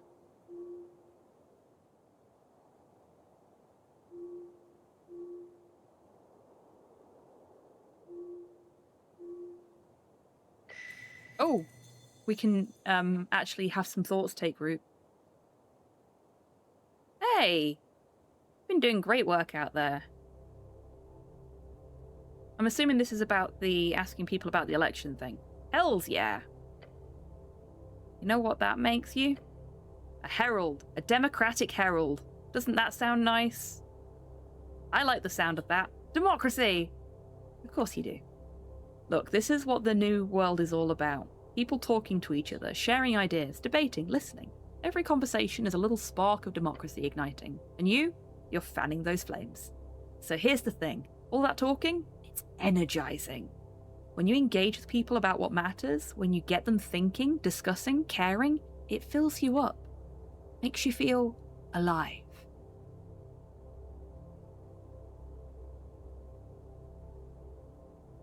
I'm ready. I don't need to know anymore. That's the spirit. We gained 150 XP. Good talk. Which should have leveled us up as well. Yeah, we've leveled up.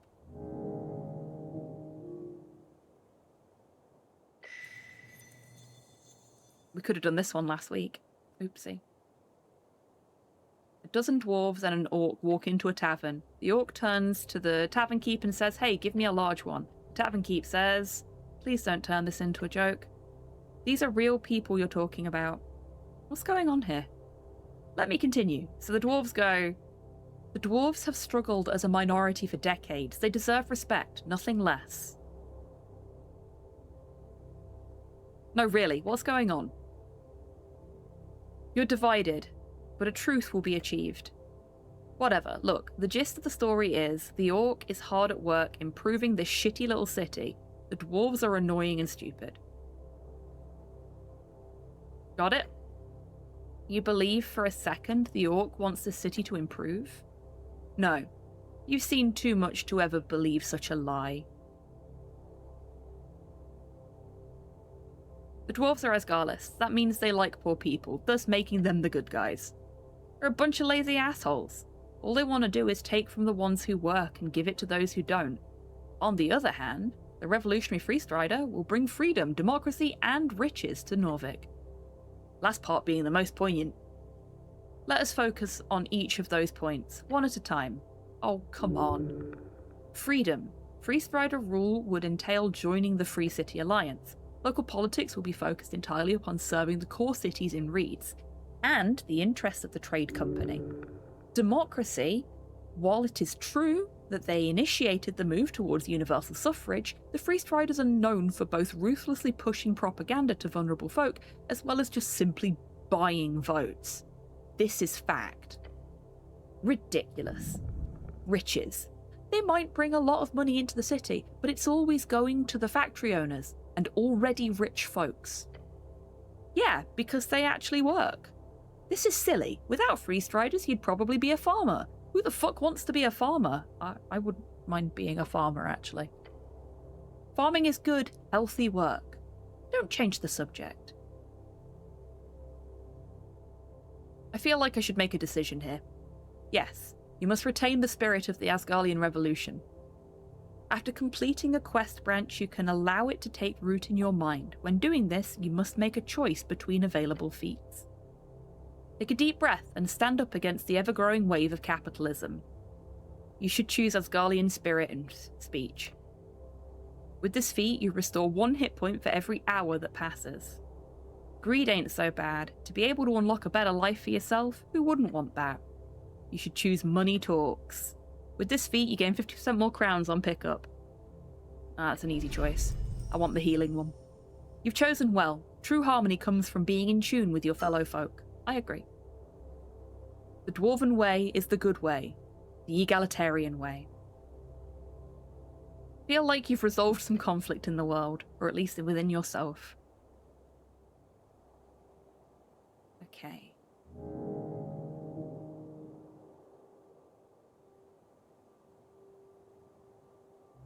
We'll do a level advancement. We'll go from there. Okay.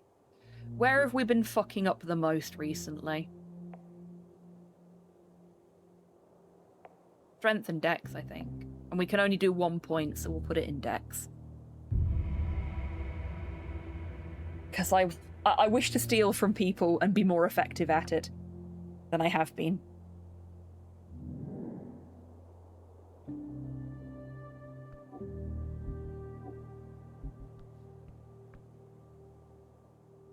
I don't know why we're so zoomed in. Oh, okay. Bookbinders, bookbinders, bookbinders. It said go this way, didn't it? Go down the stairs. And then I think we go in here.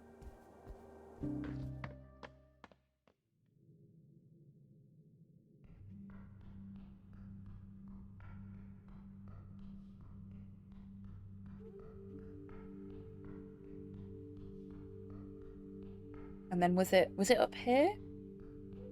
I think it was. I think it was this way.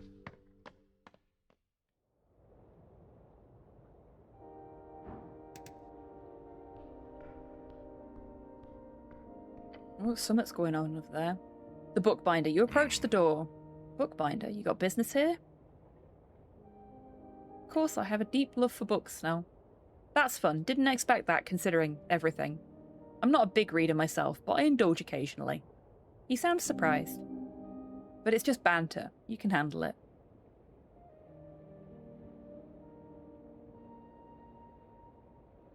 What kind of wizard would I be if I didn't like books? I'm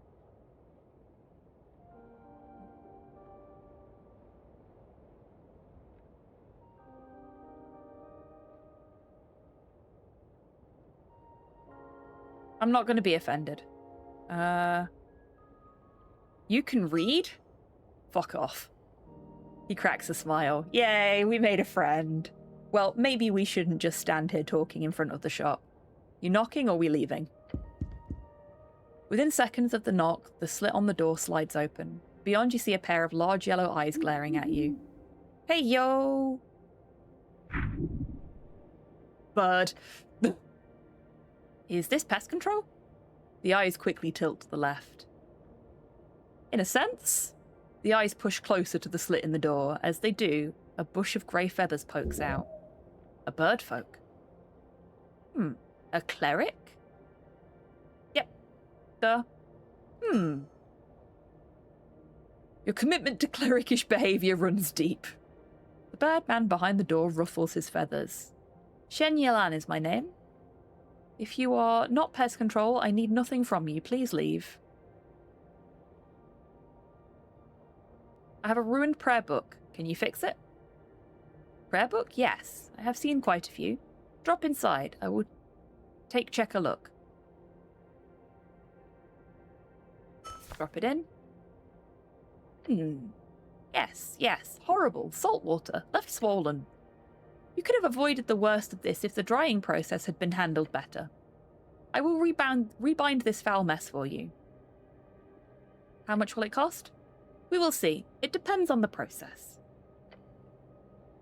I will need guidance on the direction of the rebinding. The spells inside are lost, however. The style and formatting can be saved. Using my skills, I can aim at something from the towers which would be most similar to the original work. I could also focus on rebinding it in the style of a druidic ledger, or perhaps a grimoire of the dark and forbidden arts.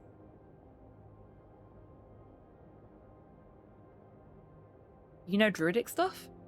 I have many customers, including the various druids of this city. They have an aversion to modern practices themselves, hence my services are well appreciated.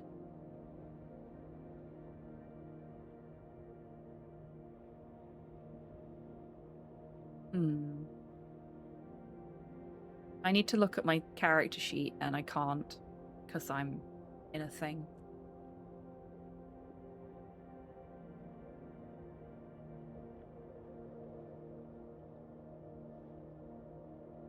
Yeah, same.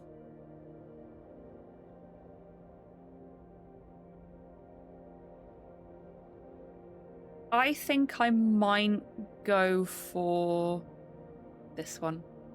Make it a primal druidic ledger. That will do. Return tomorrow, not while the sun rises. I am either resting or working intently during those hours. Sun, the light of the day, the great source of power that moves alone across the sky over the day. It follows a different pattern of movement in each band, and with different intensities. In Ascani, it is small and moves quickly. Anything else you want, or will you leave me to work? Why do you need help from the Pest Control Guild? Rats. Oh. They are awful. Keep spawning out of the sewer pipes. Yeah, the PCG should really take care of that. Yes. He lets out an angry bird noise. But that bastard guild leader, tore limb. Slip keeps telling me they don't have time. No time? They have a dozen teams running around the city. No time! I've heard the big problem is that they cannot get anyone to do pest control missions at 1-star levels. The PCG has a ranking system based on the danger of any particular pest they handle. Of course, rats would be a 1-star problem. The halfways, we haven't relied on the PCG for years. They just don't have time for anything over a 2-star danger ranking. It is very annoying. I have looked into it, and the problem is, pest control teams that join the guild only take on 1-star missions for a couple of weeks. Then they quickly start focusing only on the higher paying tasks, and all the actual normal pests keep on spreading throughout the city. It's a ridiculously idiotic system. So while all the mimics and monsters keep getting slayed, nothing is done about these darn rats. Mimic, horrifying shape-shifting monster, capable of copying the looks of any object it discovers, although with some size limitations depending on the type. You touch it, you'll get stuck and probably eaten. Entirely due to it being a public thing, of course. Had it been privatized from the start? The problem is it's too privatized. If the city held full control of all pest control, then even the less valuable missions would be handled. Obviously. So Earth would personally go into the sewer to stomp on rats, you say? Yes. If so necessary, yes. The bird takes a few breaths after his rant. Worst part, my nephew has a team himself. The White Doves, they're called. And I've tried sending messages to him also, but he just says the same thing. Too busy, too busy.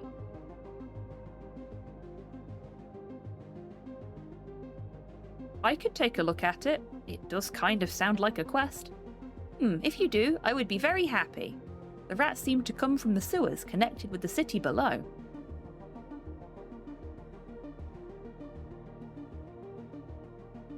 Tell me more about your nephew. He calls himself Valerian Winterrider. That is the Novician way of saying his name. He's also active within that Freeze Rider party, if you're interested in throwing a vote for one of my fellow Owlkin. He works with one of those filthy Yobus, which I am not happy about. Oh, and a halfling, a cleric in fact, of the Lady Fairchurch. That's interesting, thank you for telling me about them. I could join the Pest Control Guild. The Owlman scoffs. Sure, and then you'd go and take on all the big and scary monsters that crawl up into the city. Ignoring all the actual pests, just to get a payday. No way, I'd work my ass off trudging through the sewers catching rats for a barely nothing payout. All for the satisfaction of a hard day's work. Really? Yes, I'm that good of a guy. Well, if everyone was like you, this city would be a better place. Well, good luck with that. So it looks like, as much as I can think about it, I can't actually take on the quest, and I don't know why.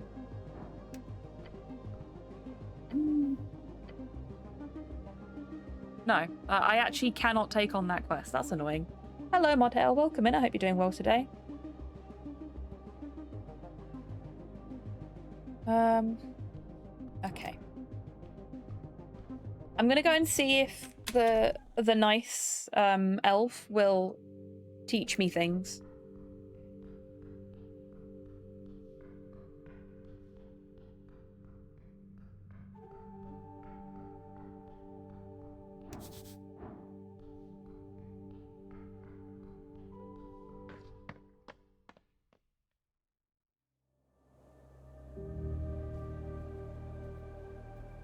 Did I go the wrong way?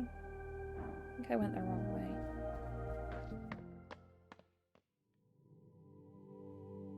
I went the wrong way.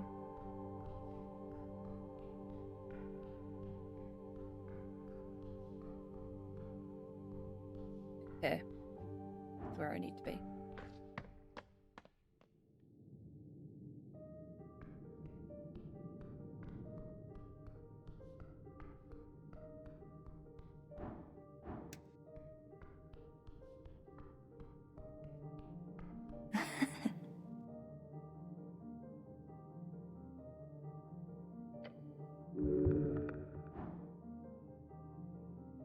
I'm exhausted again. Why am I always exhausted when I come to see her?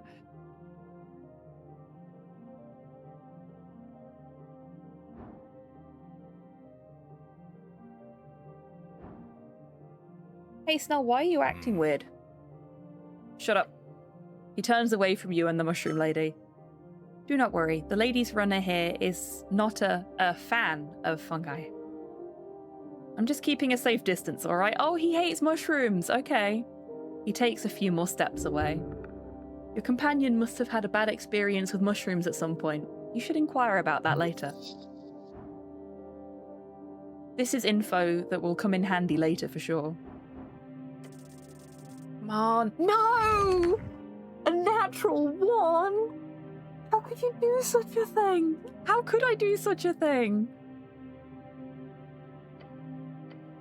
Oh, let's just not. That's it. Bye. Can I short rest? I'm gonna short rest and try again. Another nat 1 with this lovely lady. Yeah, I am fucking up my rolls with her so bad. Lowered exhaustion level by 1. Not lowered my shame level, though.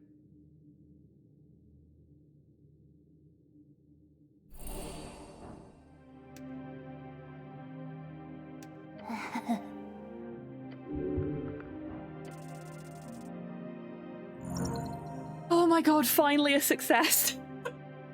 Just barely, but a success nonetheless. You kneel. You need to prove it. Your attunement to nature. Interesting, yes, yes. She places the bowl from her desk to the ground before you. You must show what you've learned in your studies.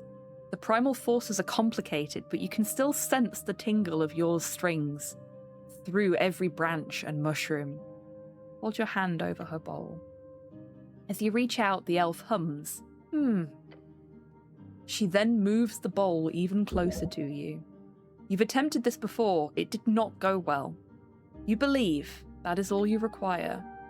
Magic is not an exact science, despite what the instructors in the towers used to tell you. The esoteric in your realm does not conform to rules. That is the only rule they truly follow. Now feel the oily mushrooms inside this bowl. The strings within them, around them. Grab one of them, change it. Let's twist the string.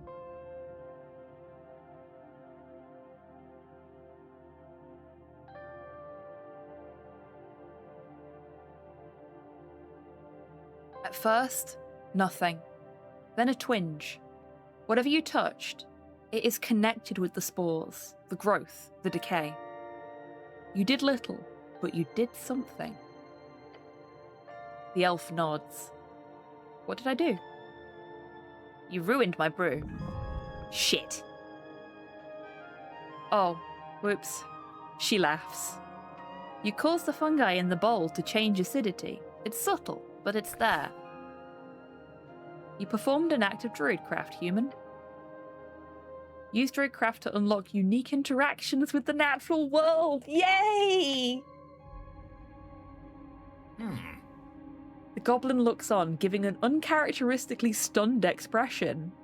I did? She gives you a lecherous smirk. Nessun grabs the bowl and pours the mushy mushrooms onto the ground. The contents wriggle before you. I made the mushroom come to life? She looks up, reassuring you. No. They are supposed to move like that.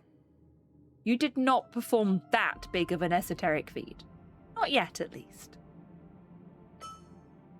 She chuckles and puts the bowl back on her desk. Perhaps you can be one human I share knowledge with, if that is what you wish.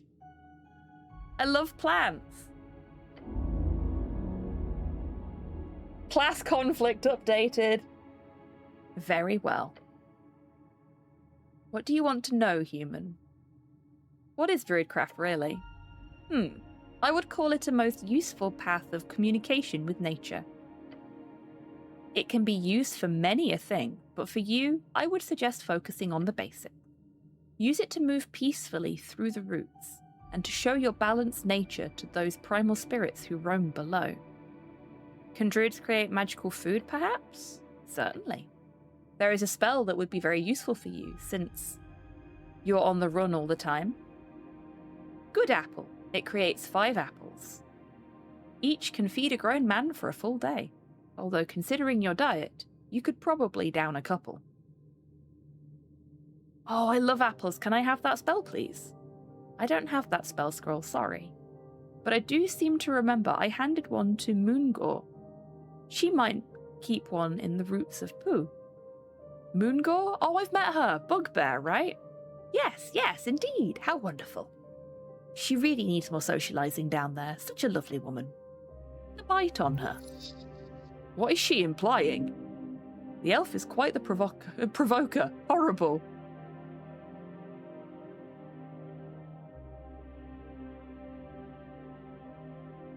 Good. Can nature protect me? Of course, with bark skin. I do have a spell scroll of it, but it's down in the roots below the garden. If you pass by, take it. I keep a cache hidden underneath Lord Pooh. Pooh is Elvish for tree.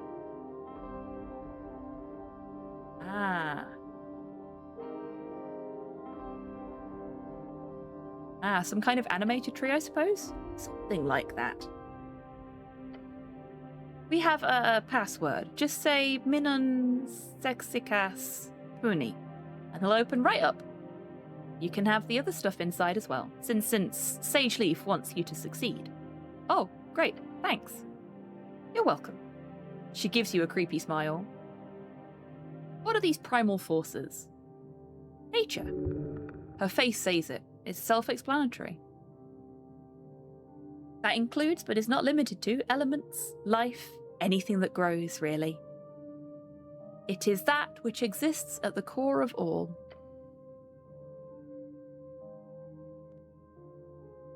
My sexy tree, oh my. But even after alterations, it remains within. Generally speaking, a clump of ore will be more primal than a forged blade. In short, The primal emerges from natural energies. Not following, not interested either. What differs primal from arcane and divine forces? She squints and stares at you for a while. The answer to that could be many. It would lean towards saying that they differ in only origin. But that origin makes all the difference in the world. Sure, that makes sense. Good. I am not too good at teaching. I am more of an exploratory esotericist. That's another fantastic phrase out of her. She gives you a slow nod. Thank you. That's all the magic questions I have for now. That's it. Bye. Okay. Let's go to the roots then.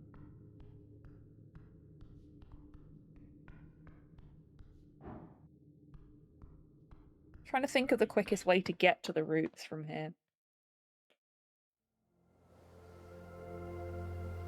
And I don't think it's this way. Oh, wait, no, I have speak with animals now. Is the lobster still there? Or the crab? The crab was up here somewhere, right? Oh, the crab was not up here somewhere. This was the way I needed to go. Oops. Oh well. Right, so we want to go up here. And down here.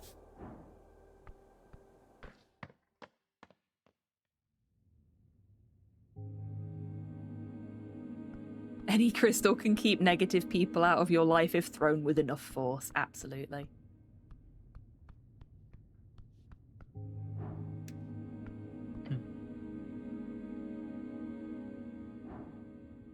Let's have another go at this as well.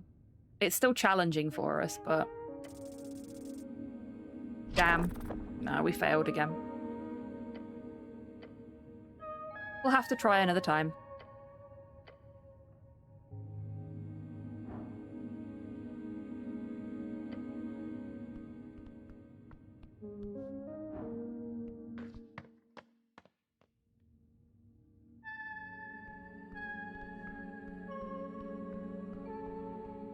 Oh, the corpse is gone now.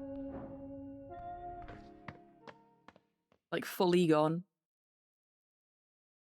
Oh my god, it's raining again. The weather's been so miserable here today. It was beautiful yesterday. Today it's just fucking grim. I wouldn't mind so much, but it's even been too rainy for the dogs to want to actually go out and do things. Which is very unlike them.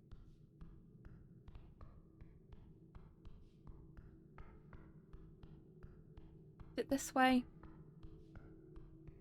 Or am I just getting really turned around now? No, it was through the doors, wasn't it? Or was it?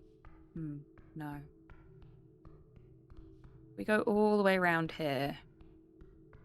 I think it was through these doors, actually. Go through the doors. Oh, this is where we found the...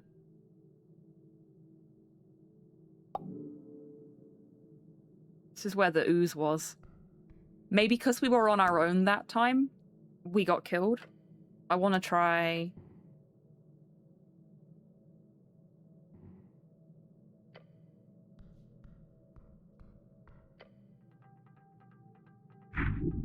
I'm wondering if this will be different because we've got somebody with us this time.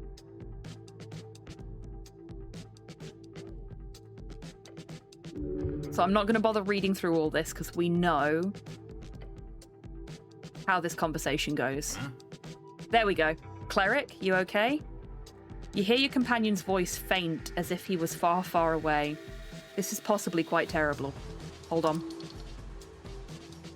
Can't move. Okay, we're back to same stuff again.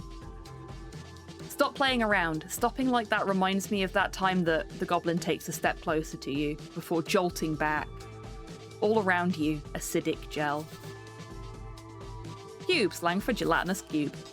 Gelatinous cube, a mindless yet dangerous cubic ooze. They are near impossible to spot due to their translucent nature and digest anything within their grasp with a horrendously acidic substance. They are common within dungeons and used as both guards and cleanup. Cube! Just seeping into every crevice. By earth, that burns! You appear to have been enclosed within a gelatinous cube. You are statistically likely to die, here and now. No, not like this. Not in this terribly embarrassing way. What kind of idiot just walks into a cube?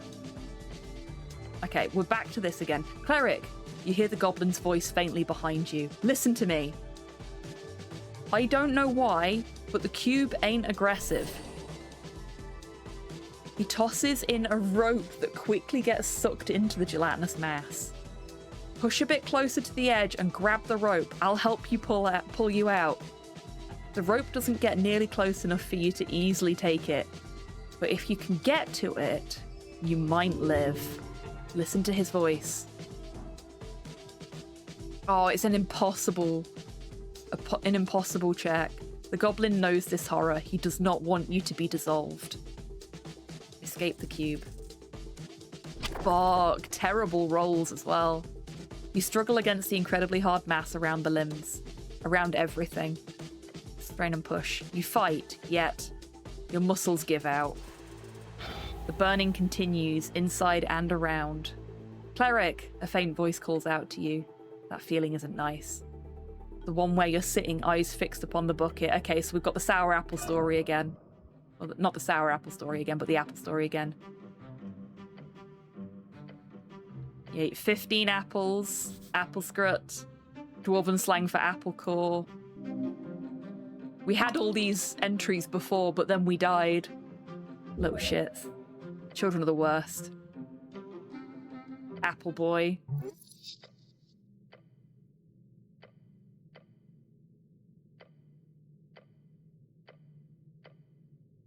You dumb asshole. You open your eyes. Take the damn rope! The goblin cannot speak to you that way. Show him how a man deals with his problems.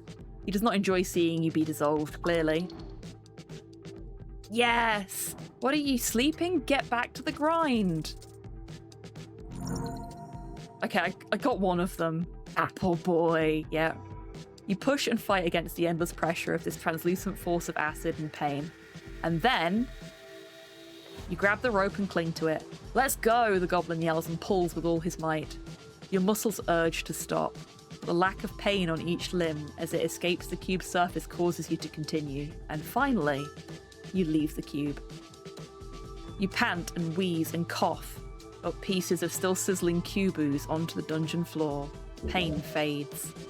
Part of that is your brain not processing the incredibly horrific burns you've suffered. You best heal soon. Next to you, the goblin laughs. Holy shit, I thought you were a goner. Not yet. Good spirit. Whew. You turn around and look at it. The massive gelatinous cube just stays entirely still. It does not move nor react to your presence. It's a weird one. I've seen a few cubes, but never one that just sits there really ominous, honestly.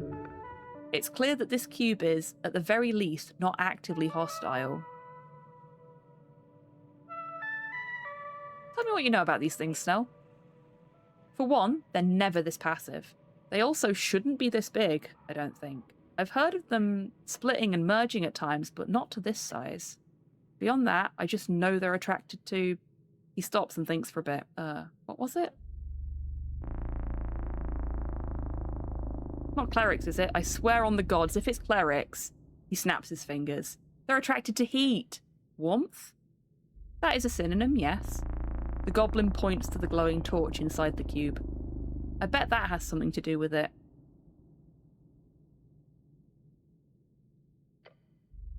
You reach forward and carefully tap the surface of the cube, but it just burns your hand a bit. You having fun? Worth it. The ooze does not seem to react. Expend a spell slot for Cure Wounds, and again. And one last time for good measure. I wonder. That wasn't the way I was supposed to go, but I'm glad we did that.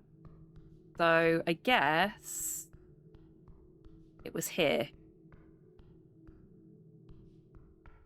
Yeah, because this is where the skeleton is. I don't think I'm ready to fight the skeleton yet.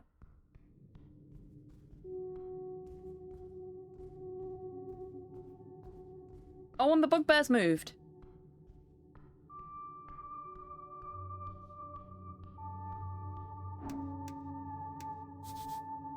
Most central part of the great bracken tree of Tolstad. Right. I will be back in just a moment. Slow popped the dogs downstairs for a little bit of a cool down after he let them out because they were covered in mud and he didn't want them tracking mud onto the carpets up here. So I'm just going to go get them. I won't be long.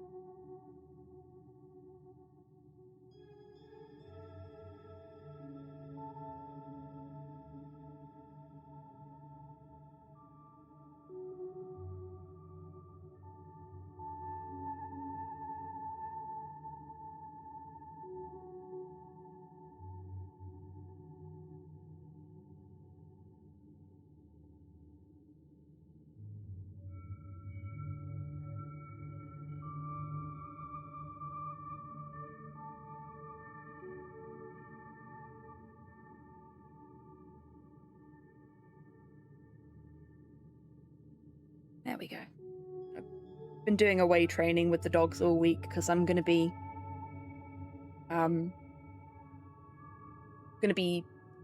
in the office 2 days a week starting next week.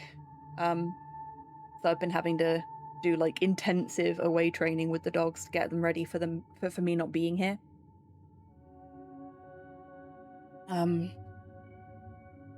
So this weekend, the chill weekend where they don't have to be shut away from us at all.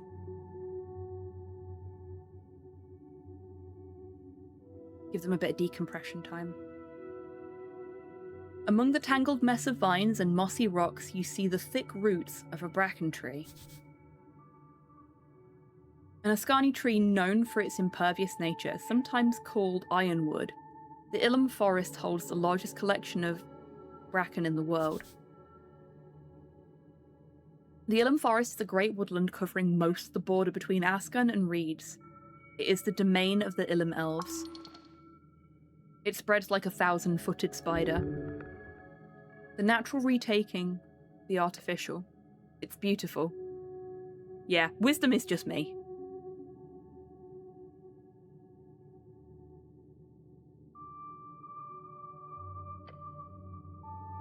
We touch the roots. They are soft on the surface, a layer of moss. Hello? The tree does not respond.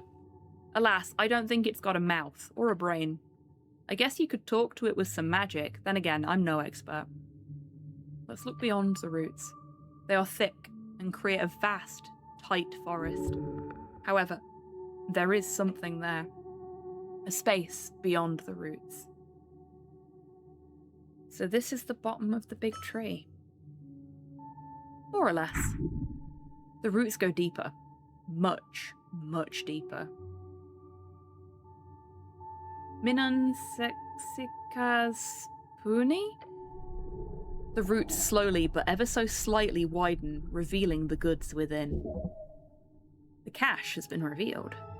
Lord Pooh appears to allow you to loot its cache now. How polite! Nod your head and stop speaking to the tree. Go get some stuff. 20 crowns, shard of yore, incense, barkskin scroll. Very nice. Very nice.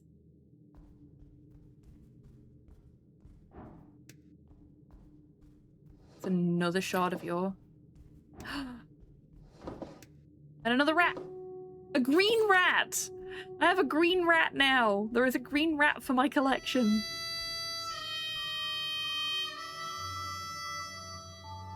Can imagine asking the foliage questions and it goes, me? Nah, I'm just a tree. Absolutely. Well, this is ominous. Petrified longbow. Don't mind if I do.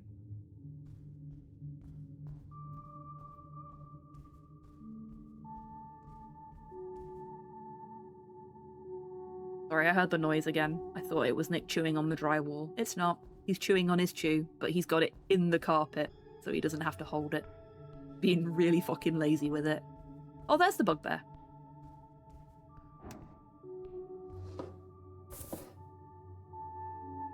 The mushrooms. Beware monsters. South Caves, beware of monsters. Glowing mushrooms. Must be tasty.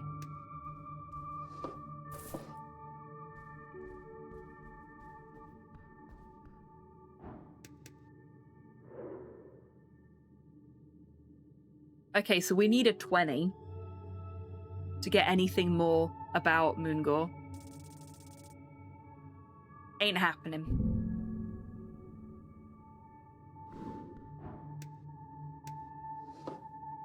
There's the good apple. DC 14. And a wooden shield. Let's just talk to her instead of stealing her ship. You helmed mankind.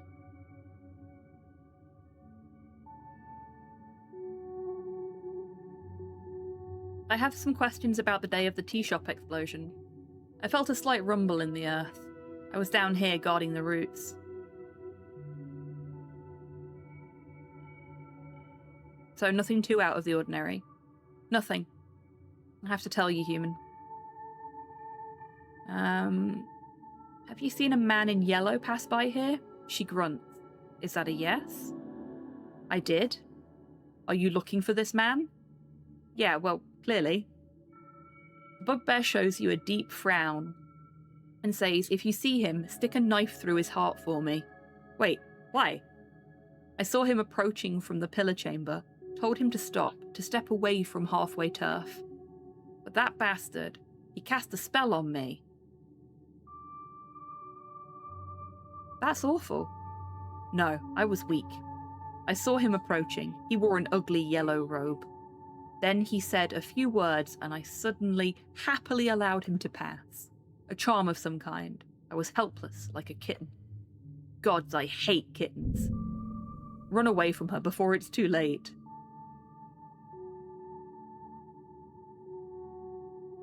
What else can you tell me about him? He had slightly darker skin, unlike most pale humans in Norvik. He carried a backpack and several things, tools. How much darker exactly? Somewhere between a tan hill goblin and a pale fell orcs. That's very good information, thank you. She shrugs.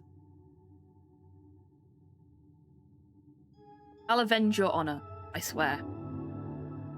Okay. You must find this man and punish him. That way you can earn her respect. Do what you want, I do not care. In which direction did he go? Through the south caves. She points towards the damp tunnel down the slope. I warned him about the monsters as he walked away because of that darned spell. I would have hoped for him to be dinner for some hook horror or dark mantle, but the bastard turned invisible as he entered the tunnel. I hate wizards. I'm neutral on them, personally. Same, can't stand those nerds. I'll go neutral. The bugbear lets out a grunt, clearly signalling she's done with this part of the conversation. What's it like working with the HWBT? They are good. Lady Sageleaf is a great leader. Her power is overwhelming.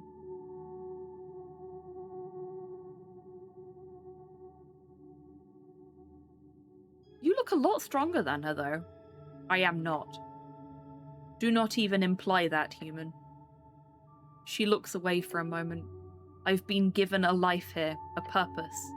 While I do not enjoy living among your kind, the goblins are a fine people. Thanks. Not you in particular, Weasel. Weasel? I don't think I deserve to be called that. Hi, Miley.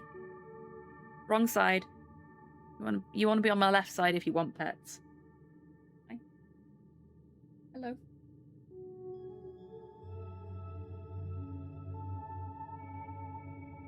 Do you do anything else down here? A hobby? hobby? No. I do tend to some gardening duty as well. The druid, has she taught you magic? No, Nessun has shown me tricks. I have no interest in magic, and its foul nature. You got a green thumb, eh? No, but I serve well nonetheless. Do you get to fight a lot of monsters down here? Yes. They often break into the upper city below. It is, mostly minor monsters, sometimes a large one. At times undead. Fought a ghoul last month. Easy kill, not too interesting. Magic, miss me with that nerd shit. It is my great pleasure to best a dangerous foe. Her smile is horrific and bright. I've got some other questions. Can I have that spell scroll you've got? No, of course not. I got this as a gift. I can't just give it away. Please? No. Just take it then. Leave the convo, sneak up on her, and snatch it. Only suckers ask for things. That would be stealing. Yes, it would. It would be wrong. Oh yes, so wrong. So bad. Let's do it. Okay. Okay. Okay. You look like a great warrior and woman. I do not look like it, human. I am. Yeah, that's what I mean. What are you attempting here? She laughs mockingly. Some type of courtship? You are a fool. Prove yourself worthy and I might look your way, you buffoon. How do I do that? Oh, that's what every girl wants, having to tell someone how to court her. Fuck off, weakling. Yeah, that's fair.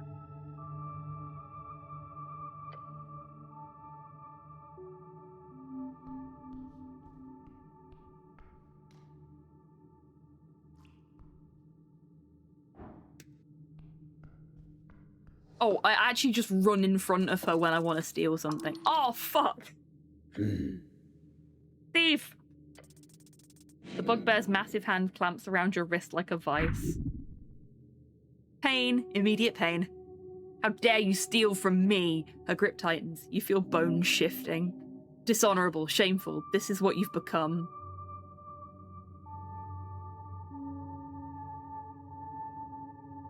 Wasn't stealing, I was merely inspecting. Inspecting? She bares her fangs.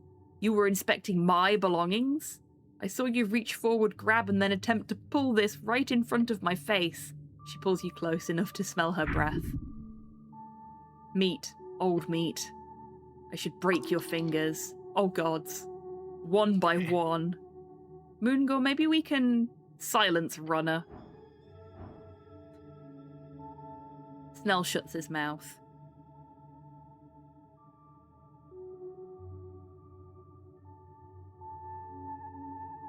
I can't believe I'm going to do this, considering how well I've been rolling today. Do it then. Break them. Fuck. She's going to break all my fingers. This is going to hurt. Your voice cracks just slightly. She heard it. A grin spreads across her face. You don't mean that. Lady Sageleaf has rules about thieves on halfway territory. Oh no. But I am feeling generous today. She does not look generous. You will receive one strike. She raises her open palm. It's the size of your face. I'm gonna brace myself. The impact rattles your skull.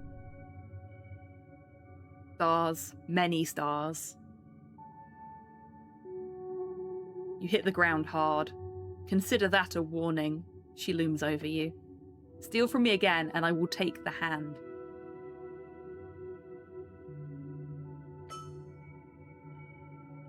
She returns to her post, eyeing you with disgust. A lesson learned. Possibly. Do not test me again, human.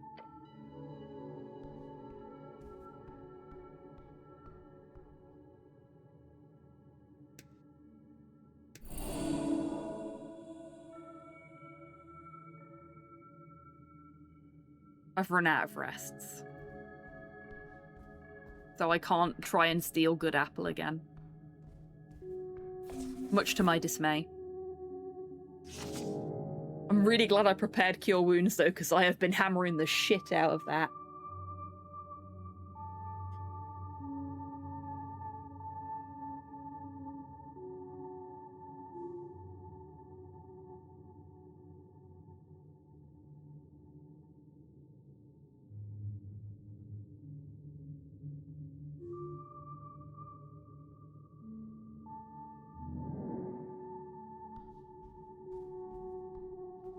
Okay. What else can we do right now? We've still got 20 minutes before. What's up, Miley? What's the matter? Suppose I am normally finishing up by now, aren't I? You are used to me being done at this point. Oh, fuck. I was gonna save before I got here. Maybe this will be easier with an additional person. No, no, no. I hate the crit. Hello! Hey, Poirot. Welcome in. I hope you're doing well. Lovely to see you. Let's roll initiative. Oh, natural 1 for the fucking Skelly. Incoming undead. It is set on killing you. No shit. You must defend yourself and smite this foul abomination. Too late to run away, but you gotta stay loose or this thing will cut you into pieces. The bones are outside of the body. Thanks, Constitution. Super fucking unhelpful.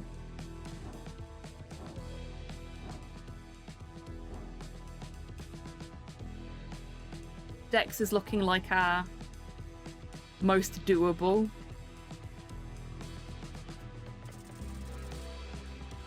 Yay, we got a 16.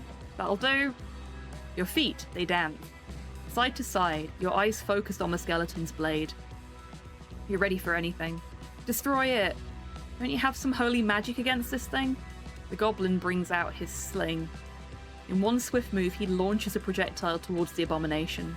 It flies right through its open ribcage. Well, fuck. Taking stilted steps towards you, the skeleton raises its sword hand. As the blade comes down, you sidestep it. Good. Don't let him hit you. The skeleton flails around on the spot, clearly losing its focus after the miss. This might be your last chance. The skeleton is growing more and more frantic. You'll have to push it further.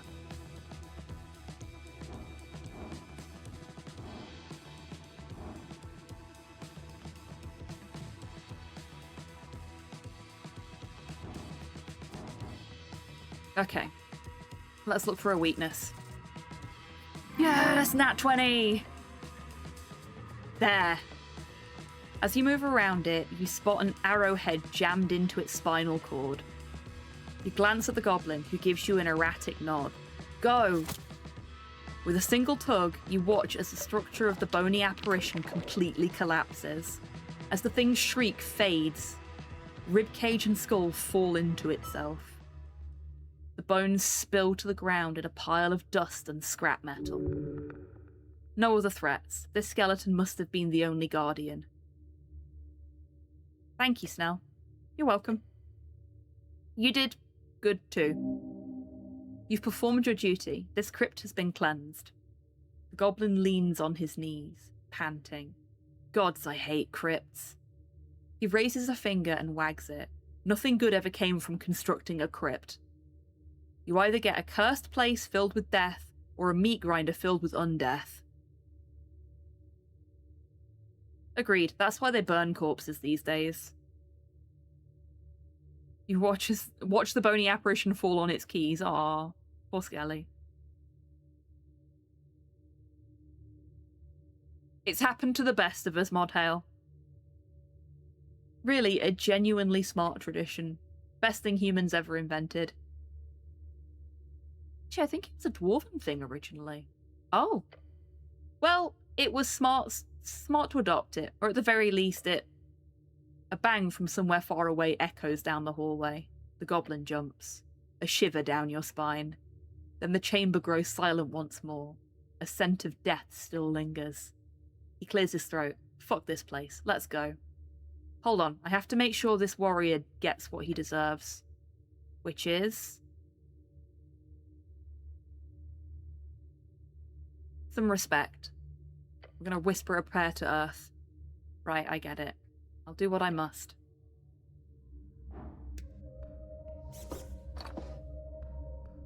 And we'll...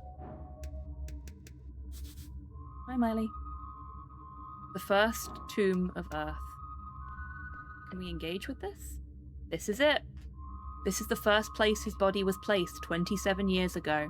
Your lord, your master, your god, Earth. Fallen and exhumed like his city.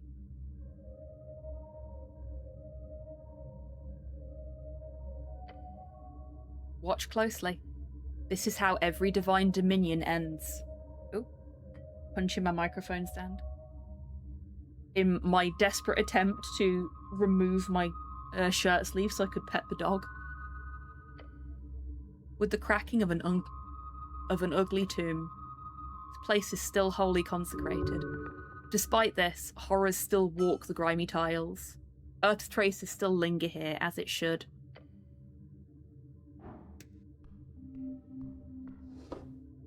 Mace of Terror. Yeah, we'll take that. We're gonna loot this place to shit before we leave.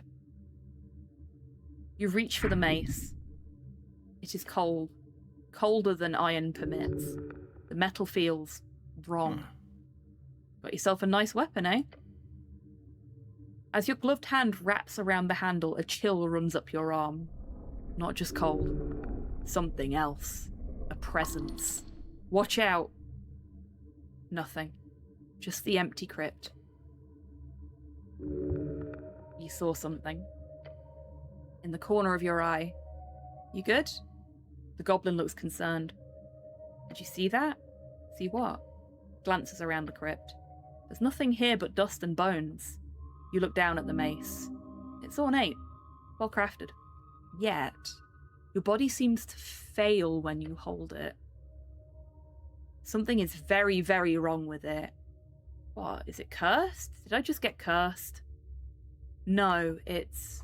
there, again. Shit, look out! The figure. In the periphery. Watching. Nothing. Gone. But you know it was there. You felt it. I think someone died holding this. Well, yeah. He gestures around the crypt. Decent theory. No, I mean, they're still here. The goblin goes quiet. Oh. That's worse. Damn this. You find this lovely weapon ready to take on the city's foulness, and you simply cannot wield it. The horror, like some unfleshy ghast come to haunt you, it's too great. Keep it sealed. Keep it close. The spirit watches. Gulp.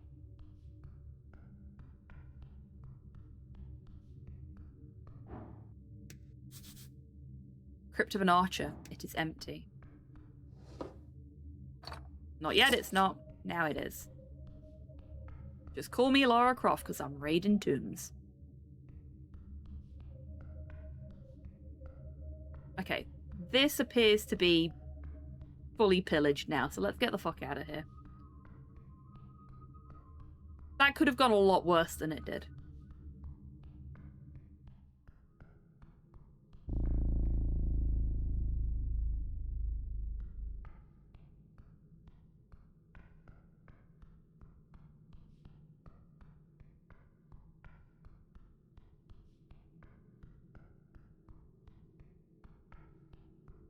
I think I've gone the wrong way again. Actually, no, this might work. Does it have to be human? That made me jump. Does it have to be mine? Oh, I'm here again. So I have gone the wrong way, but not in a way that matters. You could hop down here. Oh, let's do that. We didn't do that last time. I'm going to have a piece of dried pineapple. Oh, cool. You glance at the step. It's a descent of approximately 50 inches. 2 meters. Yeah, whatever that means. Point is, not super high. These ancient bricks, they could scuff you badly. What kind of man? No. What kind of hero cannot step down a slightly uneven stone slab? It would be embarrassing for anyone of any age to fail this. Oh, that was scary. Taking a careful step onto the stone, you begin your descent. Keeping your balance in check, you shift your weight appropriately. Smart thinking, using your dexterity instead of brute force. This is the wise choice. Your feet find purchase. Stable, controlled. You are at the bottom of the step. God, you're slow. Can we get moving? You approach the step once more. Oh, no, I don't want to do this. Not right now.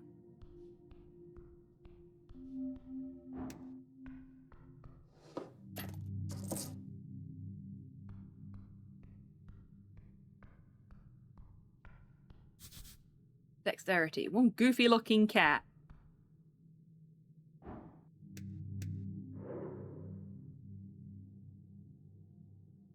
Axel Madsen. Under dwarf, level 5 archaeologist. This right here is the 4th pillar of the feudal system. A spelunking, delving, digging, roaming, true-blooded adventurer. Though he's seen a lot of shit in his days, Axel still has his glowing eyes set on the next prize. The true reward of... I think that's supposed to be a life on the trail. A life on the trail. A horde. But... I need to spend some time with the dogs. So... that will be where we leave it today. And we will get back to that on next Sunday. Goodbye. Oh, you're most welcome, Rocket. Thank you for being here. Yeah, dried pineapple, yummy. Goodbye, my You're friend. most Goodbye. welcome, Fire Thief, and Corvus, and Soul. Thank you, everybody, for being here. It's been a really fun stream. Again, we died a lot. Goodbye. But it was worth it. Yeah. Thank you very, very much, everyone, for hanging out today. Thank you to the folks that have resubbed. Thank you to the folks that have raided. My plan is to be live again. If not on Wednesday, then on Friday. And if I can't be live on Friday, then it will be Saturday, unfortunately. But I do want to get back into weekday streams if I have the energy. It's just a case of having the energy after work, because work has been a lot recently, especially with the dogs as well. But now they're getting a bit more settled, it might be a little bit easier. I'm just having a look at who's live at the minute and what they're all doing.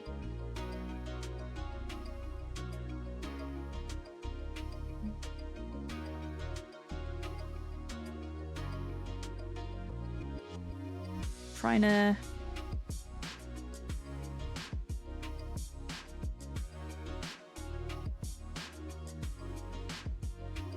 pick something that's going to be enjoyable for you all to watch, and not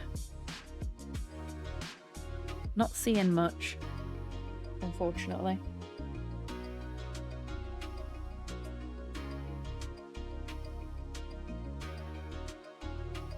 Fuck it, let's go see Ella, who is playing some Pocopia. I know we've got some folks in the community that have been really getting into that recently. I would have been one of them if it wasn't for the fact that it's a Switch 2 exclusive.